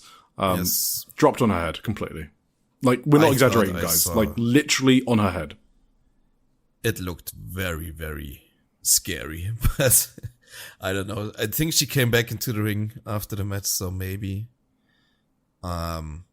Is Yukina Uehara's she She's a rookie. also a rookie? Yep. Do you know that she has a better spinning wheel kick than Saya Kamitani? Did you know she also has a better axe kick than Yuki Arai? Yes. Yes, on does. both fronts, Tim. Yes. I do remember Yukina Uehara. I remember kinda not being very impressed with her last match I watched. Yes, you've said last that. week. Yeah. I think she was a lot better in this one. I liked her a lot better, at least in this one, than I did last week. I still thought Marino Sayahara, her partner, was stood out more. Definitely. I mean, she's the veteran, right? It's like a veteran rookie team or something. Yeah. Do I have that wrong? No, you're right. You're right. So obviously Sayahara looks a lot more competent. She was the ace of actress girls in 2025. Yeah. She's very good. She's very, very good. But Yukina Uehara was definitely, I thought I liked her better than last week. So, yeah, those were my big all-encompassing notes on this one. I fucking love wrestling. It was really fun. Like, all three Actress Girls matches were really fun this week. And this one was great. If I haven't posted clips in the channel by the time you guys hear this, just ping me. I will post all the Actress Girls clips. Yes. One more thing, I do think I like the semi-win better though, honestly. I don't blame you. I actually had them as the same. I mean, I know like it was an Eric coded main event, but the rookie going against Natsuki, or when Natsuki, like now I know Natsuki had her retirement, right? Because I kind of knew that before I watched the match. It just all built up to me like, okay, this match was. I've actually underrated these matches, by the way. I actually love them way more than I think I do. And I need to bear that in mind because I don't think I can forget the second match from 10th of January with the ground and pound forearms. Like, I would just not forget that. So how can I not think it's an amazing match, right? If it sticks out so much. And then these two as well. Actress Girls is like on a fucking run for me right now, to be honest. It's just hitting me like, yeah. One couple of other notes. I just realized. I remember stuff now. Go for it. So Mitsushima did the Shoko Nakajima like double 619 spot. I think she's got to work on that. It was like way slower than Shoko does it and looked way less impactful. I think the 619s are like kind of iffy. I think I'm starting to turn on 619s in general, unless it's Shoko. It's a fucking dumb spot. Or like yeah, it always looks. It's very easy to make it look very. Okay. Do Rey Mysterio's even look good? Like, has the spot ever looked good? Like, maybe like in the 90s or something. Yeah, okay, maybe. I never liked Rey Mysterio's in the WWE either, because I hated the setup and everything. Anyway, Kana at one point did this pin. Did you notice that? Where she like kind of like just folded her hands above. I did not notice that, no. I was probably marking out from the forums. Yeah. It looked so fucking funny. I have no idea what she thought or what she was doing. She pinned someone. Basically, they were on their shoulders, right? Like like ass over tea kettle. Is that what you say? I don't know. And she just kind of leaned above them and like folded her hands like in a prayer or whatever and smiled into the camera. No. I remember. It was like, and then her legs were like, the person she was pinning, well, her legs were like wide open, right? And then she was just like praying that the pin was going through. Yeah. I do remember that, yeah. I was like, what did I just see? That was very funny for some reason. Popped me. I don't know. Yeah, it was very weird. I like her though. Yes, awesome stuff. All right. Anything else? No, I like the finish too. Yeah, the hold Marino had Kana in the end. That looked brutal as well. Yep. Kana tapped. Indeed. No, just really good. All right. So we have a choice now, Tim. If we want to make it under 4 hours, we can skip the reviews. Do we hit the 4-hour mark? What choice do we make? I don't know. Do we get kicked out of the network if we go over 4 again? People want to hear the previews, right? Absolutely. The most important thing. Let's fucking do it. Okay, no, I'll be quick about this. I'm not going to read out full cards because some of the matches are whatever and you won't remember anyway. So 23rd of January, there was a Sendai Girl show. The VOD is released today. There's some notable matches like Chihiro Hashimoto and Saya Iida versus Olympia and Zonez. Cool. The Sendai Girls Junior World Title match, which is Senka Akatsuki versus Yuna. So that's worth watching. And in the main event, it's Mika Owata and Ryo Mizunami versus Bob Momo Banana, Miyu Momono and Yurika Oka. Then today, on the 28th, we have Marvelous. And the noteworthy thing here is it's Kaya's protest, Kaya Nishimura, who is 16. She's been training for about 6 to 8 months. So this is the last of their trainees, I think, unless they've recruited more, to become a rookie. And then they'll all debut at May, is the plan right now. I guess other you finally saw the other one, right? Yeah, I want to give you impressions. That fucking protest is insane. Okay, I watched the 12th of January one for reference of what we're talking about. The one that Tim was at live that we spoke about in the last episode. Yeah. Just crazy the shit that they put the trainees through. So she really struggled on the bridge overs, which is like you have to do like a bridge on your head. And you got your hands on the mat and you're lifting your legs over your head backwards, right? Yes. That was brutal. Like in a 180 position too. Yes, exactly. That was bridge brutal. On the other side, basically. Yeah, and then while you're doing that, you've got like the judges just staring at you, which is Suri, Miya Momono, and Chikayo Nagashima, like a veteran there. Like, just really crazy shit. I think the other thing was like she had to hold support Senka while doing a bridge for 1 minute. Without hands for 1 minute. Just crazy, just really crazy. If you're interested, just on her neck. Yes. So it will release on like the 12th of February, like 1 month soon after. So it's the 12th of January show. There is a protest at the start of that show that is worth watching. It's kind of interesting. And Kaya has one on today's show. You can buy it at marvelous.zyko. I should know, what is it? Marvelous. Yeah, marvelous.zyko.io is the pay-per-view. Or you can wait one month for Wrestle Universe or sell the high seas, do what you want. The main event is Ai Huzan and Senka Akatsuki versus Maria and Rico. Very interesting. After the article we read about Ai Huzan, she's in the main event with Senka against Magenta. I like that. That's good. So very much like that booking. Oh, the semi-main event is a banger.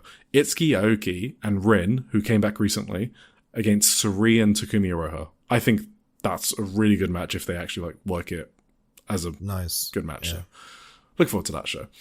Diana. So there is Shanchan on the card. Right. So we've got Honoka and Shanchan versus Mizuki Kato and Nanami. That's a banger. If they get like 15, if they get 15 awesome. Minutes, that match is sick. Yes. And it's on Future Sight. So that's Diana's series, which is meant to be about young people. So they normally give people time. So I'm hoping they give that 15 minutes and just let those four cook. Then Echika Miyavi is in Diana, which is noteworthy. So we've got Debbie, Echika Miyavi, and Himiko against Haruka Umasaki, Misa Kagura, and Sumika Yanagawa. So that will be interesting if Echika joins the heel group in Diana. I would very much like to see that. And also if Sumika Yanagawa joins Misa and Umasaki, that kind of makes sense because she's Misa Kagura's tag team partner from the JTO days. So Then the main event is Moran versus Olympia.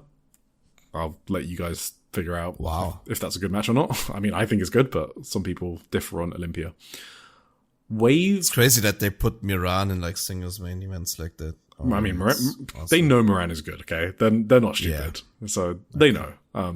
Moran has some. But it's like, it's still like a challenge, right? For such a young wrestler with like, she's 16. A person who doesn't, like Olympia doesn't speak Japanese, I reckon. Right? I assume so. I assume not, no. Yeah. I think that's a lot of trust to put into a 16-year-old to make that work, everything. But I think, I don't doubt her. I'm not saying I doubt her. No. I just think it's impressive. Right. It's a big spot, yeah. No, it's impressive, yeah. Then we have Wave. So on the 25th, so that's already happened. But just so you know, they had 3 shows. I'm not a big Wave fan, guys. I'll just admit it. I'm not paying £60 to watch those 3 Wave shows. I'm just not.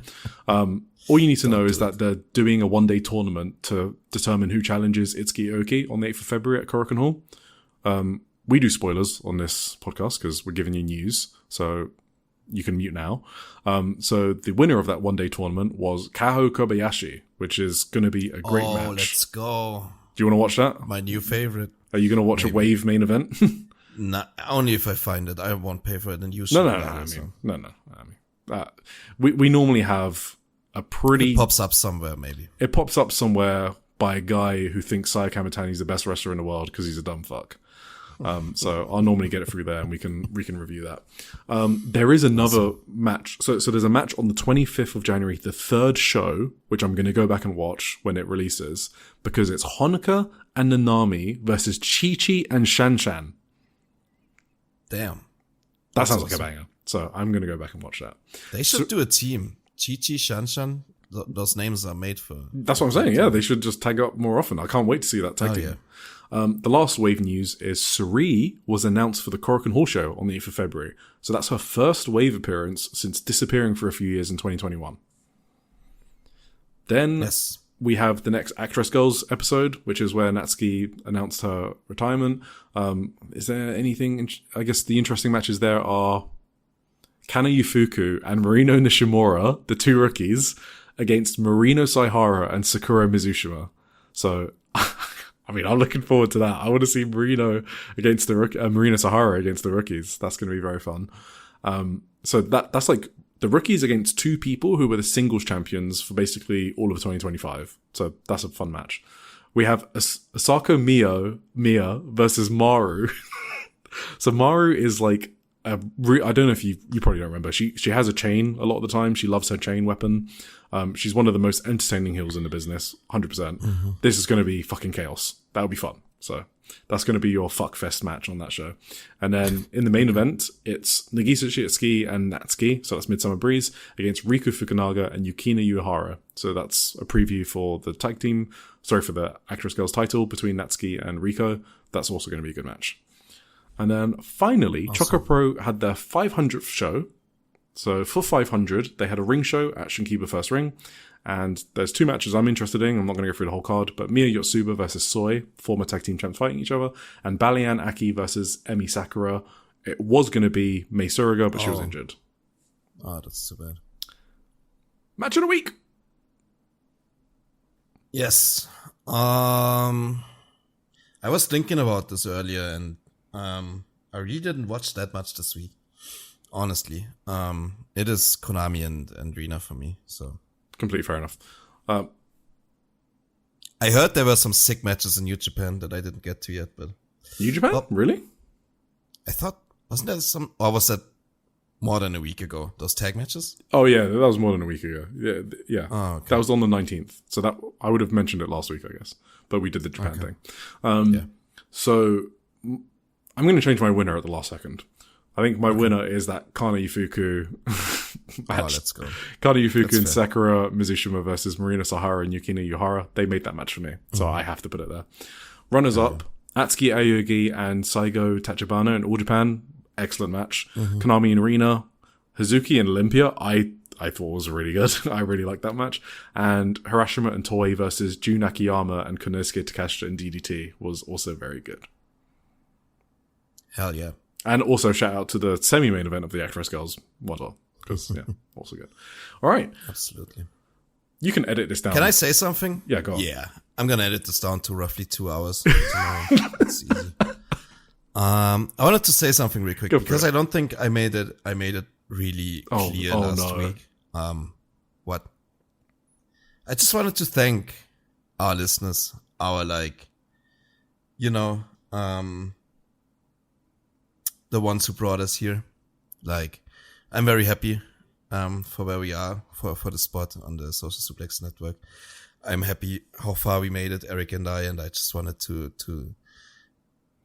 do a real sincere thank you to all our listeners, to those who are still listening this late into the podcast, to some of the great core audience that we accumulated over the first couple of months of our podcast. And to, of course, editor Emmy, who is an amazing person to hang out with, who does amazing karaoke, definitely wasn't drunk, and does amazing editing work for our newsletter as well. So special shout outs to you. And thank you for listening. This was Joshi'ing Around for this week. Unless you have any more thoughts, Eric? I'd like to say yogi, because my wife has been obsessed with that word. She just randomly texts me throughout the day, just saying yogi and nothing else. And she asked me to say it during the podcast. So I just doing that for my wife. But I agree with your comments on Emmy and also our other dedicated listeners. But I think that she might be the number one Joshi'ing Around fan. So absolutely. Dedicated. That's the word I was missing. Dedicated. Okay. Yeah, I'm glad we made it. We said we weren't going to compromise on our podcast length. We haven't. Yes. And if you made it through this far, just think about what we spoke about. I'm being dead serious here, because I don't think there was like any filler in this episode whatsoever. We just fucking recapped 4 hours of Joshi stuff. Okay. We spoke about Actress Girls, Diana and Marvelous for like maybe an hour and a half. So that's the type of coverage we want to do. And we're going to keep doing, even if it has podcasts of this length. So that is what we want to do creatively. Like, that is what we both are inspired to do. If you guys heard me during the Actress review, I've not been happier than that in fucking ages, okay? This is what I want to do. Hell yeah. We did kind of set ourselves the goal to go under 3 this week. But it doesn't matter at all. Like, if it takes as long as it takes. And it doesn't fucking matter. I love it. I fucking love it. Every week. All right. Thanks, guys. Yeah. Wait. Oh, yeah, Please. right, yeah. Yeah, give us ratings and stuff. 5 stars, whatever. And listen to Keeping It Strong Style, the Trish and Sarah Wrestling Podcast, One Nation Radio, Tunnel Talk, All Things Elite, Imps, AW Adventure, and Wrestling Art with Chris Things on the Social Suplex Network. Thanks, guys.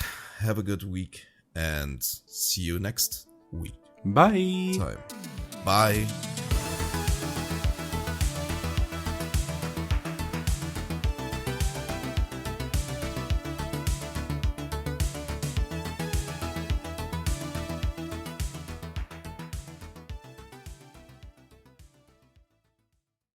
If you're a podcast host, listen up, this one's for you. My name is Allie Jackson. I'm the host of Finding Mr. Height, a dating and relationship podcast that I've been doing for 4 years now, sharing my positive and practical approach to dating that's built on my own life experience. And I wanted to share another experience that I've had, my secret behind monetizing my show. It's called Red Circle, and I was just telling my colleague about how much I love their platform. With Red Circle, not only am I getting a seamless hosting experience, but I also love the support I receive in ad sales. It's not just typical ad sales either. It's targeted opportunities based on my show and my life. And the platform is super simple. You just set your preferences and Red Circle matches you with sponsors that align with your show. You can vet every opportunity and their platform gives you great analytics. More recently too, my Red Circle team has brought me opportunities outside of my podcast on social media to really augment the podcast partnerships, bring them full circle. I just can't recommend them enough. If you want to give it a try, go to redcircle.com to get your free trial. That's redcircle.com for a free trial.